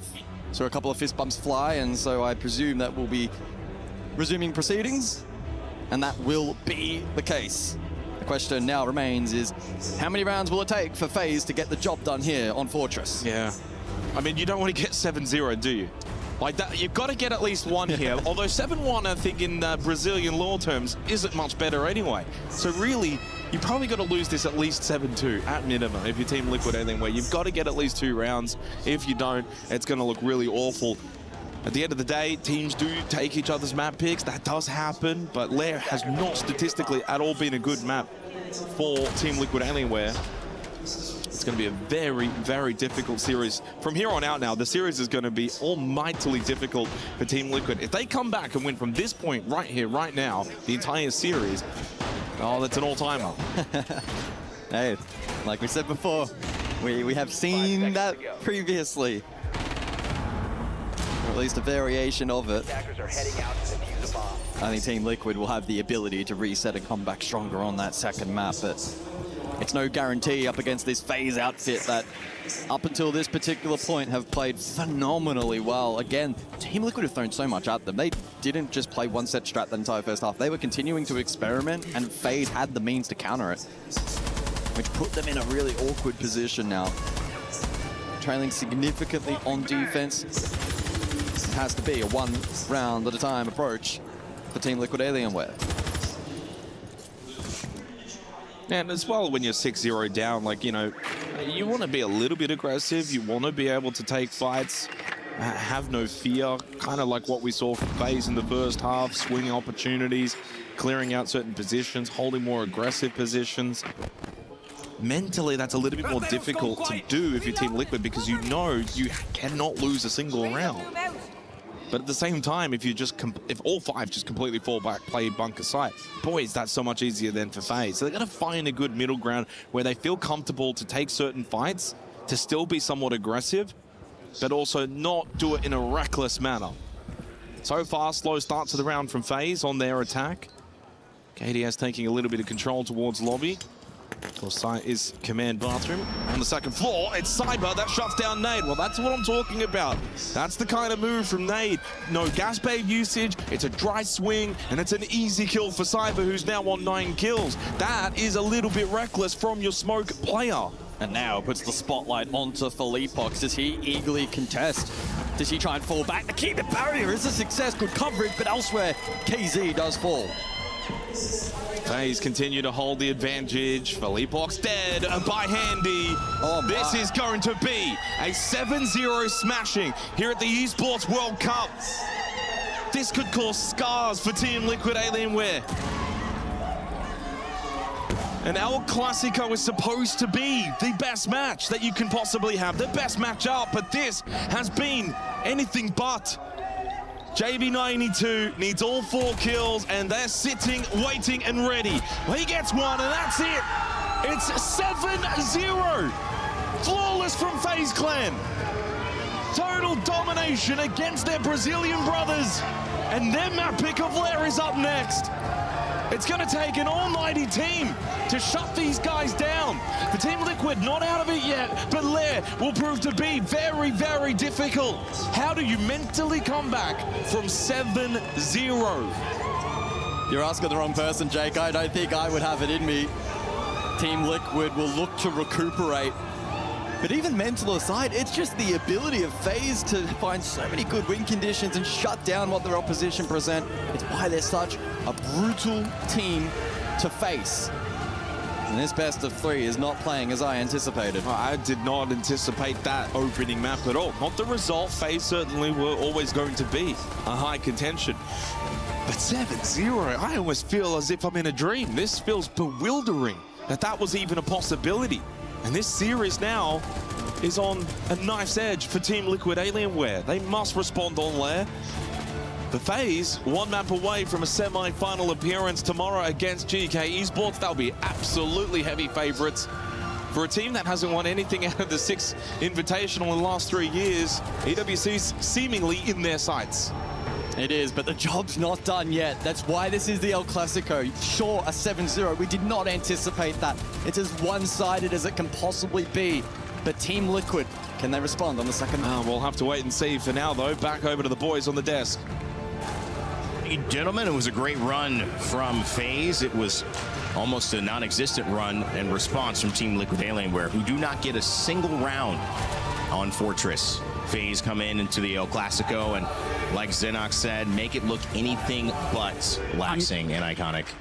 I made a cup of ramen in the green room and I turned around and it was 5-0. I don't really even know what happened. I blinked and the series is already over. We're talking about a map too. I mean, great call from you going into this. You said we're talking about Vidaking, we were talking about the IGLs, and I mean, absolute dominance, great adaptations, just great way to shut down the Cavalry. Yeah, they couldn't really even get a footing into that game. These rounds, our defenses, our setups, they had so much utility ready to stop their plays, and you saw them playing so well off each other too. Have to highlight Souls and the DMR. Really just been an anchor for this team for so long. One of the most experienced players, support players in this game, really showing why he's still here. What made FaZe so successful in that? Because, you know, you look at the quality, the caliber of these teams, the awareness, you know, you would think that there would be at least one moment that they could capitalize on FaZe's weakness, but they didn't show any.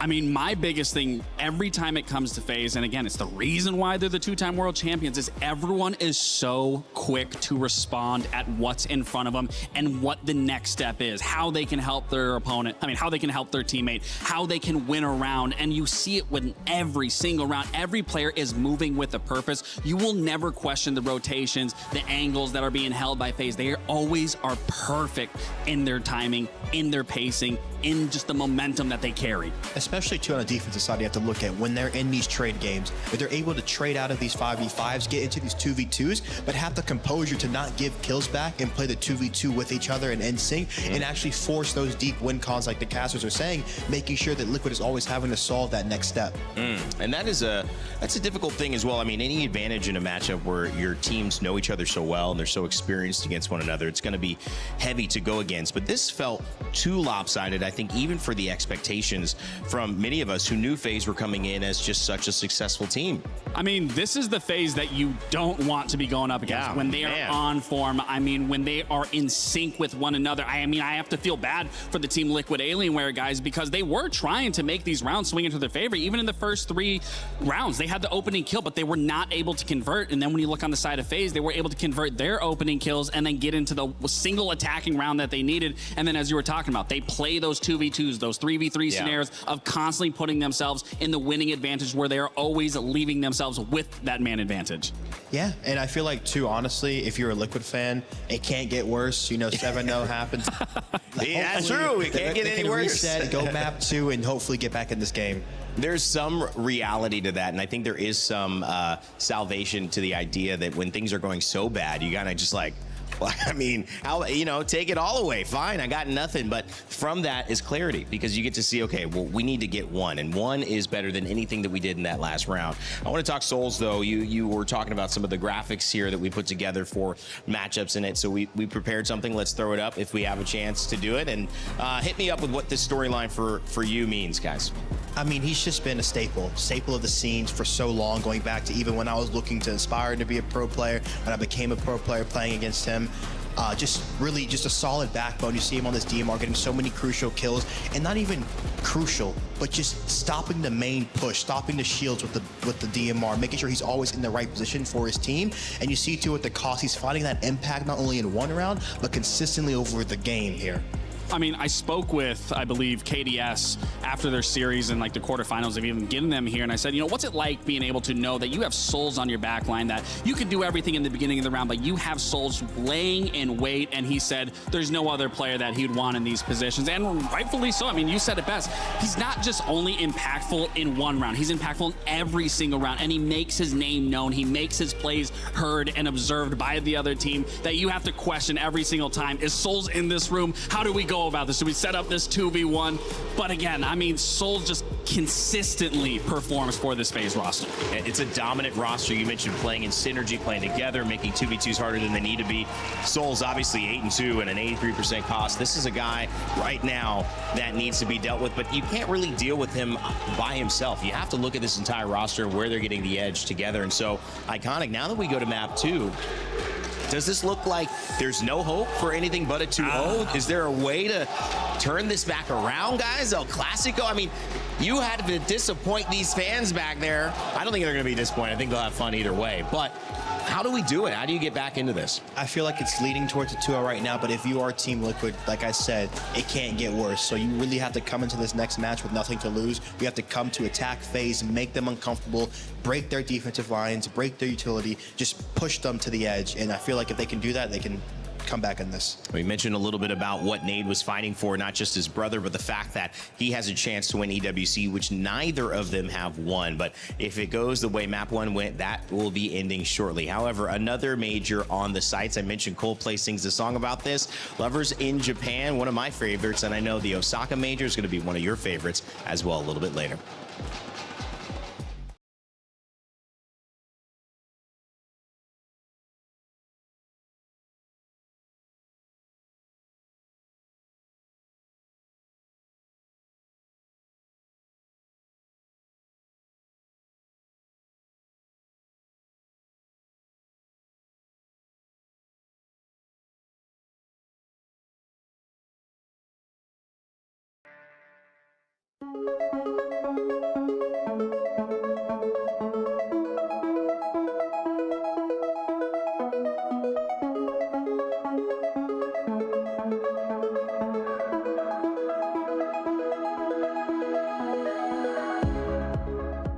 This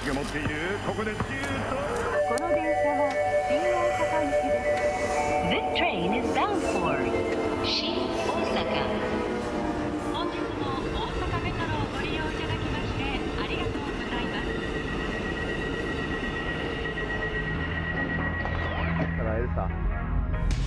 Minasan konnichiwa, APL no Manic desu.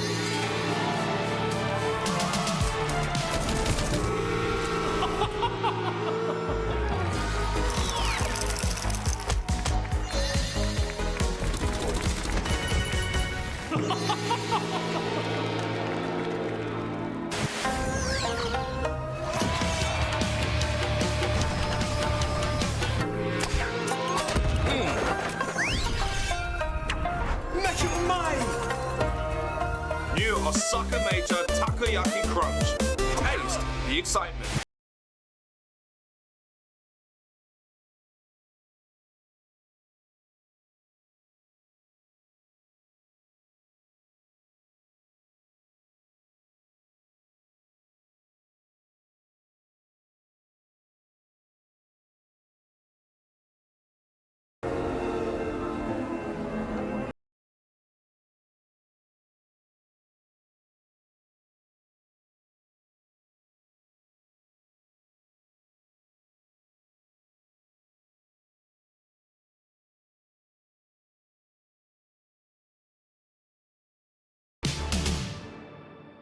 He thinks he can come in here and play my game.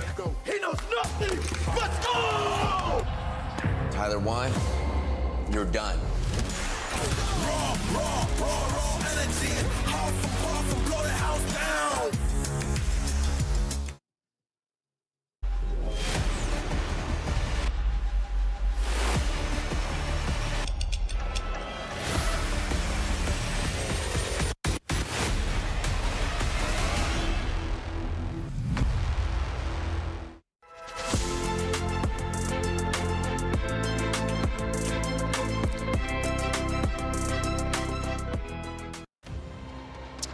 Did I just see Dev get slapped by an octopus promoting Takoyaki Crunch?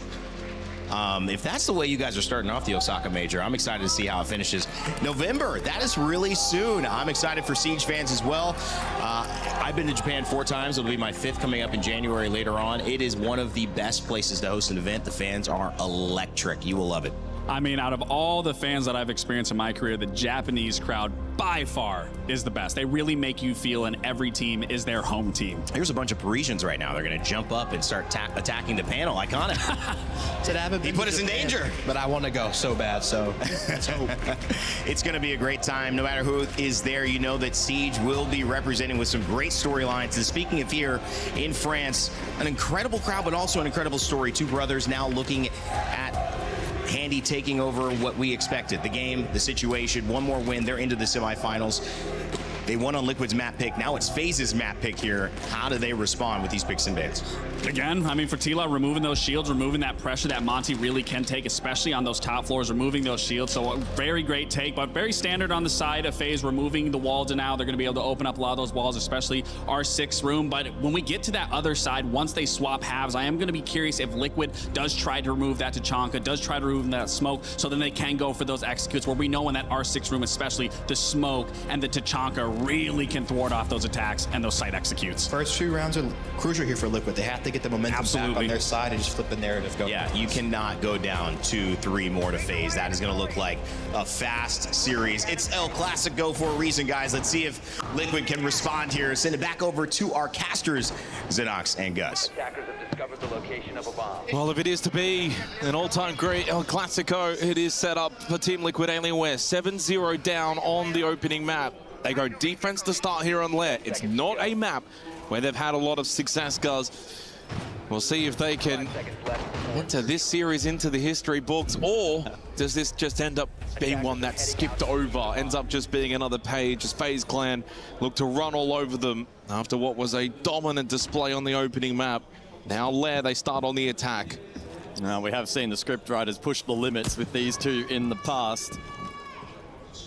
Is there another one to add between these 2 juggernauts? Double hard breach ban from FaZe and double shield ban on the side of Team Liquid. Does mean that FaZe are going to have full info gather available. And Team Liquid Alienware on the side of defense will need to be reliant on traps to fight against the lurk. It's an upside presence early here from FaZe gaining info. I mean, I know this goes without saying, but Team Liquid Alien probably need the first round, right? Just to get a monkey off the back, get a round on the board. You still haven't won a single round. Now, start well. You want to obviously try and build up a decent little lead. And more importantly, it's Master and R6 defense. Like, this is the site you need to be winning defensively too. You lose this round, and any kind of mental scars that were maybe patched over during the break between the first map and the second will immediately then be ripped back open. Need to start strong. FaZe have got everything to gain, though, in this opening round. Drone active. Bit of util layering as well over towards lobby stairs, potentially facilitate a push late to connect with this push over towards Ops, which is developing for FaZe. Yeah, I mean, somewhat developing into a defaultive side of the map around Ops. Vidiking, of course, and his position on the attack towards Ops and Mezzanine. Philippox is at least defending Mezzanine at the moment still. Vidiking's drone will get shot out. He's also still defending towards main stairs. He throws out one of his gas babes. Handy's all the way on the other side of the map, though, lurking bunk on that first floor. That's the intriguing part for me. What's going to be the goal here for Handy? It's actually making his way up green stairs. So they've got a little bit of other side of the map pressure at the moment from FaZe. There is only 55 seconds left. They're still barbed wire. They haven't really dealt with Mezzanine at all. KDS towards Bathroom. Nitrocell from KZ will not find the opening kill of this round. He's now full white. KDS towards Bathroom. And FaZe have not done a whole lot of objective work towards the side, and there's little time left. This is a good round so far that's developing for Team Liquid Alienware. Can FaZe hit the crunch late? Low potential still down below as Vidiking does slip into the side. Surely someone's watching this mask position. Obviously, Nade is close by, does have a Nitro, throws it out, but he doesn't connect either. 20 seconds left, still 5 versus 5. It's Handy the first one to go down, caught in the hallway. Philippox to fall as well, but it's Team Liquid Alienware that are winning out the majority of these battles, and it seems as if they will finally get their first round in the quarterfinal. It's only taken 2 maps, but they've got it. And it was a good round at that from Team Liquid.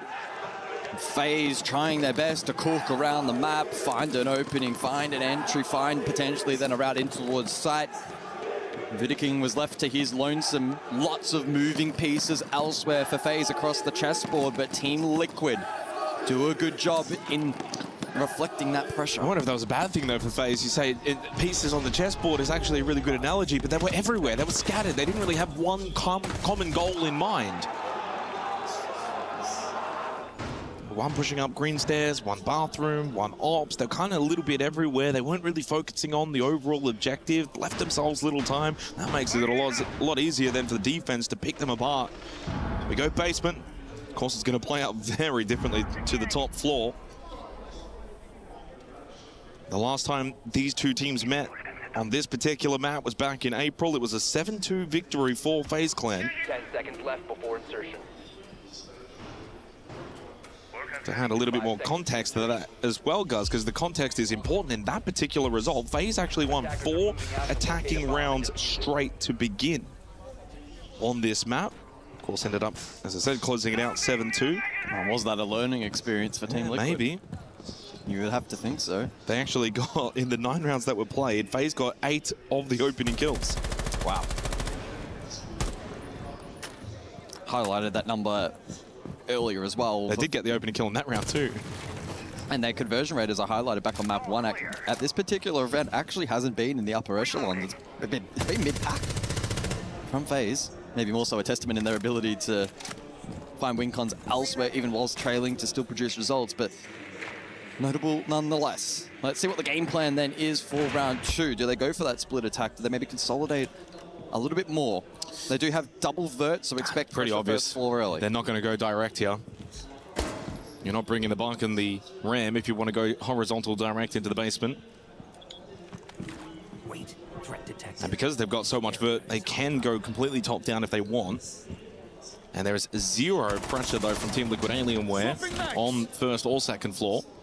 Philippox will hold blue stairs as the main anchor position. No enemies detected nearby.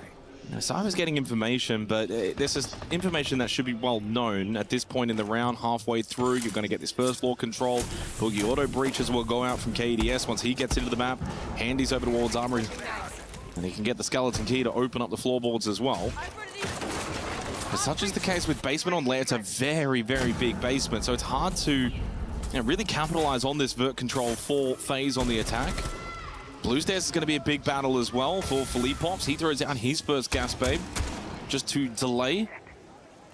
But at some point, you imagine FaZe will look for a double swing to clear that position.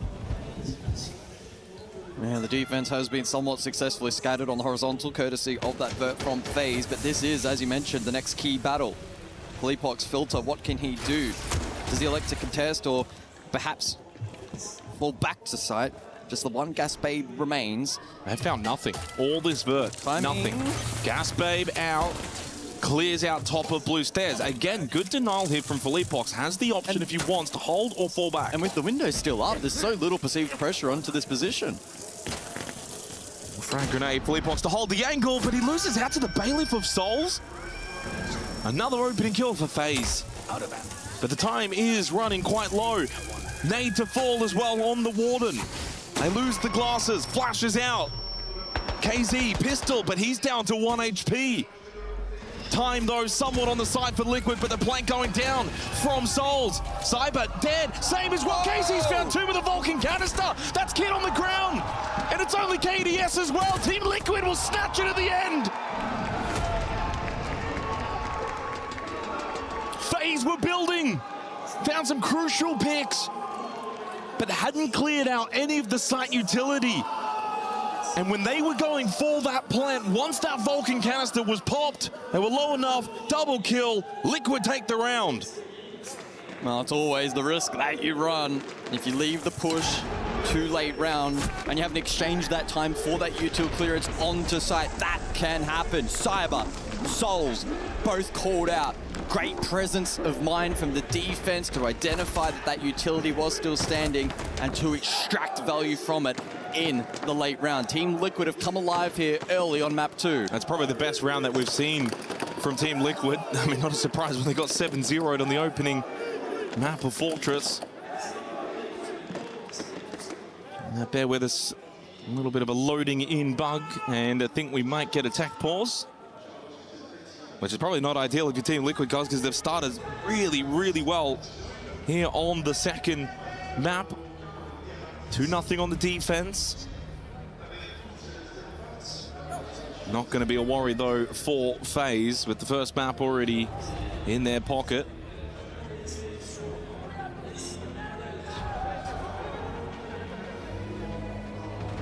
Yeah, it should be pretty simple to get all 10 players back into the server pretty promptly. It's a bit of a shame for Team Liquid building some meaningful momentum in the early stages of this second map, but certainly a great start and a testament to the resilience that this team has on offer and their ability to respond. FaZe, honestly, in these first 2 rounds, haven't shown much. Time management poor. Split pushes not producing results. Well, look at the opening kill times, guys. To add on to that, 16 seconds in the first round, 31 seconds in the second round. And they did find both of those first picks. Funnily enough, Souls onto Philippops back-to-back rounds. But when you're doing it so late in the round, there's not really much of an ability to use that as much to your advantage. 4 alive for Liquid, then 3 alive for Liquid in the 2 rounds too. So they've been pretty comfortable. Bunk's briefing will be up next as we're just getting a rehost.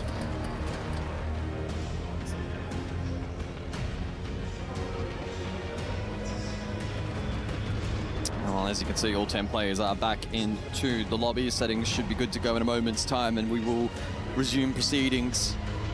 Bunk's briefing to be the expected site of choice up next. I love this objective, one of the most dynamic that we see in the game across the 9 maps. So much counterplay on offer for both the attack in terms of the routing and then defense in terms of the win con that they want to play into, whether it be denial in towards the objective or playing for denying the plant, or even the post plant as well, which is certainly high risk. So eagerly anticipating this 3rd round. Now, hot start as well for Maya and KZ, especially if you're Maya replacing someone like Hertz from this all-star lineup. It's not going to be easy. Hertz has been doing some really good stuff as well for Furia, but Maya starts 4-0 in the opening 2 rounds here on Lair.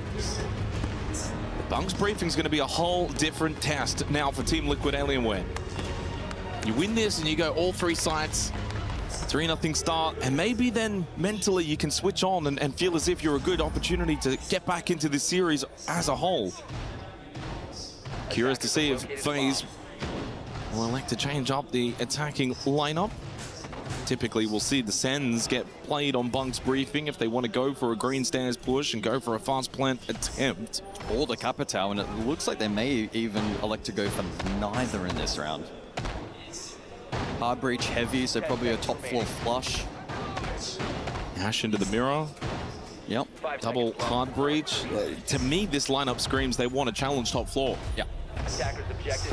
Absolutely. Green side and direct is very, very challenging. But very rewarding if you can pull it off. I don't think they can with this lineup. No, not with this lineup. Into Ward and Solace. Eat your heart out. It's not going to happen. And so a large emphasis of this round will be away from the direct objective itself. It's going to come down to FaZe and their ability to clear the map across top floor. And then for Team Liquid, how eagerly do they look to contest? At what point do they then decide to peel back towards the site? Because they will be vulnerable on the objective itself.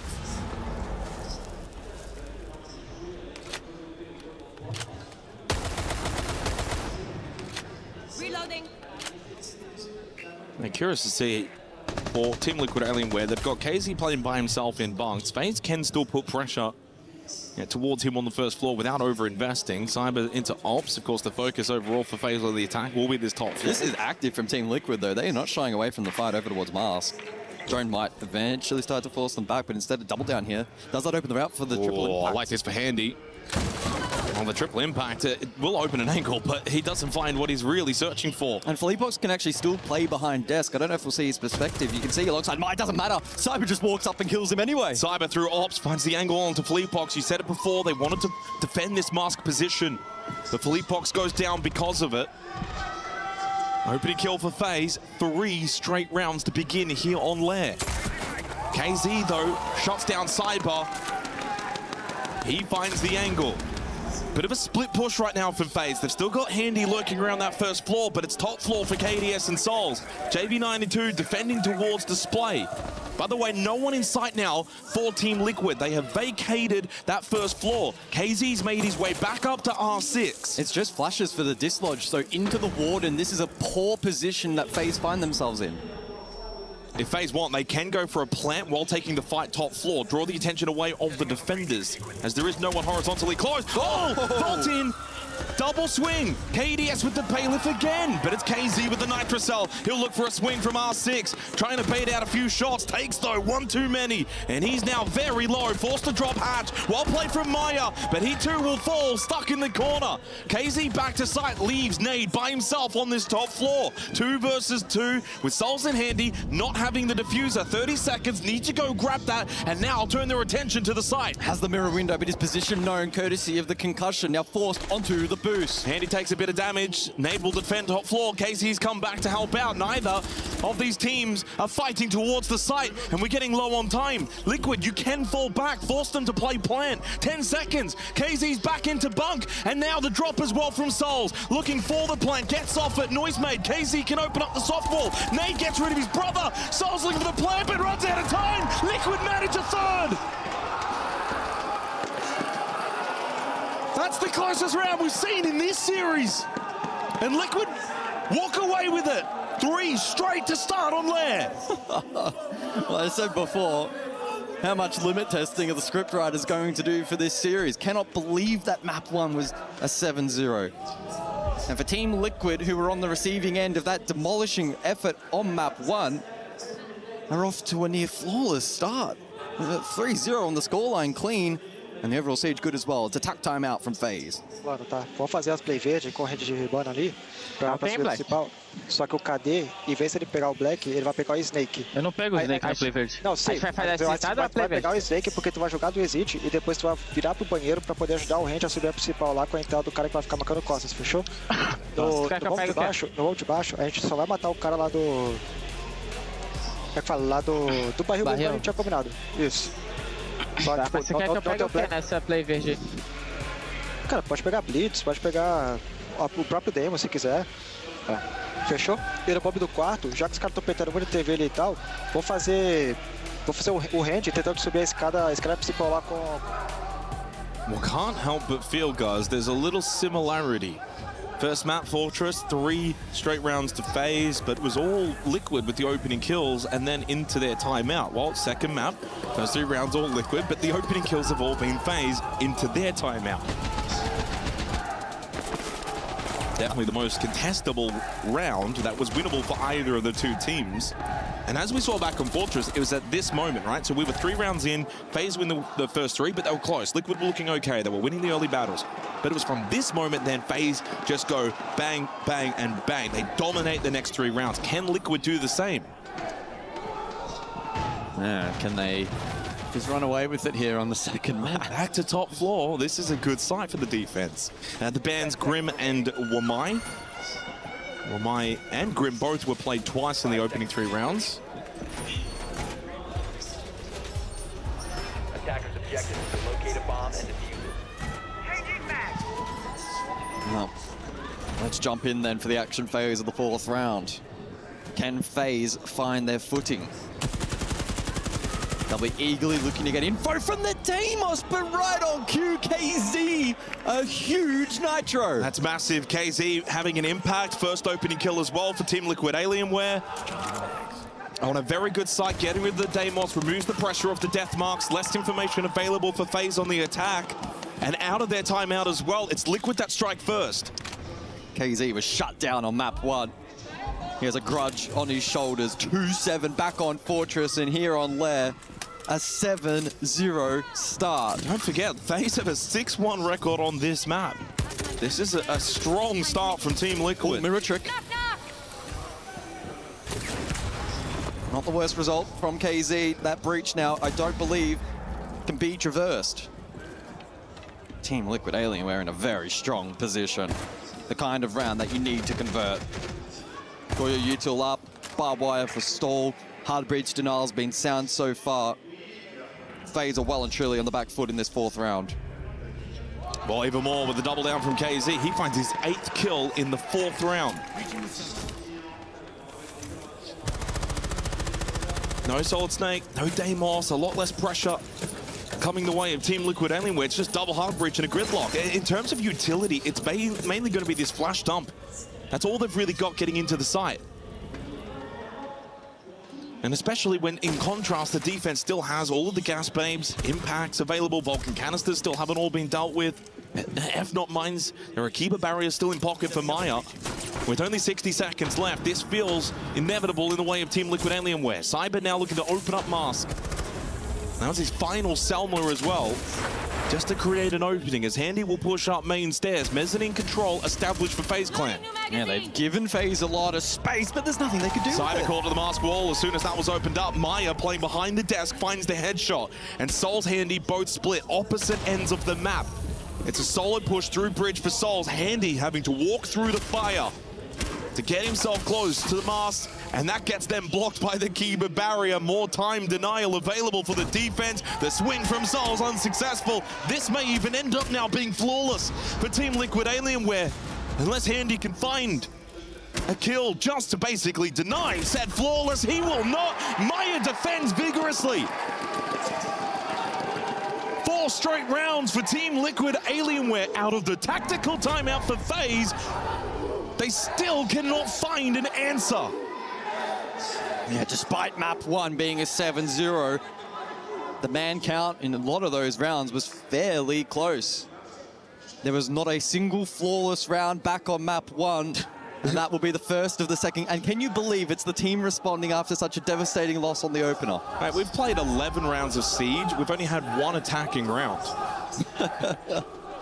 I mean, to be fair, it's literally the two of the most defender-sided maps. I think Consulate being maybe slightly more than Lair, but still, neither team has had really any success on their attacks. The irony then is the 3rd and final map, provided we get there, Border will open up plenty of opportunities for attacking. It sure will. And as it stands, it feels fitting. The Border, like Lair, 6-1 record for FaZe Clan. The last time they lost it was back at the 6 Invitational against Falcons. 1-1 record for Team Liquid, but lost it a month ago to FaZe 3-7.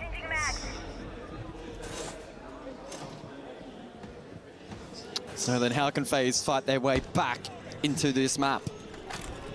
They'll be eager to get more value from their info gatherers. So pressure on Cyber on the Solid Snake. They did have a pre-placed warehouse early, and so FaZe may look to tease that initially, and could be the stepping stone for the rest of this attack. Keeping in mind, though, looking at the player card positions here from Team Liquid, heavy emphasis on the first floor hold from them. But FaZe's lineup is less one-dimensional compared to last time for Labs, where they brought both the Buck and the Ram, and they very much wanted to play the Vert. You have the Ram as an option. You don't have to really play the Vert, though. You can go direct with this lineup. That might be the thought process for FaZe to give themselves an extra avenue into this round. Handy's probably the only one that really needs to go first floor, but like you said, a lot of first floor presence was there for Team Liquid, but they all fall back to the site now. This opens up space for Handy. He takes a little bit of damage. It's KZ that falls though towards Missile. KDS finds the opening kill. Is there a follow-up? And there will be. JV falls. Now this is looking good for FaZe to find their first round here on Lair. But it's Maya who's got up to his 8th kill. Was holding the right side angle. Needs to be cautious. Quite a lot of attackers in his vicinity. As he pushes, Lock is one. Prone catches Cyber on the floor. A 9th kill for Maya. And I'm pretty sure heard the footsteps as well coming his way, but Handy catches him from the first floor. Oh, that's a good catch. Huge kill from Handy, controlling the floorboards as Nade falls to KDS. It's only Philippox left. Surely Philippox cannot win this 1 versus 3. There's 60 seconds for FaZe to get their first round win here on Lair. It's been flawless so far from Team Liquid. It's going to take a mighty effort, though, from Philippox in a 1 versus 3. Flash, full white. Just trying to play around Lab and create a couple of 1v1s, but he never got the opportunity. Immediately got pinched. And finally, FaZe will break through on Lair, their first attacking round.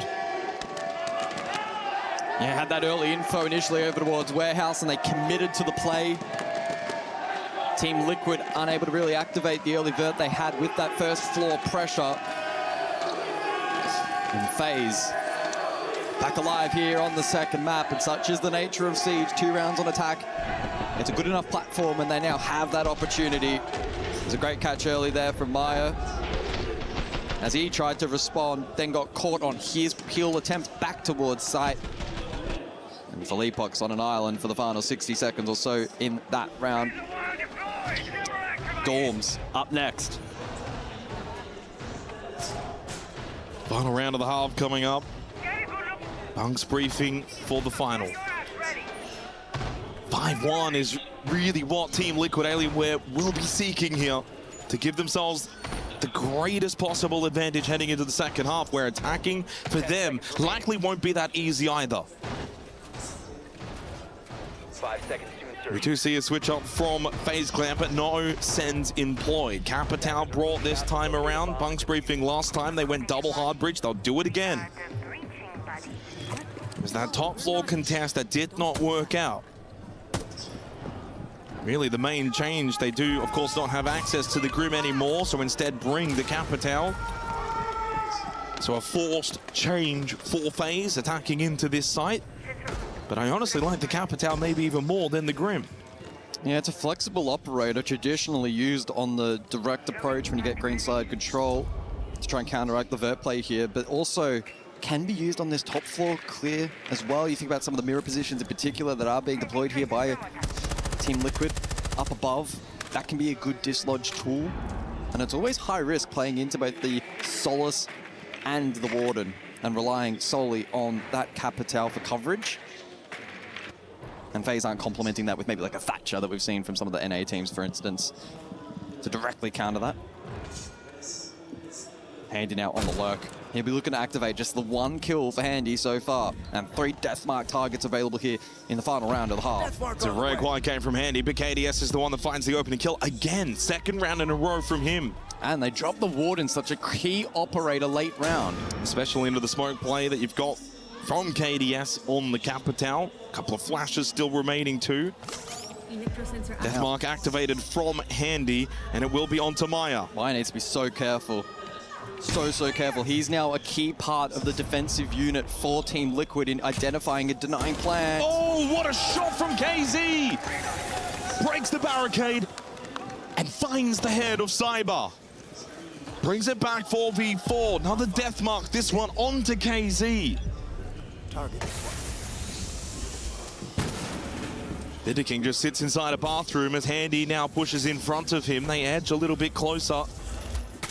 Clearing out this top floor. It has pushed Team Liquid back to the north side of the map. Maya shut down from Souls. It's been a really good half from Maya, but plays no further part. What do they do now? Do they go back to site Team Liquid, or do they continue to contest up above? This now puts them in such an awkward position. They do have green stairs control, though, so they have the ability to go up and down how they see fit. It'll be hatch drop play from FaZe, but green stairs still in control for Team Liquid Alienware.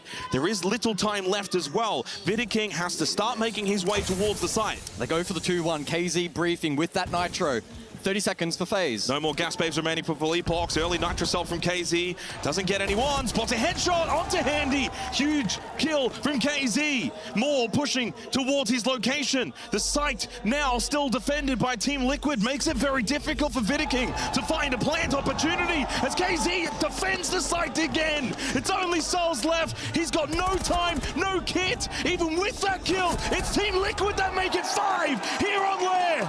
Oh, can you believe it? What a response from Team Liquid, and a lot for FaZe to now discuss in the halftime break.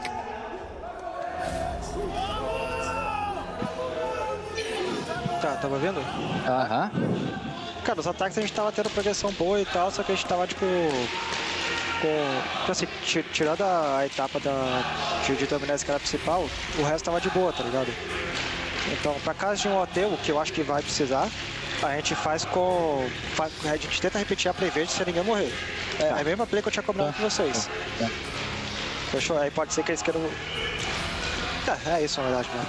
Só vai ter uma defesa dos caras, provavelmente vai ser essa. Todo mundo lembra das defesas? Tá de boa? Lembro. Então só do jogo, a defesa que eu faço aqui mesmo. Se tiver mira, vai de mira, com mira em cima. Até pro KDS, vai de MP. Tu tá com uma MP em cima e... Mas e o Vault ali da janela do banheiro que eu tô abrindo? Oi? Que eu abro as duas janelas do banheiro, lembra que a gente mudou e coloca o air jab? Mas o JV tá jogando do teto ali, se eles der a win não vai dar nada, tá ligado? O cara não vai pular lá fora. Tá, e você quer que eu ligue pra quem? Pro KDS. Eu acho que ou liga pro KDS ou liga pro Vini Júnior. Tá bom. Eu acho que eles vão ficar um pouco fodidos. Aí, guys, eu acho que no mergulho a gente pode começar com um 3-1, que eles vão estar um pouquinho mais em choque, se pá, não? Ou vocês pode ser. Acho que é uma boa. Acho que é uma boa. Então vocês preferem a full domínio, tipo assim... Eu prefiro um 3-1. Um 3-1 tá jogando bem, acho que vale a pena. Um 3-1, só vamos ficar atento com os caras que tem que preparar as coisas bonitinho. Mesma coisa, eu acho que a gente também começa com aí ou a FUD verde ou um 3-1. Aqui, Pox, do teu critério. Well, a very dominant half from Team Liquid Alienware. 11 kills from KZ and 9 from Maya. They've been the star contributors. On the flip side for FaZe, a decent half from Souls, KDS as well, having some big moments. Interestingly enough, in that half, guys, 5-1 opening kill advantage to FaZe Clan. Only converted one of those. They got 5 opening kills and only a single round win. Missed opportunity. It has been maybe the one weakness for FaZe up until this point at the Esports World Cup, and it's rearing its ugly head here in the second map between these two, as it feels like we creep closer towards that third and final map. Yeah, but don't discount FaZe. Going defense now, and what we saw from there, defense back on Fortress, Lair can very much follow the same script.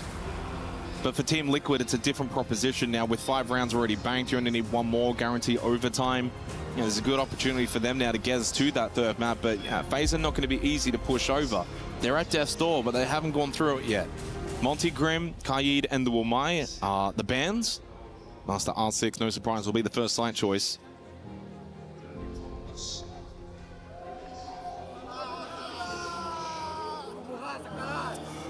Eager to jump back inside of the server. In terms of FaZe and their ban selections then for this second half, pretty typical. Monty is their most banned attacking operator, and Grim as well has seen a couple of appearances on the side of Team Liquid Alienware with the Kaid and the Wamai combo. That for them will be a little bit left of field. The Kaid is their most banned, but typically, in fact, this will actually be the first time the catch is taken out of play as well. Normally looking at the Azami, Smoke, Mirror, Warden. So a small change up for them into this second half. 5 seconds left. Yeah, I thought Team Liquid might actually opt to change the attacker lineup. They have not. They will bring the Sens, the Glaz, the Carpatao, a lot of utility that can really help them take this top floor. And if they're bringing Sens to top floor as well, guys, if we get Bunk's briefing, they'll probably look for maybe a Sens play as well.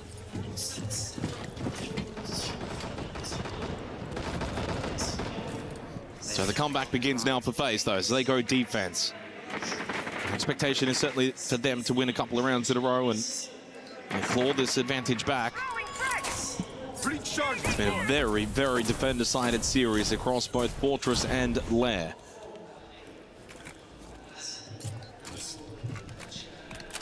Well, util layering seems to be the name of the game here for Team Liquid in this round.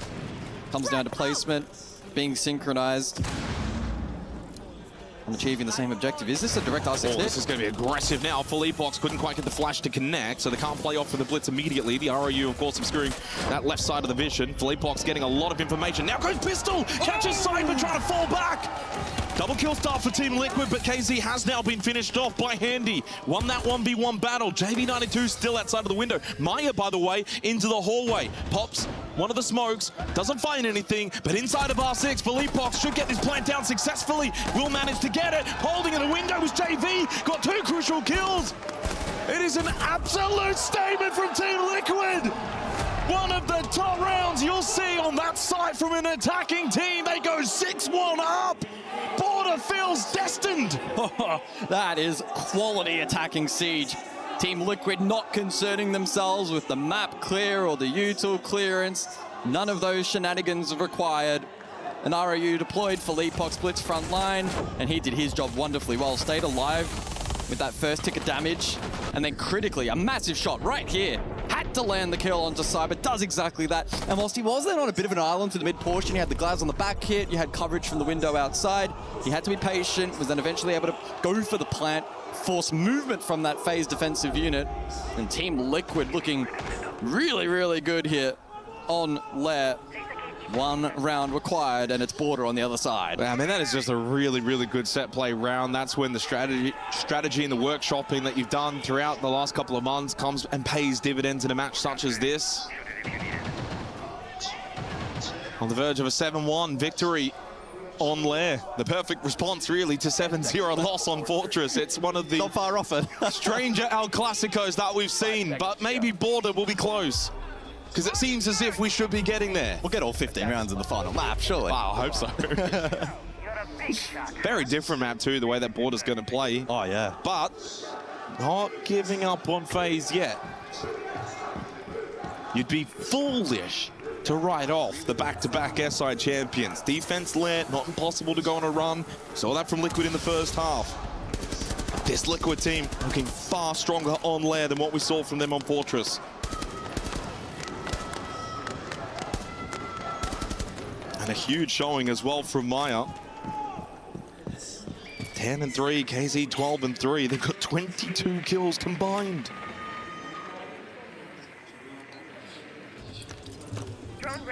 Warehouse side info gather early here from Team Liquid. But unlike their counterparts in FaZe, they won't elect to go for the full commit early. Unless Maya's rotation here is indicative that maybe that actually will end up being the case. That's good. Shot drone from KZ, good work there. Double Goyo taken off. And that will alleviate some of the time pressure later in the round for Team Liquid Alienware. Yeah, I mean, that's crucial, especially this early in the round. 2 Vulcan canisters pop. Yeah, Nade's got himself over towards barrels. Think this will be rather direct from Team Liquid. KZ as well lurking towards that missile hallway. Cyber, first death. JB92 gets an angle on that first floor. This is going to shake up the defensive phase because they've still got Souls that has forced his way back to site. So now it's a 4-stack in sight for FaZe. They give up top floor and first floor. Nade has the angle. Another one peeks in. He wasn't expecting it, but then is able to swing himself This seems as if it's done. Surely it's only Bitter King and Handy. But crucial as they both got one apiece. Nate shuts it all down. Handy needs to get all 3 remaining in the next minute. And even for one of the game's modern goats, this should be too difficult. He's flamed off. Philippox is planting as Handy makes his way forward. He can't even walk through the fire. The flames are too hot, and Border will be required in this El Clasico.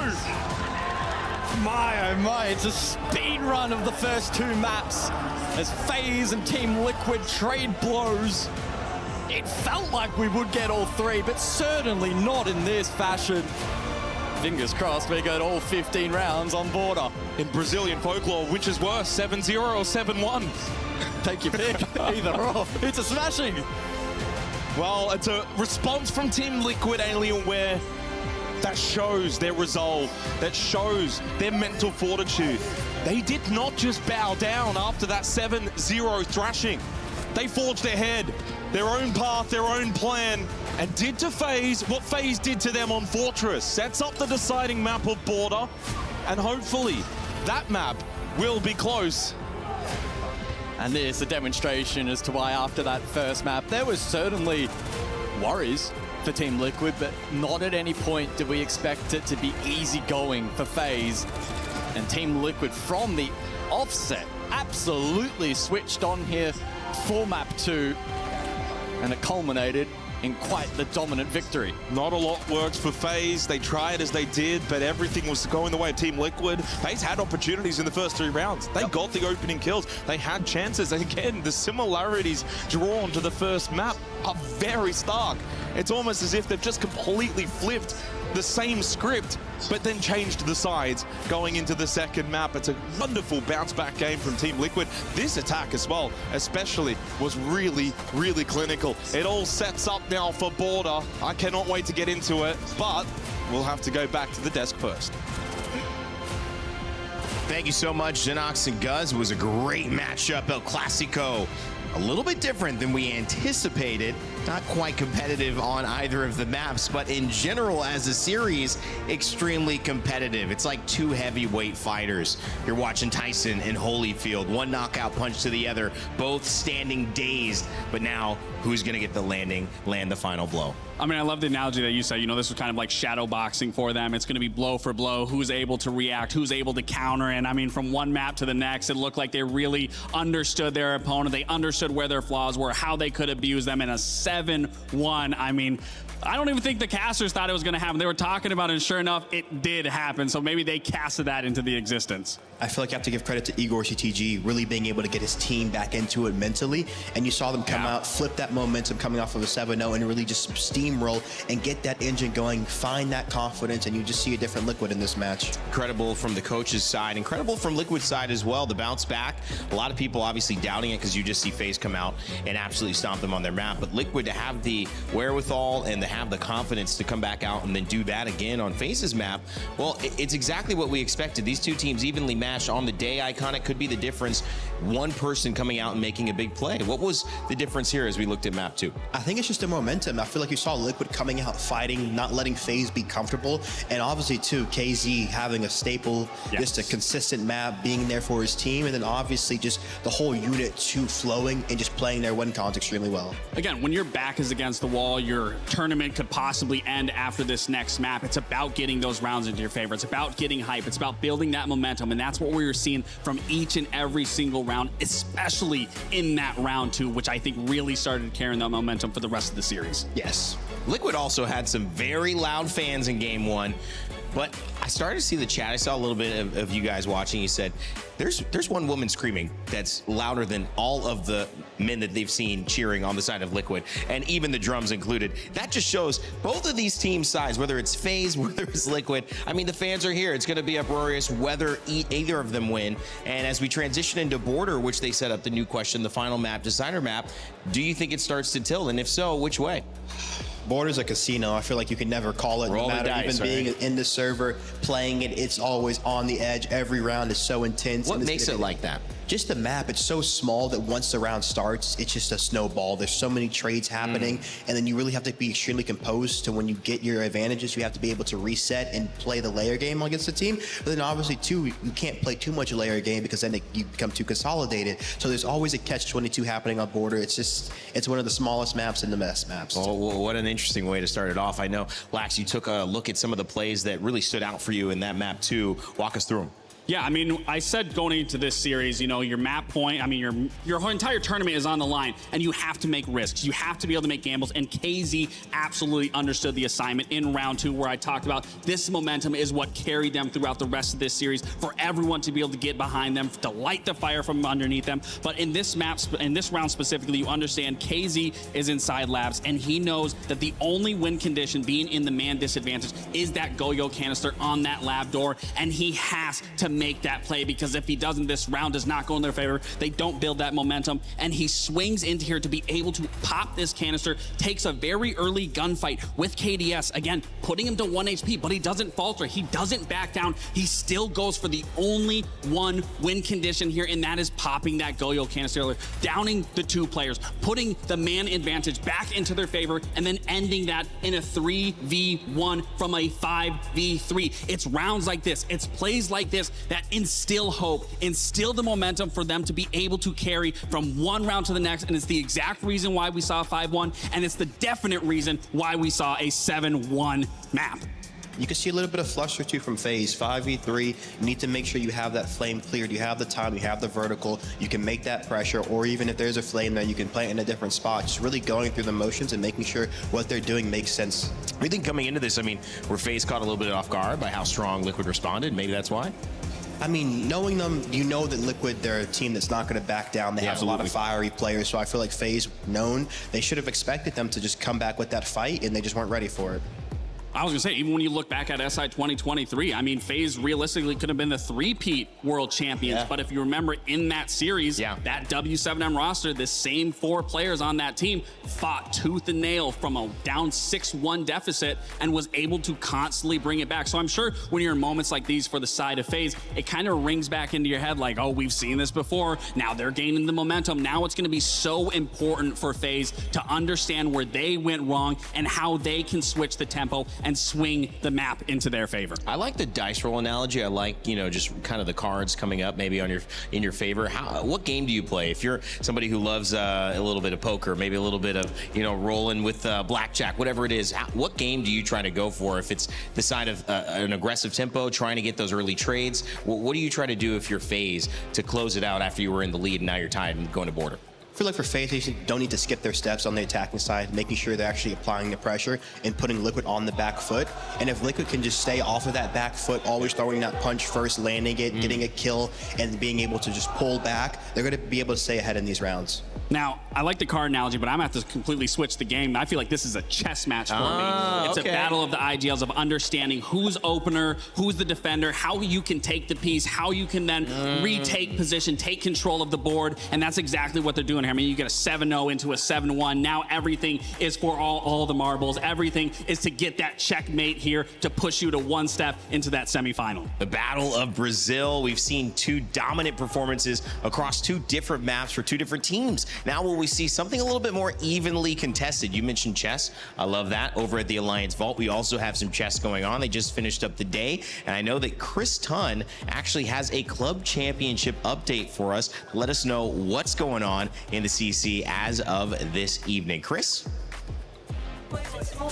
Down here at the STC Arena, around some disappointed TM fans, Ginny. Of course, over Rocket League, we're kind of getting through the competition now, but TM just suffering a big loss for them, considering they're coming in as one of the favorites of the tournament. Yeah, they just lost their game against NIP, so unfortunately for them, they are not in the top 8 just yet. Fortunately, there is a lower bracket, but when you're looking at the teams that are CC relevant, that have already qualified for playoffs and are locked into that top 8 slot, it's Falcons and Vitality. So automatically, they give themselves 200 100 points. And with the win that Falcons had earlier today against Gentleman's qualifying, they are now 50 points behind AGAL. So they're in a lovely spot. I mean, this was a really good week for Falcons anyway. Absolutely. We kind of look into some of the competition that they have in their specific games. They have a real good opportunity to take that lead again, looking more and more likely. I mean, over in chess especially. I mean, they got like 2 people who potentially could make top 4. That's going to hold them as much as 100 points at their first place points, right? I mean, so Falcons, huge week for them. AGL not competing in much either. It's a massive week.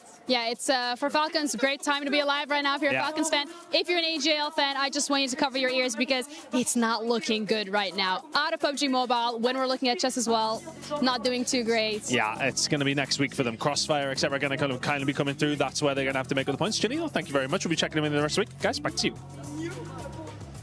Well, thank you so much, Chris and Jenny. It's been a great CC update across all of these weeks. You guys have kept us in the know. And now AGAL only 50 points in the lead on Falcons. That will be important. We'll check in with them tomorrow as well to see how things go. But guys, turning into the picks and bans coming up soon for this final map.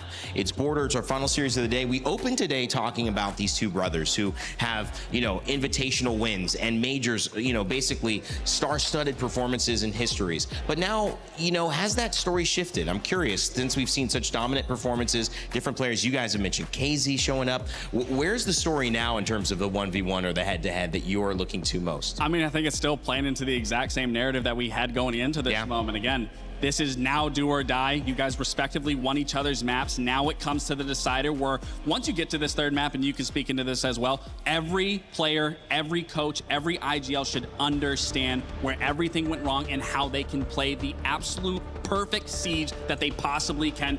Everything needs to be left on the battlefield today. I feel like it's a battle of the coaches right now. Who can keep their players mentally in it? Who can actually see what needs to be adjusted inside of this last map and being able to actually call the timeout, call the precise moment for the timeout, and be able to give the actual advice his team needs to pull through here.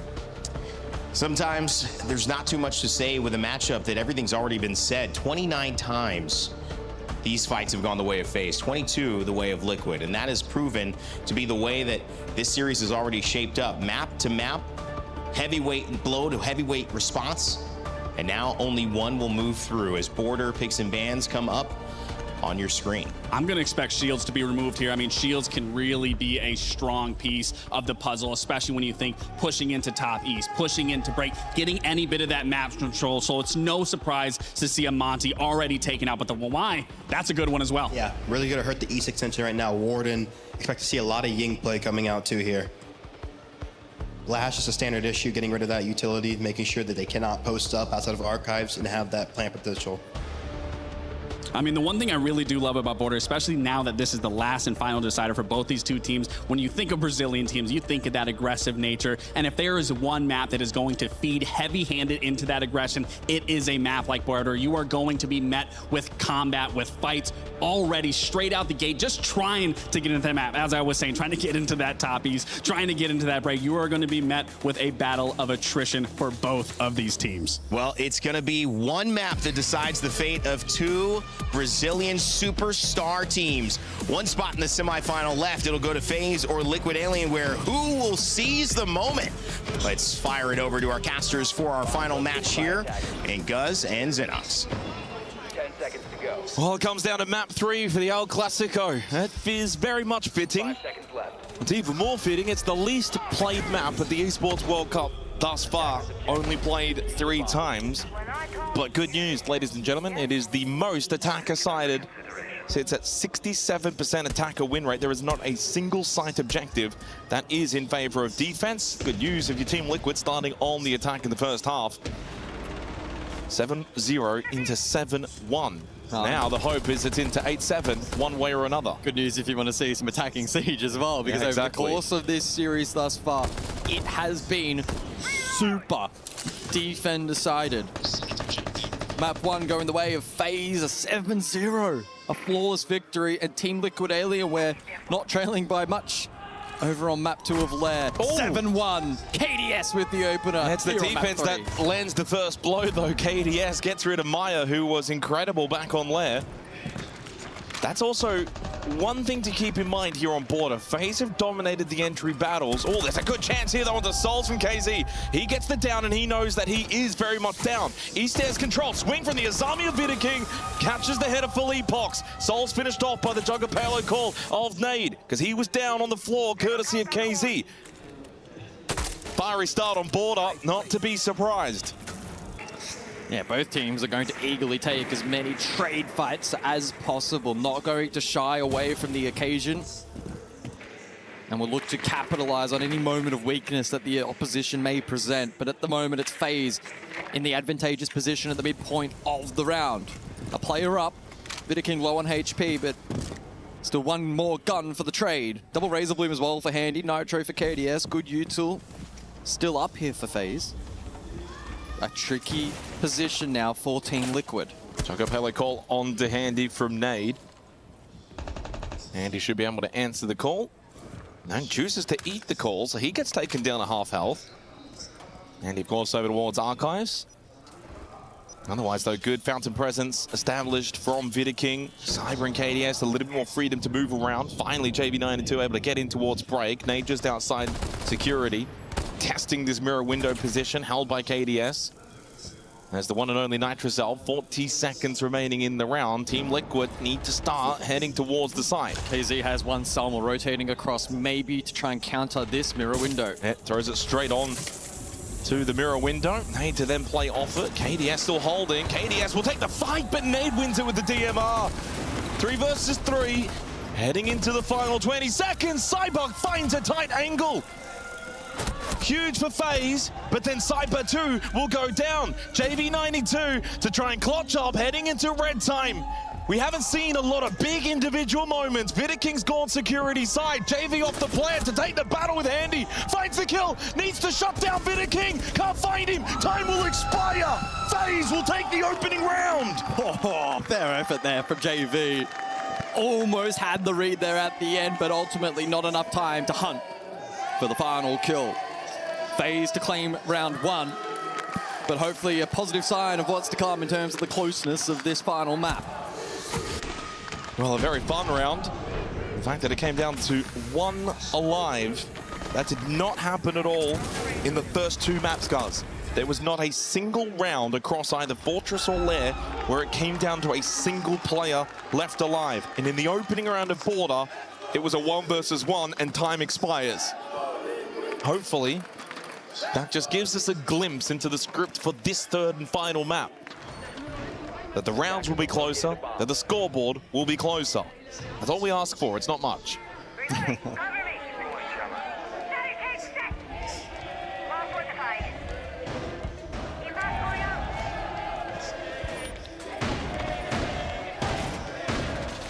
So down below then for round number 2.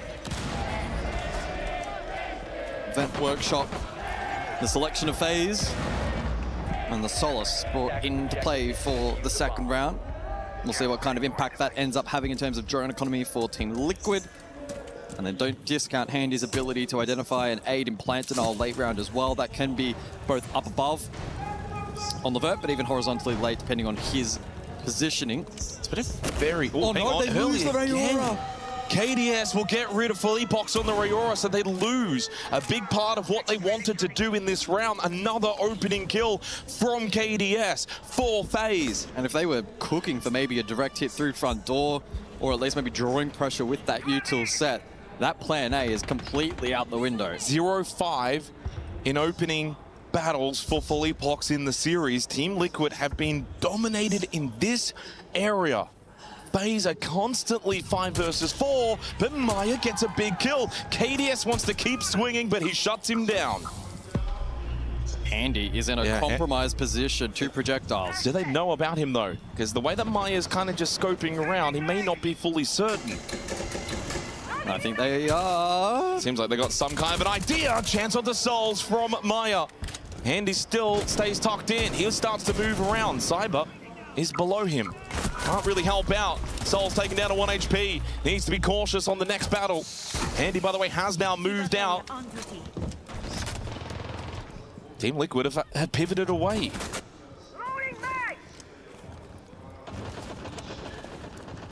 So a semblance of control for Team Liquid, but it's fragile. FaZe still with 2 players on the second floor.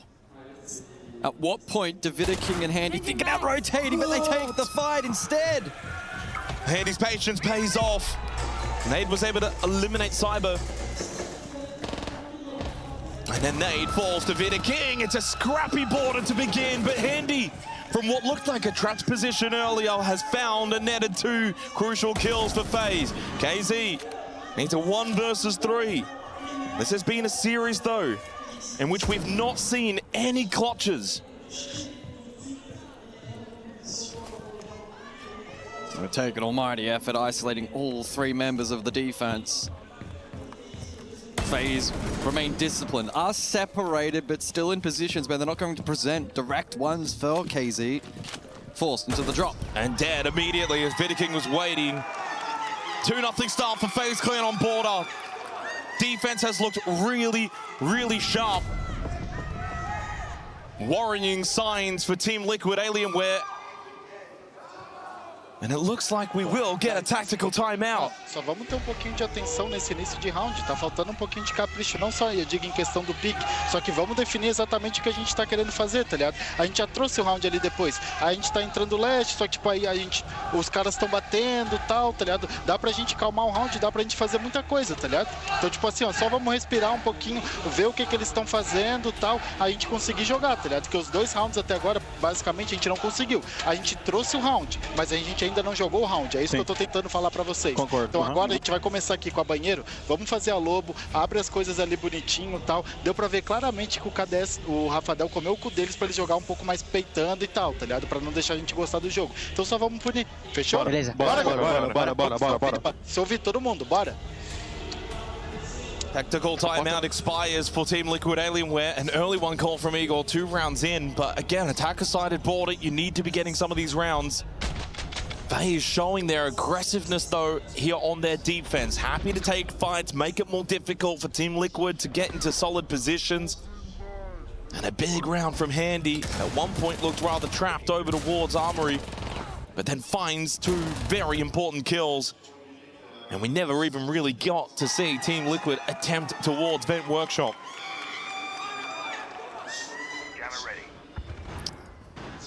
Yeah, tough pill to swallow for Team Liquid in that round.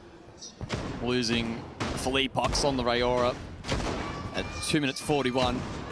Completely unraveled their plans. The fight back, the plan B attempt, certainly valiant, but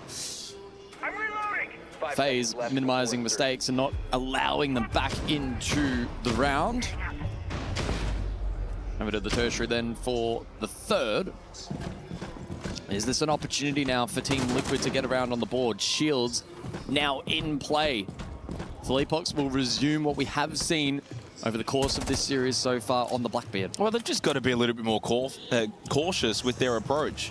You know, they know that FaZe are going to want to play these window positions, doorway positions, take the fights out in the balcony. Team Liquid will need to adapt to that. You know, maybe the way that they're going to drone, get information. Do have Maya on the Solid Snake, so he's someone that they can kind of lean on to get some intel. They've got Philippox on the Blackbeard, so they've got operators that can help them get into the building, get good position. The way the FaZe are playing this bathroom teller site, though, is all around the map. The entire map of border is going to be in play in this 3rd round.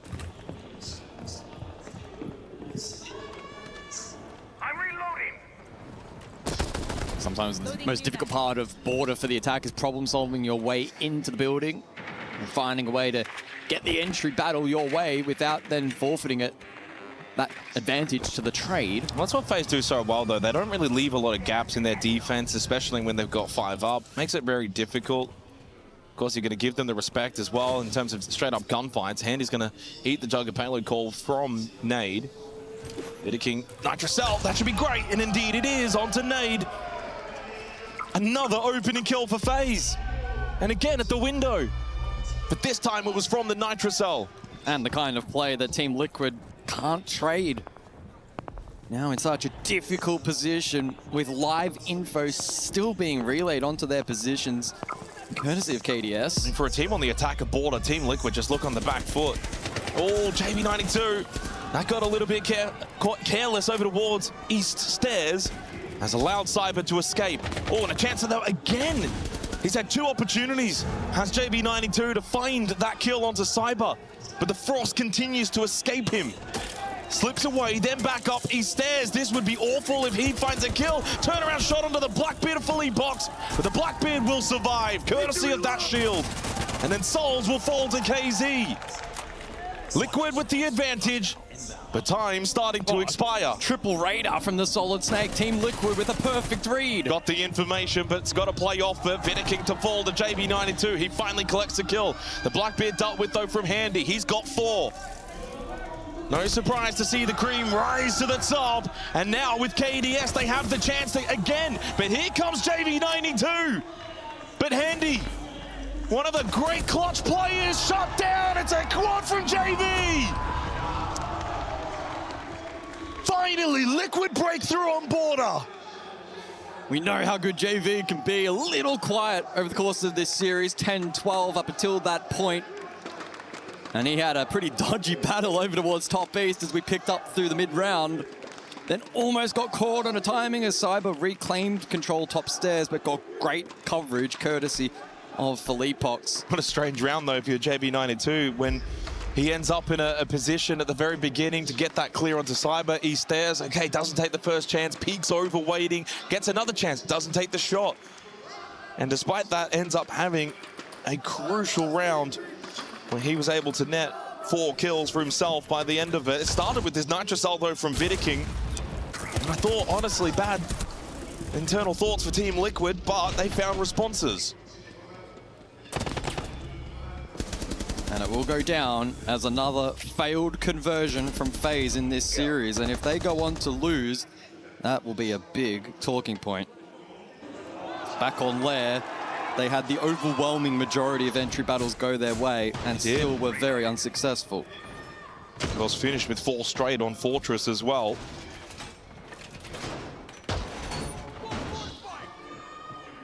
In terms of the overall series summary, good point to kind of give a bit of a highlight. For FaZe, it's a very even spread performance. 10 kills for KDS, then 12 for Cyber, 13 for Handy, 14 for Souls, and 15 for Vidiking. So a very team-orientated performance for Team Liquid. 17 from KZ, 15 for Maya, 14 for JB92, 10 for Nade, 8 for Philippe-Box. Armory and Archives again for the second time here in the 4th round. Zofia banned from FaZe Clan. Team Liquid taking the Azami out of play. FaZe potentially feeling threatened by the potential of the triple impact, despite Team Liquid not playing the Zofia across the first 3 rounds. Azami, though, has been played by FaZe Clan, so will not have access to that.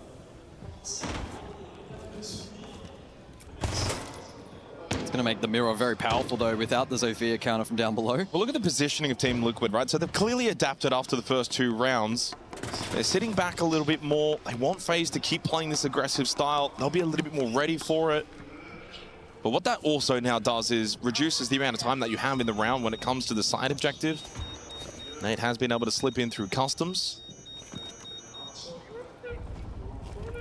Full top floor hold for FaZe, except Cyber towards main stairs. It's KDS that found another opening kill. There is that Cyber bottom main swing onto Nade. They strike again and find 2 kills at the same time. Despite the patience from Team Liquid, guys, where they're sitting back, expecting this swing from FaZe, they can never just get the timing right. FaZe again with another early advantage from the entry battle. This has been the biggest downfall for Liquid across all 3 maps. Not a ton of map control to show for it either. Threat nearby. Philippe-Box still in a position to shot call live. Maya and JV92 to try and isolate picks as best as possible. Reloading. 60 seconds, and it's a stack office side from Team Liquid as they look to try and trade their way back into the round. They have a decent belt of util that they can deploy, but into this Fountain Cross, good luck. Cyber as well can push through the hallway too. They can go for a bit of a back hit. They can afford to. Handy dies, and so does Souls. Cyber's on the flank over towards Wading. Hasn't found an angle because of the ROU that was up in the hallway from JB92. So he will fall back over through break. Cyber's going to make his way back to site rather than going for the flank. 3 versus 3. Suddenly more winnable now for Liquid. KDS with Nitrocell though for defense as we enter the final 30 seconds of the round, and they're still stalled out off a side. Cyber, oh, what a shot from Maya! I thought Cyber was in a wonderful position, but Philippe Box caught on the close hold with a shotgun. Vidiking gets a huge double kill.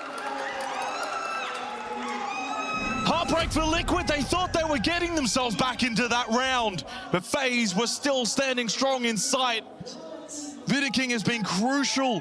FaZe take a 3-1 lead on defense border. Oh, false hope in that round for Team Liquid. Utilized the util really nicely on this offside stack and initially found success, had then a player advantage, but forced then into KDS and Vidiking. The latter, one of the best anchor players in this game, often regarded by some as being one of the most ruthless players going around. Massive moment. Has 3 opening kills on this map alone. Yep. What a performance. 5-1 on the entry across all 3 maps from KDS. Really setting his team up. 4 straight opening kills for FaZe. Liquid need to do better earlier in these rounds. The most entry kills from an individual across this series so far in a single map. It was Cyber, went 3-1 on Fortress. So 2 rounds to go in the half here on board up. It is starting to slip away from Team Liquid Alienware. But can they strike back here on Vent Workshop to try and keep this map close? We've already had 2 very one-sided maps. We don't need a third. FaZe wouldn't mind that. Spot in the semi-final tomorrow against GK on the line. Most importantly for these 2 teams, the bragging rights. Well, FaZe have dominated locally against this core roster of Team Liquid. It has been this core roster of Liquid that have had one up over FaZe International. We're going to see the Candela dump sandwich and the hit front door. This could be big if Team Liquid lay the util correctly. Cyber captures out the blitz. And again, they've foiled the plan early. But they're traded by Maya. But as you say, with that plan foiled, this now means do they want to continue on? I think they can commit. They still have the util to commit. JV92 has collected the case. No Candela's top floor, though, makes the disruption difficult for Team Liquid. Vidiking's the one that's close by inside of server. You can see the angle that he's holding. Provided if Team Liquid want to go in for the plant, they've still got one outside of the window. Also, Maya in a very intriguing position, main lobby. It's Souls that may also push from East Air side. Plant attempt from KZ. Oh, JV hit the Thatcher. Hasn't got a Nitrocell, doesn't know where the plant's going down, but they both go down handy! The Soulless play is so good! It's gonna be 4-1 to FaZe. Liquid's already used their timeout. They can't talk things over again. This attacking half has been foiled. And even with Maya finding this kill, he needs 3 more. He needs the ace clutch. If Liquid are to win this round, it's all down to Maya. He'll probably need to traverse top floor to contest Handy. He does have a minute. He's got the time, and he almost got the chance onto KDS. And then on the hatch, Handy times it to perfection. What an impressive round from Handy on the Soulless to disrupt that plant attempt. 4-1 lead for FaZe. All 3 maps have been so one-sided. Final round of this half coming up, but guys can't help but feel for Liquid. They are in some deep trouble. Their attack on border has been stopped. Yeah, FaZe are playing a suffocating brand of Siege at the moment. Once again, foiling the early plan there from Team Liquid with the direct attack. And there was the play from Handy, despite some, lack of a better word, handiwork from JV92 on the Thatcher. That wasn't quite enough to help get that plant down. And without the Candelas for additional flash support back up above, because they invested that early, Team Liquid were in such a precarious position. And the scoreline now, well, that too, a precarious position. Oh, it spells trouble for Team Liquid. Even if they can find a second round here, Border's been the most attack-sided map of the event, but you can, of course, do well defensively too, depending on how you want to play. But the way that as it has been played by FaZe is of aggression, confidence. They look like the attacking team. 5 straight opening kills on border defense. The attack has not found any avenue of success early in the round. Hence why probably Liquid just thought we might go for a fast plant attempt. Catch them off guard, but no, FaZe have just been on the front foot every single round. They're not going to be caught by surprise. And with the Solus available, it was always going to be difficult to get that plant down quickly and safely. Electrosensor active. Bathroom Towers, the only site that Liquid have been able to win in this first half. They'll need to win it again. This is where you need to dig deep if you're Team Liquid. It's a big lineup change as well, by the way, for FaZe. They only bring the Sentry again. It's another opening kill for FaZe. 6 straight on the defensive border. Maya peeks and dies. The Solid Snake eliminated. But a trade onto the Solus. That's pretty handy if you're KZ and Liquid. Needed that. And a little bit of map control over towards East Stairs. So certainly now not the worst of opening thirds here for the attack. Do they commit to the clear above, or do they find a path for the plant? That's what Philippox now will be pondering as the leader of this team. Like this Selma to put some pressure over towards that main hallway. And he's going to fall over at top waiting, but he's not dead, still just only downed. And they're going to get KDS to rotate over, looking for a revive. It's well, then Vidiking captures out JB92. It's a big swing, but the plant going down from Philippox inside a bathroom. He gets off the plant. He gets taken low. FaZe starting to get in control once again. This looks really awkward right now for Liquid. And it's a double kill from Souls. Nade's the only one left as Vidiking puts him to bed. FaZe go 5-1 up. Total domination on the defensive border.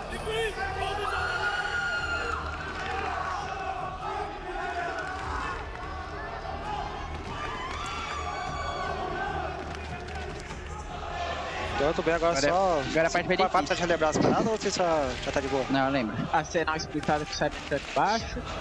Playshooter também dá pra fazer. Deixa eu falar uma parada. Um boneco que eu vou mudar, eu não vou pegar Ribana no bomba da Sinal, porque eu quase nunca uso aquela porra daquela Ribana. Lion, consegue pegar? Não, pode pegar lá, eu ia pegar a Doka, tá ligado? Pode pegar lá? Faz tudo de Lion e o... Doka é melhor. Tá, pode ser então. Porque aí eu ligo por causa da tripla e se pá eu tento comer ele também. Tá, beleza. Aí a oficina a gente vai fazer a Open Kill PC, lembrando, a Open Kill PC, o Saib não vai estar jogando no cara de baixo, ele vai estar jogando no leste. Isso. Eu vou estar comendo corredor com o Cadê em vez de chapéu. E só lembra, tipo, a gente vai começar ficar deitadinho lá? Essa play mais pra leste e tal, se o cara estiver peitando, as kills elas vão rolar, tipo, antes desse cara, tá ligado? É que eu me lembro, cadê? O JV é bem cagão, acho que ele joga só da porta no C4, nem vai abrir tanto. Ele fica fazendo... No banheiro. Eles vão querer provavelmente fazer a play deles horizontal por causa do Ace Open, tá? Então, tipo assim, ó, tryharda bem nos pixels lá de cima, coisa e tal, e tá de boa. Guys, de novo, agora é o momento que tá foda. É a mesma coisa que foi ali no Covil. Se a gente começar a fazer o nosso jogo, mano, as coisas vão dar certo, tá ligado? Os caras cagaram um pouco, teve round que a gente vacilou um pouco e por isso que o placar tá 5-1. Só que, mano, a gente já trouxe 1000 vezes esse border aqui defendendo, tá ligado? Vai começar a ficar difícil um pouco pros caras também. E aí, no mais, acho que é só a gente se entender. Cox, eu acho que isso aqui vai pro AT. No AT, primeiro ataque, tu vai fazer uma bait plant com o cara marcando a oficina e esperando a Zami vir fechar lá de longe, que eles vão querer bater. So the halftime break, is it starting to come to an end? Is it also coming to an end of the Esports World Cup for Team Liquid? They're 2 rounds away from being knocked out. FaZe Clan have absolutely torn them to shreds here on border and get to now go on the attack. It's been a strange El Clasico. 7-0 into 7-1 into 5-1. None of the maps have been close. We have seen the 5-1 comeback once before. But I don't sense that Team Liquid Alienware can do it right here, right now. FaZe look phenomenal. They look formidable. I don't know how Team Liquid will contain them. Armory Archives to begin. Mirror, Smoke, Deimos, Capital will be the bans. And then the Liquid just have to go for broke here. They cannot play in their shells. They need to be aggressive on the defensive border. Look for these early battles. 6-0 in favor of FaZe for opening kills. But this time they converted. That was the difference back on Lair. They just failed to convert. They had the early advantages but couldn't do with it anything. But if you're Liquid, and especially the way that you want to play Armory and Archives, you can't just fall back and play site. Not on border, you don't get that safety. You have to take the fights. 5 seconds remaining. FaZe 2 rounds away from a semi-final appearance tomorrow. Attacker's objective is to defuse a bomb. Adding some protection from grenades. Secure. Again, in the international record of these two teams, the rosters themselves, not necessarily the organizations. 3-1 in favor of the Liquid core in the W7M and Furia days.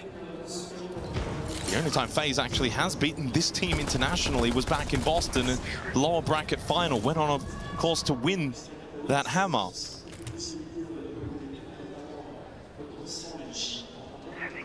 This is a cheeky lurk position early from Cyber. It's Maya on ping. W so courtesy of the Lion that will force his position back, but now Maya looks scared. Workshop. It's KZ that finds the opening kill though, at least onto Cyber, and that gets rid of some more information to be gained later in the round from the radar. Good start for Liquid. They get their first entry battle. Also allowed Maya to get back to the second floor. Handy in a position to lurk below though. Double impact still up. Regardless, a strong start for the defense of Team Liquid. Conversion expected to be high here on border, and they'll be relying upon that here in round 7. Now, Vidiking looked as if he was bolstering for a potential vault in, but it's just not possible when you've still got E-Stairs held by Felipox. KZ, of course, there directly. By the way, the side is completely vacant right now from Liquid, so it's a good sign that they're happy to play the aggressive nature of border on the defense, spread out, take key positions. They got rewarded with the opening kill as well. KZ will eat the first chug of payload, and it's Nade that falls to KDS. KZ knows there's pressure at the window, but loses to Handy. Huge kill for Handy. Removes the goo mine. Maya! Oh! Big play from Maya! And then another one! Maya makes that his moment! That Liquid will not go down quietly on border. Fair play. Very, very strong play. Felipox wasn't really in the best of positions to render support and wanted to play into his utility top E, so it was reliant that on Maya over towards break to be that supporting arm, and that's exactly what he was able to do. 5-2 now the scoreline as we look back at this play. Great work from Maya. That's a huge round. That's a confidence-boosting round individually for Maya and his team. He has now become the top fragger for Team Liquid across all 3 maps, sitting at 22 and 17. He knows that he needs to perform. When you're replacing someone like Herds, you need to be top level, a top line addition to the core roster, and he's done just that in this series. He's led the way. He needs the others to help him out. 10 seconds to go. That's 1 round down for Liquid, but a lot more to go to forge the comeback on border. As we go Vent Workshop, it's these sites. It's not Armory Archives, guys. That's the one you probably should be winning. It's the others that will be difficult. Vent Workshop, Bathroom Towers. Those will be far more difficult to defend for Team Liquid. And speaking of Team Liquid, electing to go denial-centric with this comp. The Tachanka and the Solace to stall out space and then to help in preventing that diffuser from being planted. FaZe with the kind of lineup and positionally early here, maybe shaping for what we kind of saw Team Liquid tried to attempt with direct front door. Ultimately, it wasn't successful for them, courtesy of those denial tools. So we could see a similar dynamic evolve here in the 8th round. I like this addition though, a bit of lurk potential and pinch pressure. KDS and Cyber posturing elsewhere. Can they maybe catch Felipox off guard? Felipox needs to be very careful towards East Stairs. It's Cyber though that catches Nade. Nate thought he had the angle covered, and Philippox now dead to rights at the bottom of East. KZ at least got a kill onto KDS to offset some of the damage caused by FaZe, but yet another opening kill for FaZe. And then as KZ falls, it seems like maybe hope for Liquid will fall with him. Maya and JV92. We have not seen really any big clutch rounds in these kind of positions in this series. A 2 versus 4 would be a massive round for Liquid if they can win it from here. But it's going to take an almighty effort as Cyber captures Maya, pushing out of security. And the Blackbeard in the face of JV92 says it all as FaZe goes 6-2 up. 4 match and series points for the back-to-back champs, looking to make the semi-final here at the Esports World Cup. Well, that is relief for FaZe. 4 opportunities in regulation to send Team Liquid home. Great round played there. Loved the adaptation with the clear above. They broke the cross from Fountain. It's just not happening for Liquid today, is it? Gave them so much supremacy on that top floor, and Team Liquid are fighting, but I think they're fighting a losing battle. They're fighting on fumes. They've just been completely outclassed up until this point. Then Workshop goes against them. Now to Bathroom and Tellers. 4 match point opportunities for FaZe Clan. And we'll play GK tomorrow. SAL versus EML is a guarantee. It's just a matter of who from SAL, and right now looking like FaZe. Attacker's objective is to defuse the 0 in play for FaZe. The Argus launcher, great at gathering information, and given the vert nature here of board, it can also be used for really effective util clearance alongside that Twitch. And so Team Liquid will need to be ultra aware of that over the course of this round, and it may compromise the likes of some of that catch from Philippox. JV92 and his Goyo canisters and the Razor Blooms as well, courtesy of Thorn. Interested to see how Handy actually directly uses that first one. Bit of info gather onto KZ. Security currently.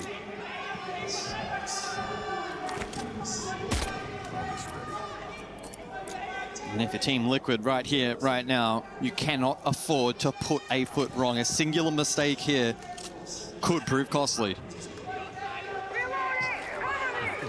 I've just been absolutely shredded in the entry battle. 7-1. I mean, that is just something you cannot allow to happen in a quarterfinal at the EWC. Need to be trying to split that a little bit better. That's a big reason why they find themselves in this position. Spreading around the map on the defense for Team Liquid.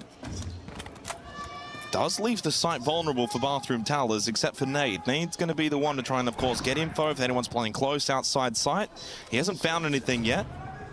Actually, just spots one now in Vidiking.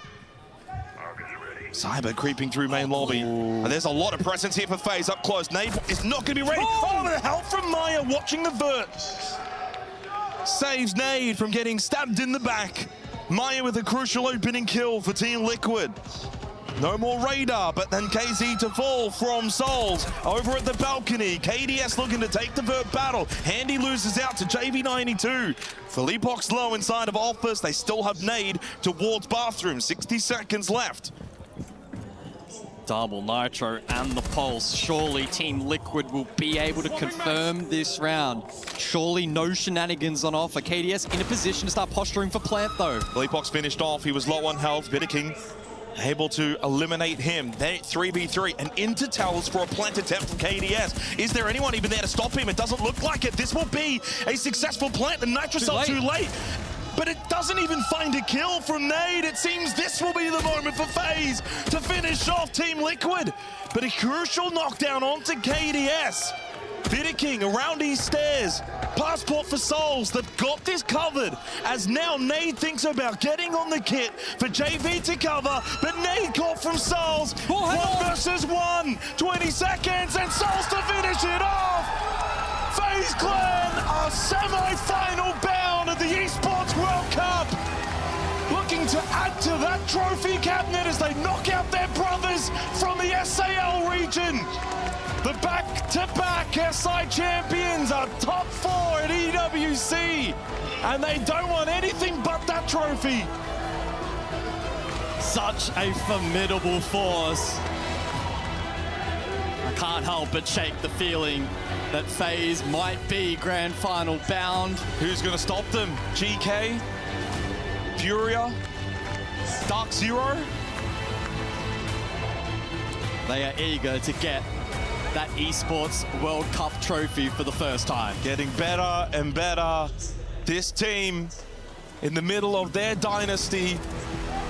And while the esports World Cup trophy is only a few days away from being in their grasp, can't help but feel from the overall bigger picture of this FaZe roster, it's the 6th invitational that they've got their eyes on as well, looking for 3 in a row. This feels like a stopgap.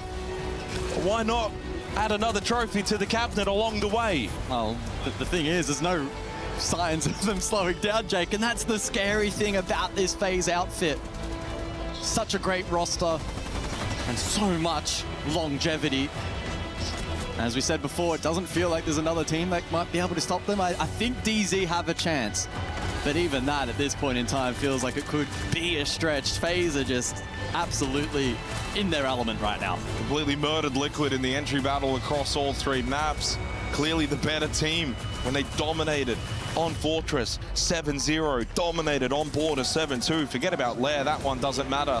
In the grand scheme of things, it will be GK that have got an almighty task tomorrow from EML to try and stop this Brazilian juggernaut roster, who undoubtedly are one of the best of all time, maybe the best by the end of their dynasty, but such a long dynasty still to go for them. Top 4 bound. Let's go over to Milosh on the stage. Yes, my friends, you've heard it here first. FaZe Clan are victorious. Once again, KD has to join us here for a quick chat before you crush that TL key. At some point, it has to happen, right? You've had this back and forth with Team Liquid and Alienware on the other side. What does it feel to get revenge after they beat you in the online phase to qualify here? I think always a pleasure to play with Liquid because they are the strongest with us and Fury. So every time we play against them is a cool match, and we finally won in a super event like EWC against Liquid, and so the feeling is amazing to beat them. Well, we go back to the game itself. It was very much a one-sided affair on the first 2 maps, especially of Lair and Fortress. Can you talk to me about what happened there? Because you both won one another's maps. 7-0 for you on map 1, 7-1 for them to go into Border. Walk me through it, please. I think this is both maps. We just destroy each other, you know, like the Lair, they destroy us, and the Fortress, we destroy us. So I think this is the... We just play our game and it's working, so... Is it because you know one another so well that this is happening, or did they outplay you in bans or strategy-wise? No, I don't think because we know each other so much, but I think the map, the style they're playing the map was very strong against us. We are not expecting that, so I think this is the main problem for us in Lair. Okay, well, you went to Border. You start off really well on the defensive side. What do you owe that to? What were you doing that Liquid couldn't really adapt to on your defense, in your mind? So when we saw Liquid playing very fast, we start to play aggressively in the defense side. So I think this is the difference we made in Lair to Border. So I think this is we do here, the key, yeah. The key, well, speaking of keys, you're going to be crushing one in a second here, but you're going to be going up against GK Esports, which are dark horses coming from EML. Nobody would have expected them to make it here. What do you want to say to them ahead of that game? It will be a very difficult match because they are playing very well. They are good players. So I think it will be very good to play against them for the first time. I think we are going to play with this roster. So it will be very fun to play against them. Very much looking forward to it. One more time, FaZe Clan on to the semifinals. They'll be playing GK tomorrow. We're gonna call in the rest of the team over here to join me for a key crushing. It always is fun when you come to EWC because you get to crush your opponent's key. Is Team Liquid your big rivals? Are you gonna be the one to do it, or is it one of your teammates? Oh, Vita. Cyber or Vita? Cyber, you wanna do it? You wanna crush the key? Yeah, of course. All right, come on in, let's get this done. This is one for the history books. huge rivalry between these two that, at least for just now, goes FaZe's way after it went the Liquid Alienware side not too long ago. Approach, our Keymaster will explain to you how things will go. That'll be the king himself, Vita King, going through the crushing. The whole family's joined here on the FaZe Clan side. It feels incredible to have this happen in front of you. Team Liquid Alienware smashed the bits and eliminated from the Esports World Cup here live in Paris, France. Shattered to bits their hopes and dreams.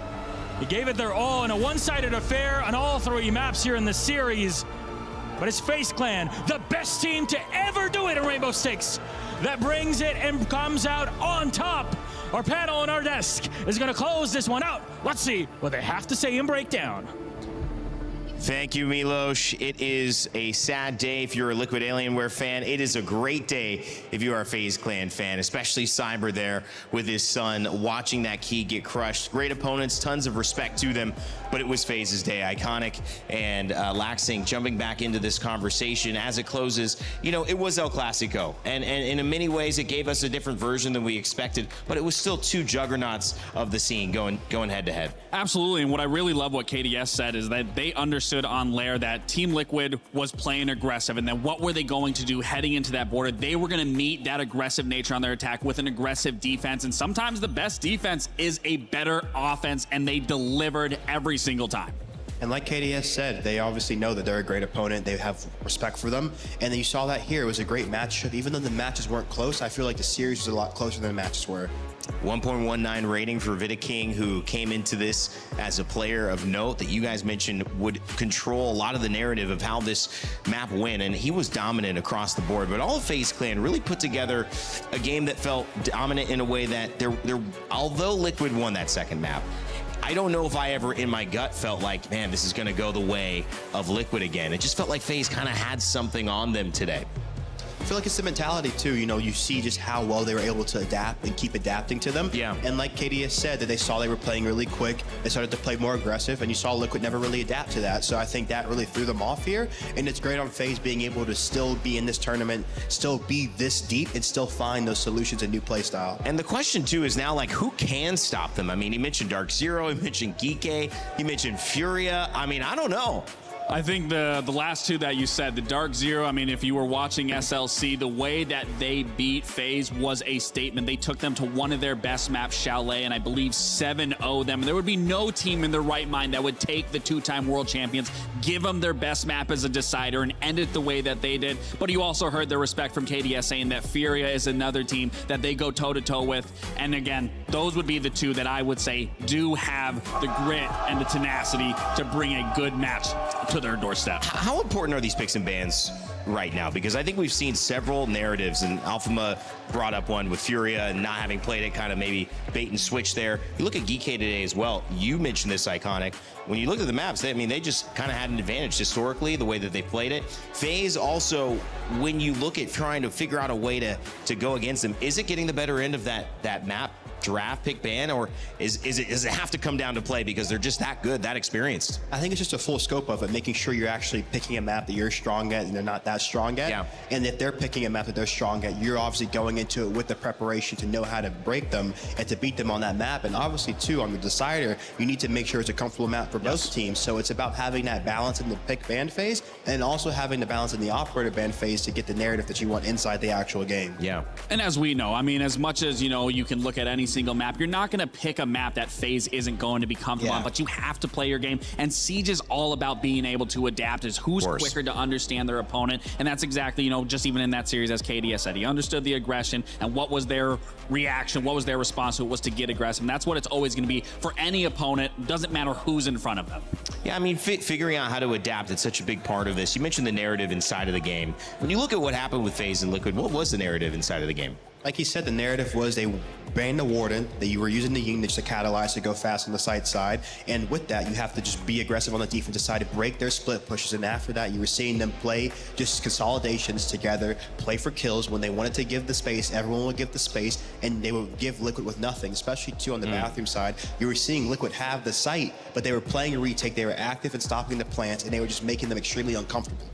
Well, I mean, this is a thing that you can go so many layers deep on in terms of analysis. We only have so much time before we have to get some of our brass tacks done here to close out our day. But Vita King was a performer that we'd mentioned earlier on. Lax, this is our MVP of the series so far. Talk to me about what's making and has made him so successful. Because he's the one that is reading the game. He's the one that's taking all the information and able to understand, okay, this is what they're playing for. This is what the defense is. This is what the attacks looks like. He was the one that was making the call going into border. We need to play an aggressive defense. So play these possessions with a teammate. Get ready to double up. Have these trades. Fall back into those layers, as Dave was saying, so you don't have to consolidate and get stuck in situations. Get that early aggression. Get those picks going in your favor and fall back. And he is going to be the one that is making those calls. And there's nothing better when your IGL is not only calling perfect, but he's also playing exceptionally well and being at the top order. It kind of gives you that little bit of extra oomph to just push through and get the job done. I mean, this head-to-head graphic is tough when you look on the side of Liquid. Yeah. 0-8. Very tough map, though. I feel like it's hard. It is hard, man. Being an IGL, I've been there, so I feel like you can't really discredit Philippe too much. He still led his team into the shadows, and I feel like, too, it's a strong showing from Liquid. They're only improving, only up from here for them. Yeah, this isn't like, again, we mentioned punctuation, a comma, or is it a period, is it an exclamation point? I think for FaZe, definitely an exclamation point. I think for, Liquid, not a period. It could be a comma. There's more to this team. There's more to do it. One moment, one head-to-head does not define you. Obviously, that last map, though, did define the direction of this series, as FaZe will move on and meet in your semifinals. We had a chance to catch up with Team Liquid Alienware after the loss to see what they took from it. We're speaking to Philippe after their elimination at the Esports World Cup. I'm sorry for your loss. I want to talk about the game chronologically. First off, your map Fortress, but you don't manage to get a single round on this map. What went wrong in your opinion? Yeah, we picked it, so we were pretty confident in it. But our attacks, we were getting the opening kills, we were getting the early round really well. But we couldn't finish it. I don't know if because of nervous or something like that, but we just couldn't play our game. And then it's like a snowball. Everything starts to go wrong, and the other teams start to gain confidence. So it's hard to come back to the game.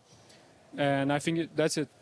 But then still you managed to turn around on the second map. How do you manage to get such a comeback?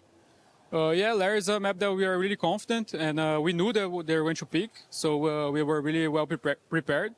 And I think it happened the same with us, with them, because they couldn't attack, just like us. So we got the momentum. Like I said, it started as a snowball, but then on our side. So yeah, we were defending well and playing like a team. And then it was a big difference on the final map. Do you feel like it was the entries that FaZe were getting that were costing you guys, or was it something else there? I think so. And also the mental. Like, I really think that we weren't playing our game. And I also didn't enter the map. Like I went 0-8, and that's not common for me. And I know that I wasn't there for my team. Is there any time now to rest up, or is it straight back for focus in phase 2? Yeah, now I think we have 2 weeks before the phase 2 or 3. So it's really little time. I don't think we're going to rest. So yeah, just come back to work. Philippe, thank you for your time. We will send it back to the studio. Philippe acknowledging that he didn't come up for his team the way he wanted to, but still only 2 weeks before they get to the next stage. Lax, it's a quick turnaround for them. Yeah, it absolutely is. And I kind of want to just go back and do his interview. I mean, I don't want him to take the brunt. I mean, it's a lot of what good IGLs do is they can recognize that maybe they weren't giving it their all, but it is a team game at the end of the day. It's not just on his shoulders as much as he's putting it on himself. I mean, everyone on Liquid just wasn't able to find their tempo, wasn't able to find their footing. Yeah. And it is really hard. We've been in there in moments like that where everything you're trying, anything you're trying to do just keeps getting shut down, and it just feels like you're sinking further and further, and then you ultimately just succumb to the pressure. I mean, I was curious, how do you get out of a snowball? Because he mentioned it happened, and that they lost that map. They went around, had a good game, but then when you go to Clubhouse and you start to see the snowball again, you've been in that position before, I assume, Iconic. How do you get out of that? What's the problem? What's the kind of problem solving that goes in your head to like, I'm sensing it's happening, we need to do this? It really is just dependent on the game and the narrative, making sure you can actually find a way out of it. And a lot of the time, it's too on the coach being able to call a timeout or the player to see the way through. And it's usually just a complete play style flip a lot of the time, just having to just go and really attack them and change a complete play style and just play to what you're seeing in the moment. Are there some light bulb moments that you've been a part of? Somebody goes, all right, guys, wait, here's what we're doing. Just sit, listen to me. I got it, and do it. You do it? Yeah. For sure. Definitely on some moments on the Stralis Invitationals. Been in the scenario where on the stage and your first few rounds of prep doesn't go the way, and you really have to make sure your coach doesn't burn a timeout, and you have to be like, okay, guys, we're going to do this, this, this, and this, and then it completely changes the game because you're playing a more active game. You play for more 3v3s and more executes, and you just scrap the game up. I love that, man. I love getting the inside look at your guys' experience. We'll bring that out to you throughout these days. We got a couple more here as the semifinals are now booked. Let's take a look at our bracket because this should tell the story of how we got here. Wildcard and Furia were our first matchup. Dark Zero and Weibo Gaming would follow, and Furia and Dark Zero would win those 2-1. Dark Zero taking Weibo Gaming to the distance and finally finding a win. FaZe Clan, you just saw them book their ticket, our last series of the day. And then to kick off today, it was GK Esports who found a 2-0, a very fast win against Team Secret, who did not show up the way that many people were hoping they would after taking down Falcons in the stage to get here. Coming up tomorrow, it is Furia and Dark Zero, and then FaZe Clan and GK Esports. It is our semi-final day. That is a great one. Both of those matchups from Furia to DZ to now, of course, FaZe Clan again. The question being, who can stop them, and also who's gonna get to that grand final? I mean, there's so many great matchups. I have ex-teammates on all sides, from Furia, from Dark Zero, from GK. So I feel like I have just a lot of people rooting for. So I'm excited to see it. I feel like the semifinals is always a battle of who shows up on the day, who's most prepared mentally and physically, and I feel like who can go the distance. So I think it's going to be Dark Zero going through and a FaZe Clan. I mean, GK looked clean. I know Alphama's not here, and I know he's sad because it's 3 North American representatives. So, Alphama, I'm going to give you some GK love on that one. We'll see what happens, though. Stay tuned for that. Speaking of, we got a club championship update. Chris was able to catch up with Trav, who knows a little bit about what's happening with chess as they're about to finish this evening. Guys? Back at the Allianz Vault with chess ongoing. I mean, look, today has kind of been a bit more of a lull in the CC update side of things, but there's still some big things happening in chess, right? Yeah, so it's pretty much set up perfectly to be AGL versus Aurora. Denis Lazovic has so much weight on his shoulders at the moment to try and get through for AGL, considering they're out of PUBG Mobile now, which was their kind of other big heavy hitter this week. So a little bit disappointing on that side, and as I said, so much pressure on him to perform, and he's not against a bad player either. It's Aurora Gaming over the other side, so they're kind of in a position where they desperately need to get some more points on the leaderboard with such a small amount of games left. But when we look towards the playoffs, people who are already confirmed to be in tomorrow's bracket, you're looking at Magnus Carlsen as the favourite, obviously, for Team Liquid, and they're in a similar situation of needing points too. Yeah. Team Falcons have got 2 players as well, in Hikaru Nakamura. It's like the position that Falcons are in to overtake AGL is just ridiculous, because he's going to need to outperform so many players to get it done. And it feels like it's a super crucial week for Falcons, right? I mean, AGL taking the lead by, what was it? I think it was 450 at the start of the week. It's now down to 50. Yeah. I mean, Falcons having the 2 competitors in chess is a massive, massive thing for them. They could not finish first and still take home more points than Liquid might do. So, I mean, that's a position that they're kind of in at this point. Let's see if they can go on to do it. Massive week. For AGL, I think, you know, we're kind of looking towards Crossfire being one of the big ones for them as well. Is that on this stage? I think this is on your stage as well. Next week. Hey, look, I'm learning something new every day. So that's a massive moment for them. They're going to probably have to win it, realistically, to see if they do want a chance to go in the club championship. It's been nice to see it actually be competitive, though, all the way through, right? I mean, they're not too far away. They still very much have a chance to win it, right? Exactly, yeah. AGL are in a great position, and I think they're only in like 1 or 2 less games left than Falcons. So, as you say, if they can get a win in Crossfire, they're going to be in a great position, but it still kind of comes back to this week of Team Falcons still being in Rocket League, still being here in chess. It's going to be difficult for AGL to hold on to the top spot. Yeah, this was always going to be a tough week for AGL after what was a brilliant week last week, but they'll have their opportunity to maybe catch up next week. There's a lot going on in the CC. We'll be keeping you up to date throughout the rest of the last 2 weeks. Guys? Thank you, gentlemen. Here's a look at our Aramco Club Championship leaderboard. To give you the rankings, as they mentioned, it was a 50-point difference. It's now a 3550 to 3300, so 250 points stands between AGL and Team Falcons. Interestingly enough, those 2 members, Hikaru as well, going up against Magnus. We have Liquid, who is needing 1,000 points, I would say, from Magnus. So I would expect to get a win there. However, Hikaru and the other member, that could be a major turning point. So Falcons going for back-to-back-to-back big shout out to Trav and Chris and the entire crew, Lauren, Jeannie, because they've been telling the story of this club championship every day for the last 5 to 6 weeks. So this is a narrative that is building. So big shout out to them for keeping us involved in those stories. Okay, guys, as we turn our attention to tomorrow and close out today, some final thoughts from you, Iconic, and then Lax, you can close us out here. I feel like tomorrow's just going to be another great day of Siege. I feel like you're already seeing just the momentum building. Yeah. And it's really just going to be a battle. I feel like it's nobody's game right now. Every team in left has a chance to take it. So it's just really who believes in themselves and shows up with that confidence. Yeah, I mean, to piggyback off of what you're saying, we're also going to have a brand new Esports World Cup champion no matter what, so that's always going to be exciting news. But I think the match, if you were to ask me, which one am I looking forward to the most, as much as I love the DZ guys, as much as I love the Fury guys, I really want to see what GK is going to bring to FaZe's doorstep, because you were asking who's going to be able to stop them. Unfortunately, I did say GK, but I'm always for putting my foot in my mouth and being proven wrong that a team can show up and be the victor. So I'm definitely looking forward to that series. Well, it's been great analysis from you gentlemen as well. Alfalma, who's been on the desk also. All of our casters, our crew, and everyone in behind the scenes to make this happen. We thank you. It's been a great day here. Our semifinals are booked at the Lenovo Legion Gauntlet for Rainbow Six Siege. Tomorrow, we'll see our 2 grand finalists and see who will have a chance to be a champion here at EWC. All of that and more from everybody here. We remind you to never give up, never stop gaming. My name's been Rain Day. Stick around for the EWC Spotlight and enjoy the STC recap to close out our night.